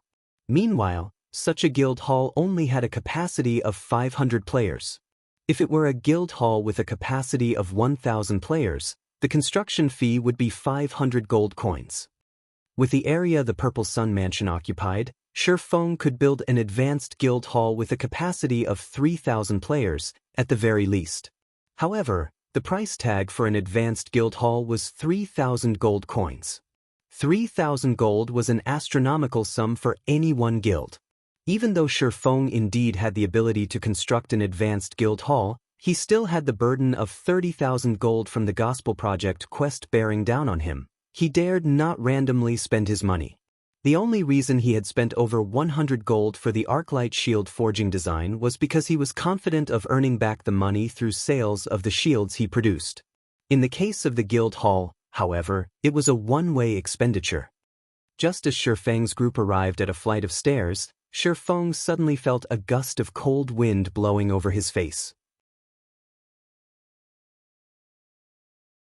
He could also hear an indistinct voice whispering by his ears, as if calling him to descend the stairs. Instantly, Shifeng felt all the hairs on his body stand up. Without hesitation, Shifeng immediately unsheathed the abyssal blade and the demon bane, raising his 5 senses to their very limits. In this moment he was fully prepared for any enemies that would show up. Aqua Rose and Fire Dance, on the other hand, reacted a tad slower than Shifeng. However, they too promptly readied their weapons as they fixed their gazes at the staircase. Contrary to their expectations, however, nothing appeared from the staircase.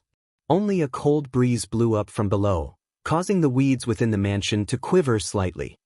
How can there be wind coming from inside the building? Fire Dance asked, feeling there was something very strange about the situation. The virtual world of God's domain closely resembled reality. Meanwhile, their current location was the heart of the mansion. It was an enclosed space, so it should have been impossible for any wind to be present. Likewise, Shifeng also felt this matter was strange. However, according to Shifeng's knowledge, there was indeed something very strange about this Purple Sun Mansion. After all, it was a fact that every previous owner of the mansion had disappeared without a trace while staying inside the building. It was due to these disappearances that the inhabitants of White River City had nicknamed the building the Ghost Mansion. Even the Tier 4 wizard Weissman could not find the reason for the past owner's disappearances. The only solution he had was to send out a team of guards to prevent anyone from entering the mansion. Shifeng also had not learned anything about the Purple Sun Mansion in his past life.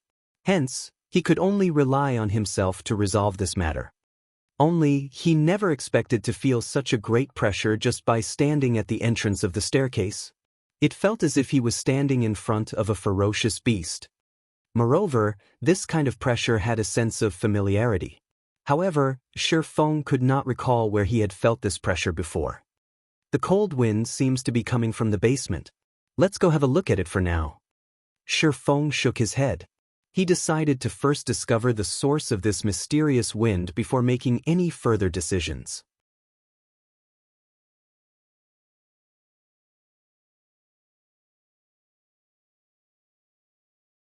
Chapter 273, Forgotten Lands.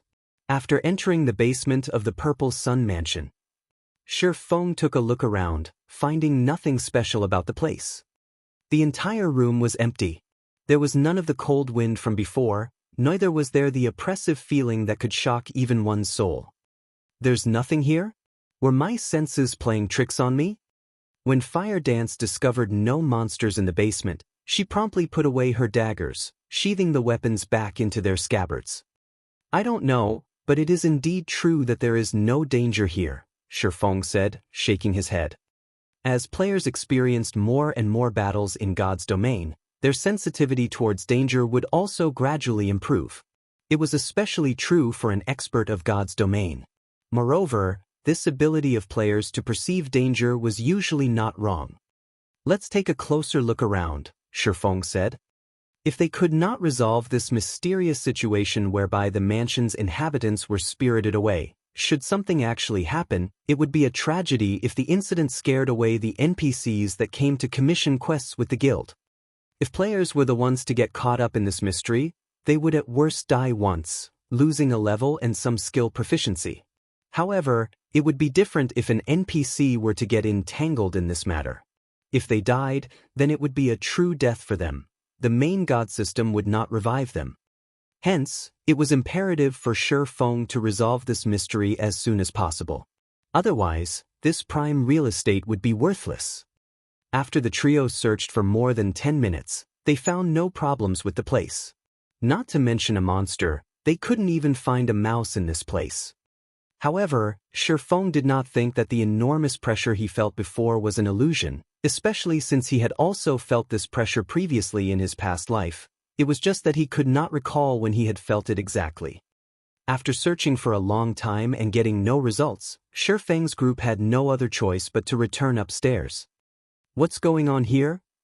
The moment the group arrived upstairs, Aqua Rose immediately called out in shock when she saw the scene before her.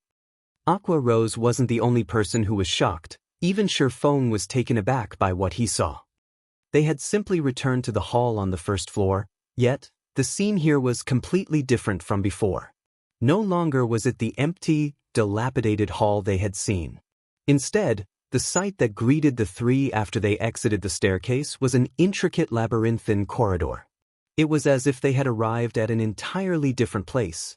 It was definitely not the former Purple Sun mansion they had been in. At this moment, a notification sounded from the system. System, players have discovered the Forgotten Lands. All communications to the outside world are temporarily disabled. So it turns out to be something like this. Shifeng suddenly came to a realization. He finally knew why the previous owners of the mansion had all disappeared one after another. It turned out that all of them had been transported to this location. Guild leader, I can't use my return scroll, Fire Dance said, her eyebrows wrinkled. This is just like the time in the trial of God. It seems that this place isn't ordinary at all. Shifeng began observing his surroundings. Shifeng had encountered numerous such situations in his previous life.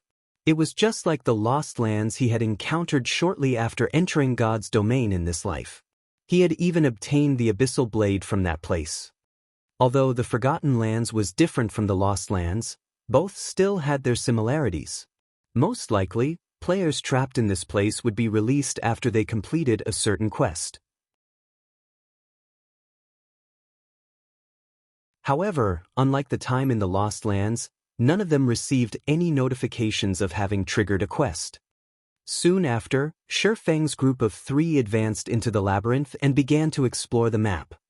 Shifeng couldn't help but admit that this map was very large. Even after they had wandered around for more than 6 hours, they still hadn't finished exploring the place. In the end, the three of them decided to split up and continue their exploration. In any case, they had not met with any dangers so far, and it would be much more efficient if they explored the map separately. Unwittingly, a day passed by without anything happening. Only on the second day did Aqua Rose find something new in the region she explored.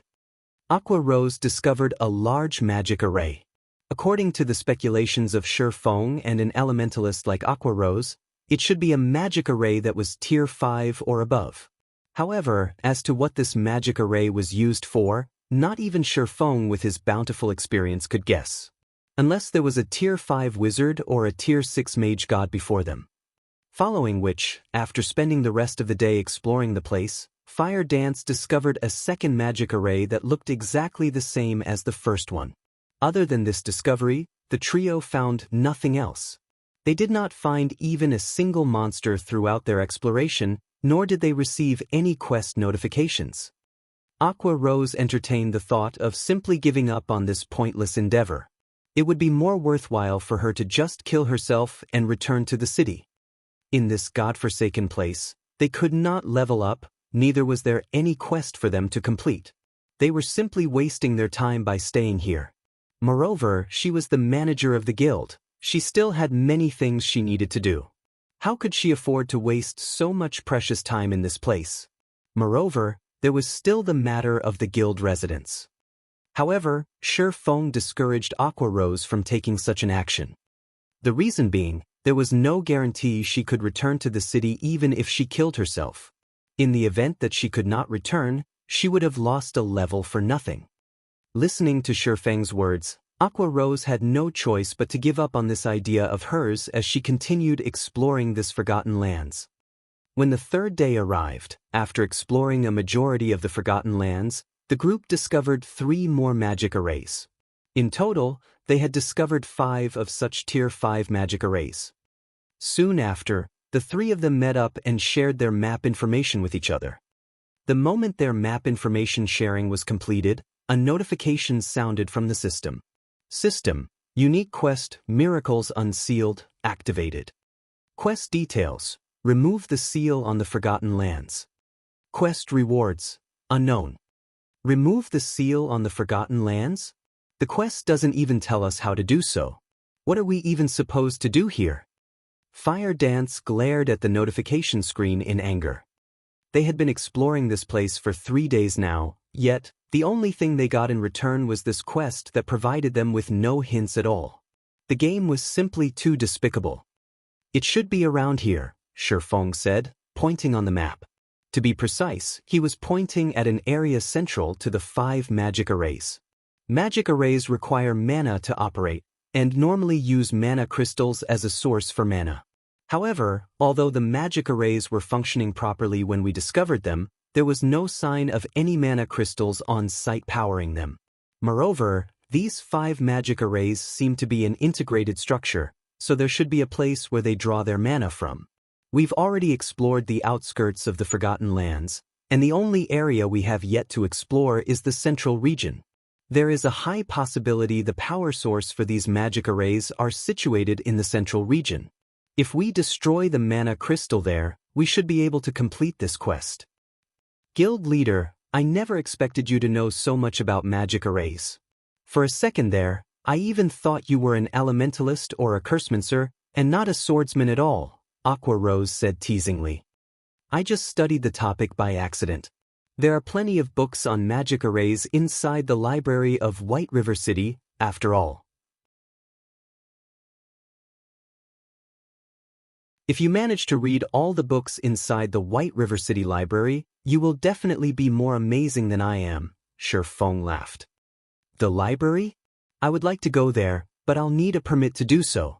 Guild leader, since you're the one who mentioned it, you have to take responsibility. Aqua Rose also knew the importance of the library. If an elementalist wished to learn more powerful spells, the best way to do so was at the library. Unfortunately, she lacked the permit to enter the library. The only choice she had now was to steadily raise her reputation in White River City. Okay, I'll get you a permit to the library after we leave this place. Shifeng shook his head and laughed again. As a demon hunter, he could obtain a permit to the library any time he wanted. Moreover, now that he was a Viscount of White River City, as one of the true nobles of the city, he could easily obtain a handful of library emblems. Following which, the 3 of them ran towards the central region of the Forgotten Lands. For hours later, the trio arrived outside the central region. If they wished to enter the place, they needed to go through a very long crystalline pathway. However, there was a giant 3-headed wolf made out of blue crystals blocking the entrance of the pathway. So there is a monster here after all. Fire Dance's eyes glowed with interest when she saw this 3-headed wolf. After several days of no combat, her hands were already itching for action.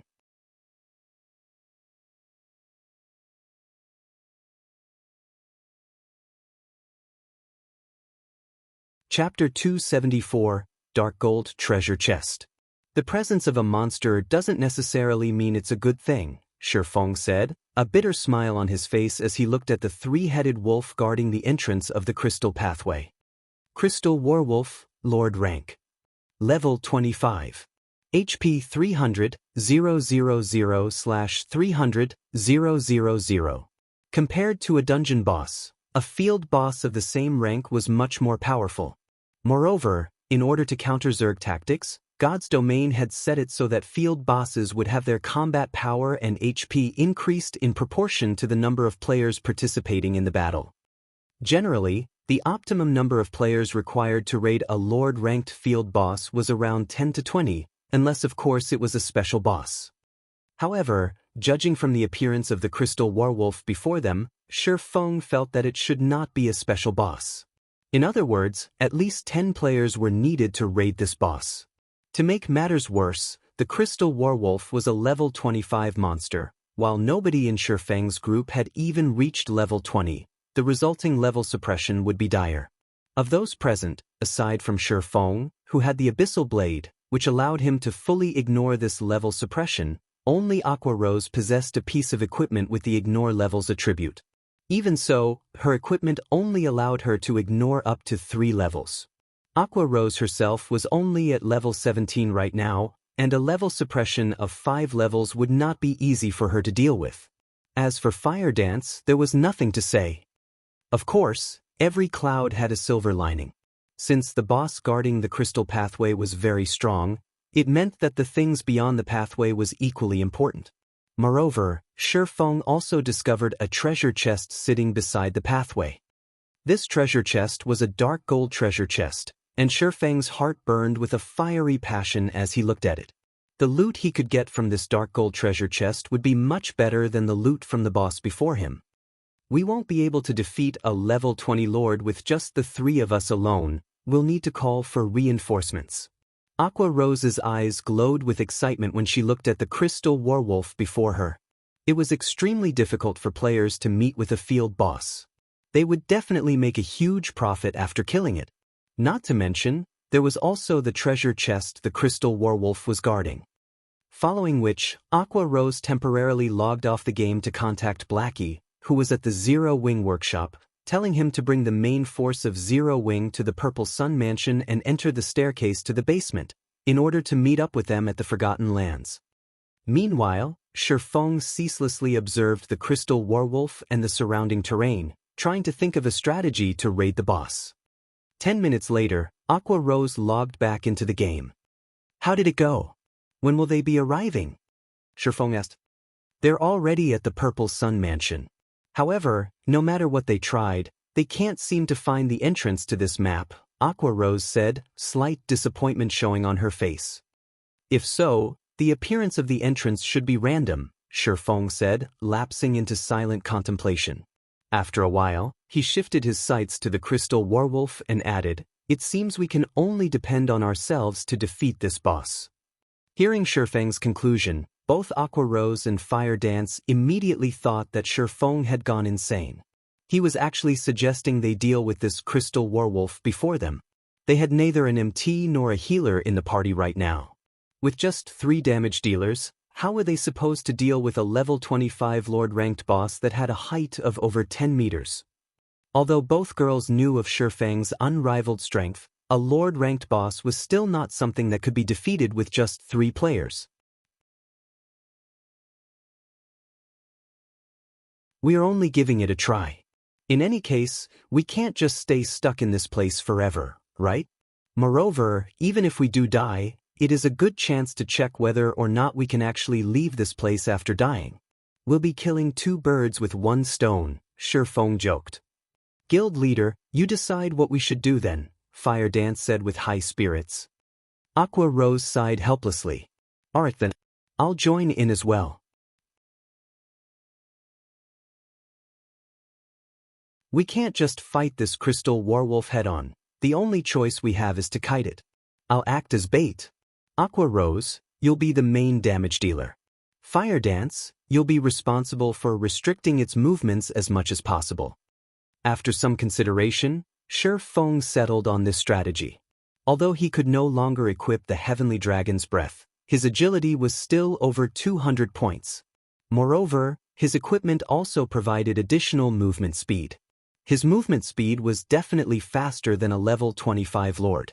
Combining those with his keen reactions, out of the 3 players in the party, he was definitely the most suited to be the bait.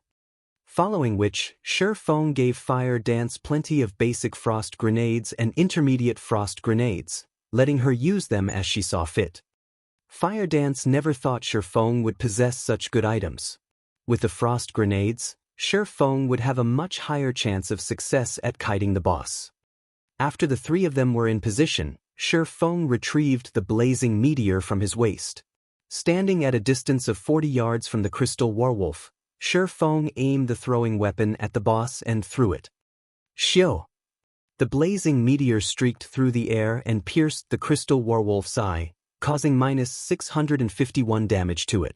Compared to a one-handed sword, Shi Feng's damage with the throwing weapon was much higher. AO! The crystal werewolf let out an agonized wail. With bloodshot eyes, the crystal werewolf glared at the direction where the throwing weapon came from. As a result of its actions, however, the blazing meteor, which was still lodged in its eye, damaged the visual organ even further, causing an additional burst of -1,300 damage. The crystal werewolf was utterly angered now, and using its powerful hind legs, it leaped and charged at Shi Feng. Immediately, Shi Feng turned around and ran. Everything was just like Shi Feng had guessed. His speed was just a tad faster than the crystal werewolf's. However, in order to avoid having Aqua Rose's and Fire Dance's aggro on the boss exceed his, which would in turn lead to the crystal werewolf attacking the two girls, Shi Feng needed to constantly send attacks at the boss to strengthen his aggro on it. As a result, the crystal werewolf would oftentimes catch up and attack him. The crystal werewolf's attacks were extremely powerful. A single swipe from its paws could easily shatter the floor, resulting in fist-sized rubble flying everywhere.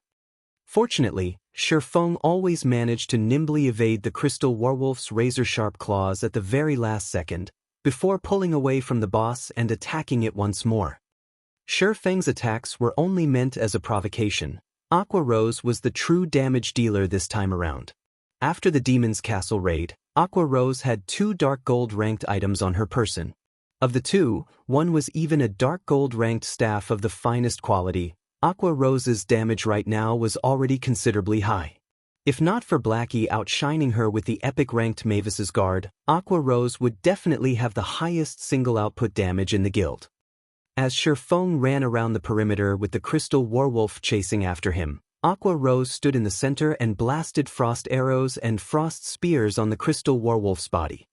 Not only could these spells reduce movement speed, each of these spells also dealt over -500 damage to the boss. If not due to the level suppression of 5 levels, her spells would definitely deal over -800 damage. Fortunately, unlike Shi Feng who could only attack intermittently, Aqua Rose could attack continuously and deal a constant stream of damage to the boss. On the other side, Fire Dance kept inflicting the bleeding debuff and using poisons that reduced movement speed on the boss. With the 2 movement speed reduction effects stacked together, the crystal werewolf slowed down significantly. Also, whenever the crystal werewolf got too close to Shi Feng, Fire Dance would immediately throw a frost grenade at the boss, freezing it. However, as the crystal werewolf was a Lord-ranked boss, the freezing effect of the frost grenades was greatly diminished, lasting no more than 3 seconds. Sometimes it lasted for only 1 short second. However, when experts exchanged moves, it took only an instant to reach a conclusion, so 1 second was more than enough for Shi Feng to pull a great distance away from the boss. Although the 3 of them dealt only a small amount of damage, the HP of the crystal werewolf continuously rose and fell. After more than a dozen minutes passed, the crystal werewolf had only 30% of its 300,000 HP remaining. By simple estimates, the boss would die in less than 10 minutes. Oh! The crystal werewolf went berserk. Just like a deflated balloon, its towering body, which was over 10 meters in height, suddenly shrank. Within moments, the boss became much smaller than it was before. Not good. This is the type of berserk that discards power for speed. Shi Feng had encountered plenty of such bosses in the past.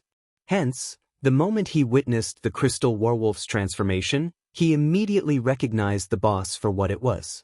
Fire Dance, keep on using the frost grenades to slow it down. Understood. Fire Dance knew that this was a crucial period. Hence, she tossed out the frost grenades in her hands one after another without pause. However, something unexpected happened. Aside from the frost grenades dealing much less damage than before, both their movement speed reduction and freezing effects were completely useless against the boss. In the blink of an eye, the shrunken crystal werewolf appeared before Shi Feng. It brandished its claws. Its 3 heads bared the fangs in its mouths, and it bit down at him. Although Shi Feng managed to deftly evade the 3 jaws clamping down on him, he failed to evade one of the paws that quickly followed. Suddenly, Shi Feng's entire person was sent flying for more than 10 yards, and a frightening damage of more than -2,100 appeared above his head. Shi Feng felt as if his chest had caved in when he received the attack. Shi Feng's HP instantly fell to a dangerous level, his previously green HP bar turning into a bright red.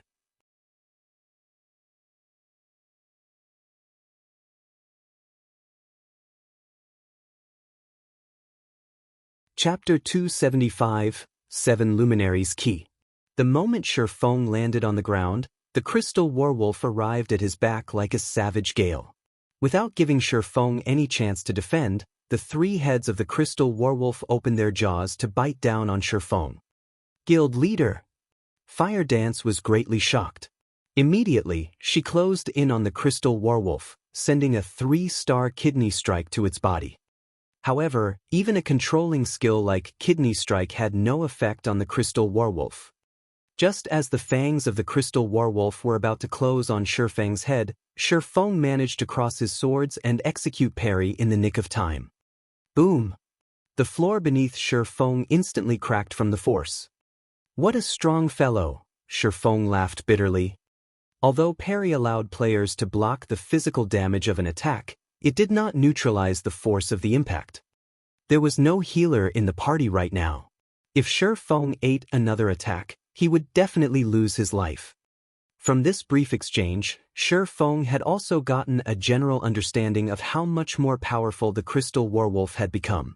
In Shi Feng's estimation, although the crystal werewolf had not received much of an increase in terms of strength, its current speed was at least 30% faster than before it went berserk. At this moment, only by equipping the Heavenly Dragon's Breath could Shi Feng have a chance at grasping victory. Otherwise, he would only receive unilateral abuse from the boss. Unfortunately, although reaching 200 points in agility was a simple task, it was not easy for a swordsman like Shi Feng to attain 120 points in intelligence. Moreover, very few plate armor equipment meant for swordsmen had the intelligence attribute on it. Those that did would be considered garbage equipment. Seeing that its attack had failed to kill its prey, the crystal werewolf immediately rotated its body, its diamond-like tail whipping at Shi Feng as it did so. As parry was still on cooldown, Shi Feng had no choice but to activate one of his life-saving skills, Defensive Blade. Defensive Blade was currently at level 4, and it protected Shi Feng from 9 ranged attacks or 4 melee attacks. Defensive Blade was a skill that provided complete immunity to any attack, be it damage or the resulting impact. It was one of the must-have basic combat skills for swordsmen. As for why Shi Feng had chosen to use parry first instead of Defensive Blade, it was for the sole purpose of determining the combat power of the Berserk Crystal Werewolf. Only by experiencing the force of the impact could Shi Feng make the best judgment. Meanwhile, the conclusion Shi Feng arrived at was to face the crystal werewolf head-on. If he tried to escape, he would only die faster. Following which, he raised the abyssal blade up in the air. Green electric arcs surrounded the body of the sword as it moved to meet with the snowy, sharp claws of the crystal werewolf. Thundering flash.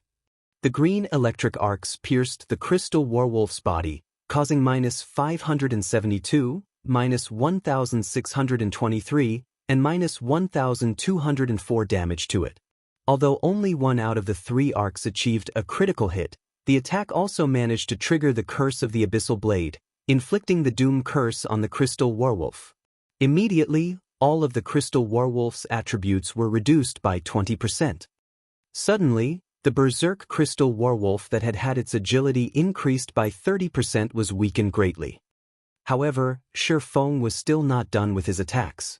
He activated Phantom Kill right away, his doppelganger appearing beside the crystal werewolf. Shortly after, Shi Feng's doppelganger started sending a barrage of attacks at the crystal werewolf as well.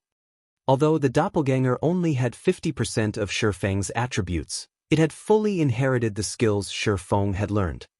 Yet, Despite having greatly reduced the Crystal Werewolf's speed, Shifeng still did not have an easy time evading its attacks. Having no other choice, Shifeng activated Gravity Liberation. Shifeng's body instantly became as light as a feather, and like a spirited monkey, he dodged the originally unavoidable attack. Windblade.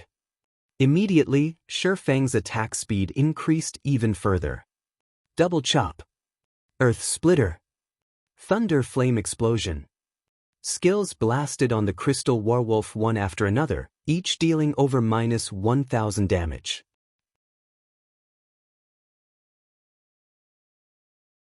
Although the Crystal Werewolf's attacks became stronger and its speed much faster after going berserk, these improvements came at the price of its defense being weakened. Combined with the 20% damage amplification effect of Thundering Flash, the damage the Crystal Werewolf received became a lot higher than before. Fire Dance's and Aqua Rose's attacks also landed at this point, so the Crystal Werewolf's HP fell sharply. By the time the 30-second duration of Gravity Liberation was almost over, the Crystal Werewolf only had 10% of its HP remaining. Just as the effect of Gravity Liberation was about to end, Shifeng executed 9 Dragon's Slash. 9 phantoms of the Abyssal Blade appeared behind Shifeng, and all of them shot towards the Crystal Werewolf. Meanwhile, just as an attack from the Crystal Werewolf was about to land on Shifeng, Shifeng swapped positions with his doppelganger. Upon being relocated, the doppelganger immediately used parry and defensive blade to repel the Crystal Werewolf's attacks. Each phantom of the Abyssal Blade had high attack power, and each of them could deal over -150 damage every time they struck at the Crystal Werewolf. In total, the 9 phantoms dealt over -1300 damage to the Crystal Werewolf every second. Meanwhile, there were 28 seconds before the effect of 9 Dragon's Slash ended. After having used up both of its life-saving skills, parry and defensive blade, the doppelganger received a direct hit from the Crystal Werewolf's claws. Alas, the doppelganger only had 50% of Shifeng's attributes, so it died on the spot. However, the doppelganger had earned a lot of time for Shifeng. With the doppelganger gone, the Crystal Werewolf shifted its attention back to Shifeng's actual body. Shifeng activated Wind Walk again without hesitation. He then whirled around and ran. Fortunately, with his movement speed increased by 30%, Shifeng was still a tad faster than the Crystal Werewolf, which was still under the 20% attribute reduction effect of the Doom Curse. Thus, the kiting strategy began once more. Under Aqua Rose's and Fire Dance's constant barrage, the Crystal Werewolf's HP fell lower and lower. 9%, 8%, 7%. By the time the effect of Shifeng's Windwalk was about to end, the Crystal Werewolf only had 3% of its HP remaining. It should be about time. At this moment, Shifeng stopped running. He then turned to face the Crystal Werewolf, pointing the Abyssal Blade at the monster. Abyssal Bind. 9 snake-like chains suddenly surfaced from the floor, instantly binding the Crystal Werewolf. Although the Crystal Werewolf had been immune to the control skills used on it before, its movements were still bound by the pitch-black chains. In God's domain, the so-called immunity to control skills did not necessarily make one immune to all control skills. Instead, it simply made one immune to control skills that were below a certain tier. Skills such as Frost Arrow, Ice Sphere, and Kidney Strike were all considered basic skills. In other words, they were Tier 0 skills. As these skills were of the lowest tier, the Crystal Werewolf was completely immune to their effects. As a level 25 Lord, the Crystal Werewolf was immune to any control skills that was below Tier 2. However, Tier 2 or Tier 3 control skills could still restrain it. Although Shifeng did not know which tier the Abyssal Bind belonged to, it was a skill attached to a magic weapon. In Shifeng's estimation, it should be at least Tier 3 or above, meaning that it would be effective against all bosses that could possibly appear at this stage of the game. With the Crystal Werewolf completely restrained, Shifeng took a step forward as he activated his ultimate skill, Flame Burst, which could only be used around once every 4 minutes. Shi Feng's two swords were just like miniature suns with the activation of Flame Burst. In the blink of an eye, Shi Feng slashed the crystal werewolf's body 6 times with his swords.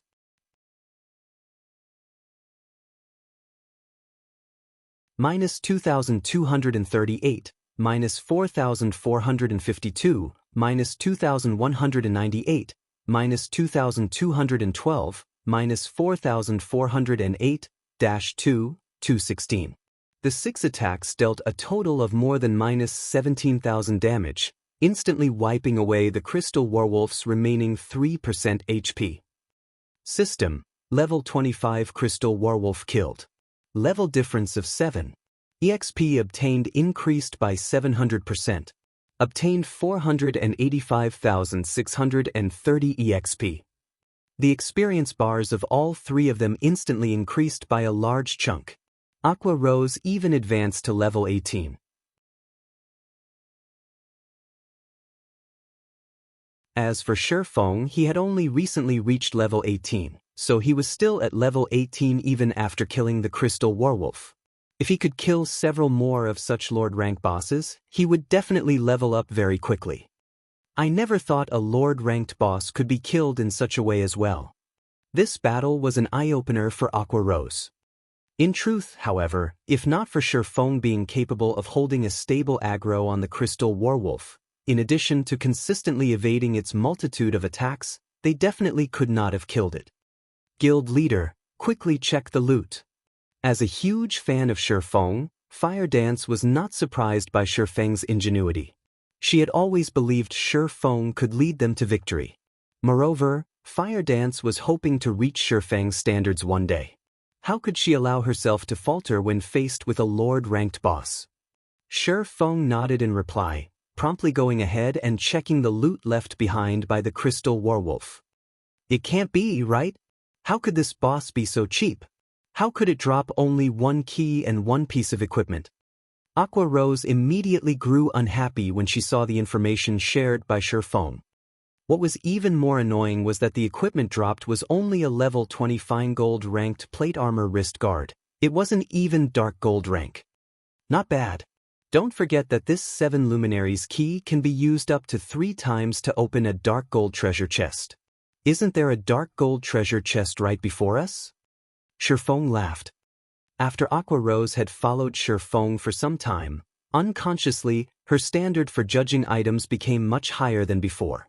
If it was in the past, Aqua Rose would definitely have forgotten herself in joy if she saw a fine gold equipment. Now, however, unless an item was of dark gold rank, it would not even pique her interest. That's right. Aqua Rose shifted her sights towards the distant treasure chest. After the arduous battle, the existence of this dark gold treasure chest had completely slipped her mind. They could get a dark gold equipment at the very minimum if they opened this treasure chest. There was also a small chance for them to obtain an epic-ranked item. Epic-ranked items. Aqua Rose did not dare to even hope for one.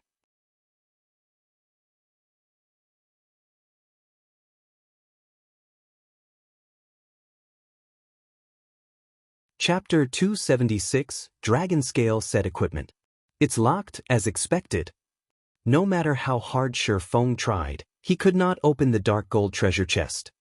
Hence, he retrieved the key he had just obtained from his bag. Catch it! The lid of the purple gold-colored treasure chest popped open slightly. Multicolored lights escaped between the gap, the lights illuminating even areas that were several hundred yards away. If this treasure chest had been opened out in the fields, it would definitely cause a huge commotion and attract many players to come and snatch it. Fortunately, there was only Shi Feng's group of 3 in the Forgotten Lands. After the multicolored lights faded away, Shi Feng reached into the treasure chest. However, he quickly discovered there were only very few items inside it. The treasure chest contained a total of 3 items. Of them, 2 were dark gold equipment, while 1 was a forging manual. The 2 dark gold equipment were the crystal armor and the boots of extreme speed. Crystal armor, chest piece, plate armor, dark gold rank. Level 20. Equipment requirement, strength 120, agility 140. Defense plus 140. Strength plus 24, Agility plus 21, Endurance plus 20. Restricted to swordsmen. Additional passive skill dash. Smart Outbreak. Every time user receives damage, strength and agility increased by 2% for 15 seconds. Stacks up to 5 times. Although the basic attributes on this piece of equipment could only be considered at the level of being good, the passive skill that was attached to it was simply amazing. After all, the passive skill could potentially increase a player's strength and agility by 10%. If the wearer of the crystal armor originally had high amounts of strength and agility, the additional attributes provided by Smart Outbreak would be like having equipped an additional piece of equipment at the very least. The only downside to this passive skill was its need for the user to take damage up to 5 times.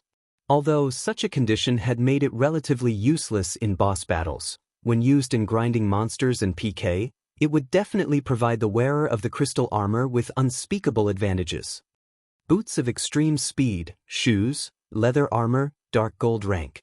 Level 20. Equipment requirement, Strength 90, Agility 130. Defense plus 143. Strength plus 20, Agility plus 26, Endurance plus 18. Movement speed plus 10. Evasion plus 7. Additional passive skill dash. Rapid movement. Increases movement speed by 12% and agility by 8%. In regard to assassins and rangers, the most sought-after attribute for these two classes was agility, followed by strength. Meanwhile, this pair of boots increased the wearer's agility to the extremes. One could even argue that no other level 20 dark gold ranked shoes could increase agility as much as the boots of extreme speed could. Although these two pieces of dark gold equipment were excellent, they were worth barely a fragment of the true value of this dark gold treasure chest. After all, the item that reflected the true value of the dark gold treasure chest was none other than the forging manual. In addition, it was even a fine gold ranked forging manual. Forging manuals were different from forging designs. In the case of forging designs, only one particular piece of equipment could be made using it. In the case of forging manuals, however, an entire set of equipment could be made using it. This forging manual was meant to produce the level 20 Dragonscale set equipment. There were a total of 6 pieces in this set, and it could be worn by any class that could use plate armor. Previously, Shi Feng had spent over 100 gold at the Blackwing auction house just to purchase the forging design for the Arclight shield. However, the value of the Arclight shield was far from being comparable to the Dragonscale set equipment. After all, the Dragonscale set equipment was a fine gold ranked set equipment.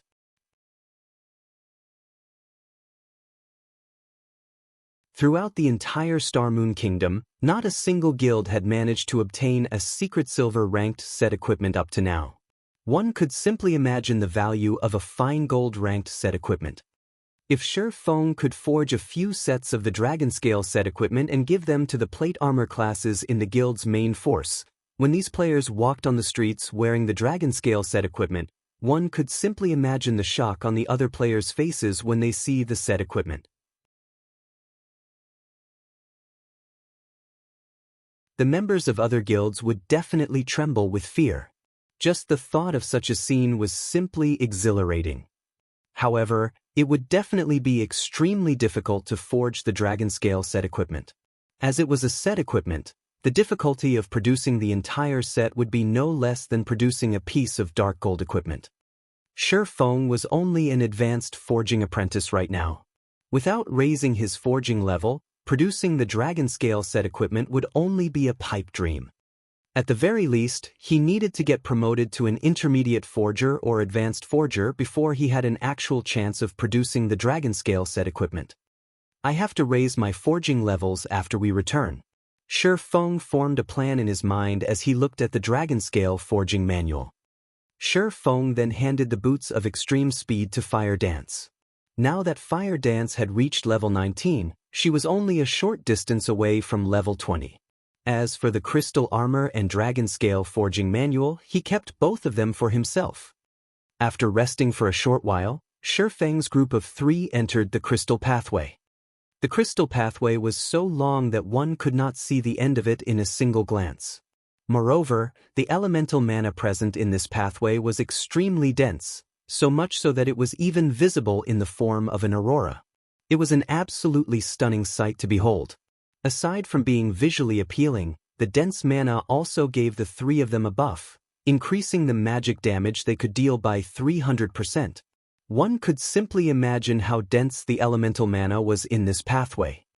Before they knew it, Shifeng's group of three had walked for more than an hour inside this crystal pathway.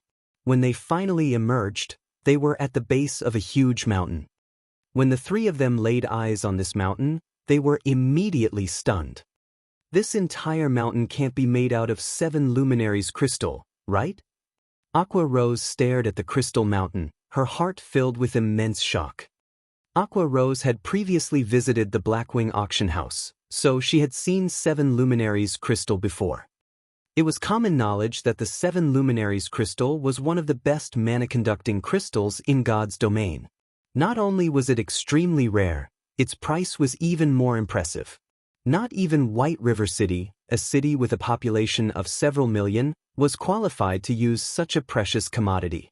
Throughout the entire Star Moon Kingdom, only the palace and Star Moon auction house at the capital city could afford to use a floating platform made out of 7 Luminaries crystal. Previously, Aqua Rose had believed that the crystal pathway was actually made out of mana crystals. However, the sight of this large mountain and its surrounding environment overturned her previous assumptions. The reason being, it was simply impossible for mere mana crystals to fill their surroundings with such dense elemental mana, resulting in even the formation of 7-colored mana clouds. It should be. Shifeng nodded blankly. Shifeng's mind grew heated at the thought of having so much 7 Luminaries crystal. On the market, a 7 Luminaries crystal the size of a small residential house could be used to purchase a large town with a population of 50,000, with plenty to spare. Meanwhile, the 7 Luminaries crystal before him was in the form of a mountain, and in terms of size, this mountain could rival even White River City. A city made entirely of 7 Luminaries crystal. Just what sort of concept was this? Even if the entire Star Moon Kingdom was sold, it would not be enough to purchase so much 7 Luminaries crystals. Unfortunately, none of these crystals could be taken away. It was not even possible to pick some to take back. If they wished to mine these 7 Luminaries crystals, at the very least, they needed to reach master level in mining. Shifeng was only at basic apprentice level in mining right now, and not even in his dreams could he mine these 7 Luminaries crystals. 7 Luminaries crystal was even more valuable than gold. Yet, even though so much 7 Luminaries crystals were sitting right before him, he could do nothing but look at it. Shifeng's heart simply bled at this thought. However, this couldn't be helped. Who would have ever thought there would be so much 7 Luminaries crystals at this place?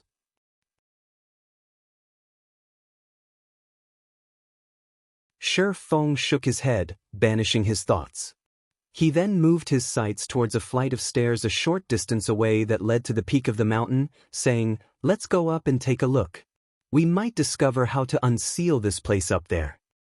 Fire Dance did not know the true value of 7 Luminaries crystal, hence she barely reacted to it. She had simply been mesmerized by the beauty of this mountain. Aqua Rose, on the other hand, knew full well the value of this mountain.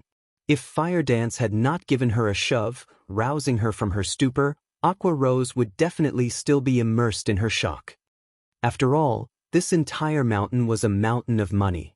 If she could nick even a tiny piece of this mountain, the coins converted from it would be enough to sustain even a first-rate guild for a long time. As the trio traversed the stairs up the mountain, Shifeng suddenly felt an oppressive pressure bearing down on him.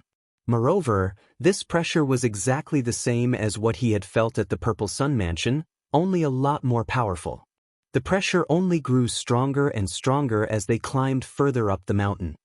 By the time Shifeng arrived at the mountaintop, he was already drenched in sweat. His body also felt extremely heavy, as if it were made out of lead. Meanwhile, the two girls, Fire Dance and Aqua Rose, fared much worse than Shifeng. At this moment, both girls were sprawled on the ground, their bodies refusing to move even an inch. Unable to help his teammates, Shi Feng decided to walk towards a monolith visible at a distance by himself. Just by looking at this semi-transparent sky-blue monolith, Shi Feng could immediately sense that it was the heart of this land. It was obvious that this standing stone was the thing that filled the surrounding environment with such dense elemental mana, and not the mountain-sized 7 Luminaries crystal. Arriving before the monolith, Shi Feng discovered many golden divine runes engraved on the bottom of the standing stone. They were by far the most complicated divine runes Shi Feng had ever seen. Also, Shi Feng had actually discovered a figure flickering in and out of existence within the semi-transparent monolith. When Shi Feng took a closer look at this figure, his eyes immediately widened in shock. He simply couldn't believe what he was seeing was real. The reason being, Shi Feng had seen the figure inside the stone before. However, Shi Feng was confused. Why would this person appear here? That you're tuning in to the Wang Lin's Journey YouTube channel. Don't forget to subscribe and join us on this journey to catch the most captivating stories.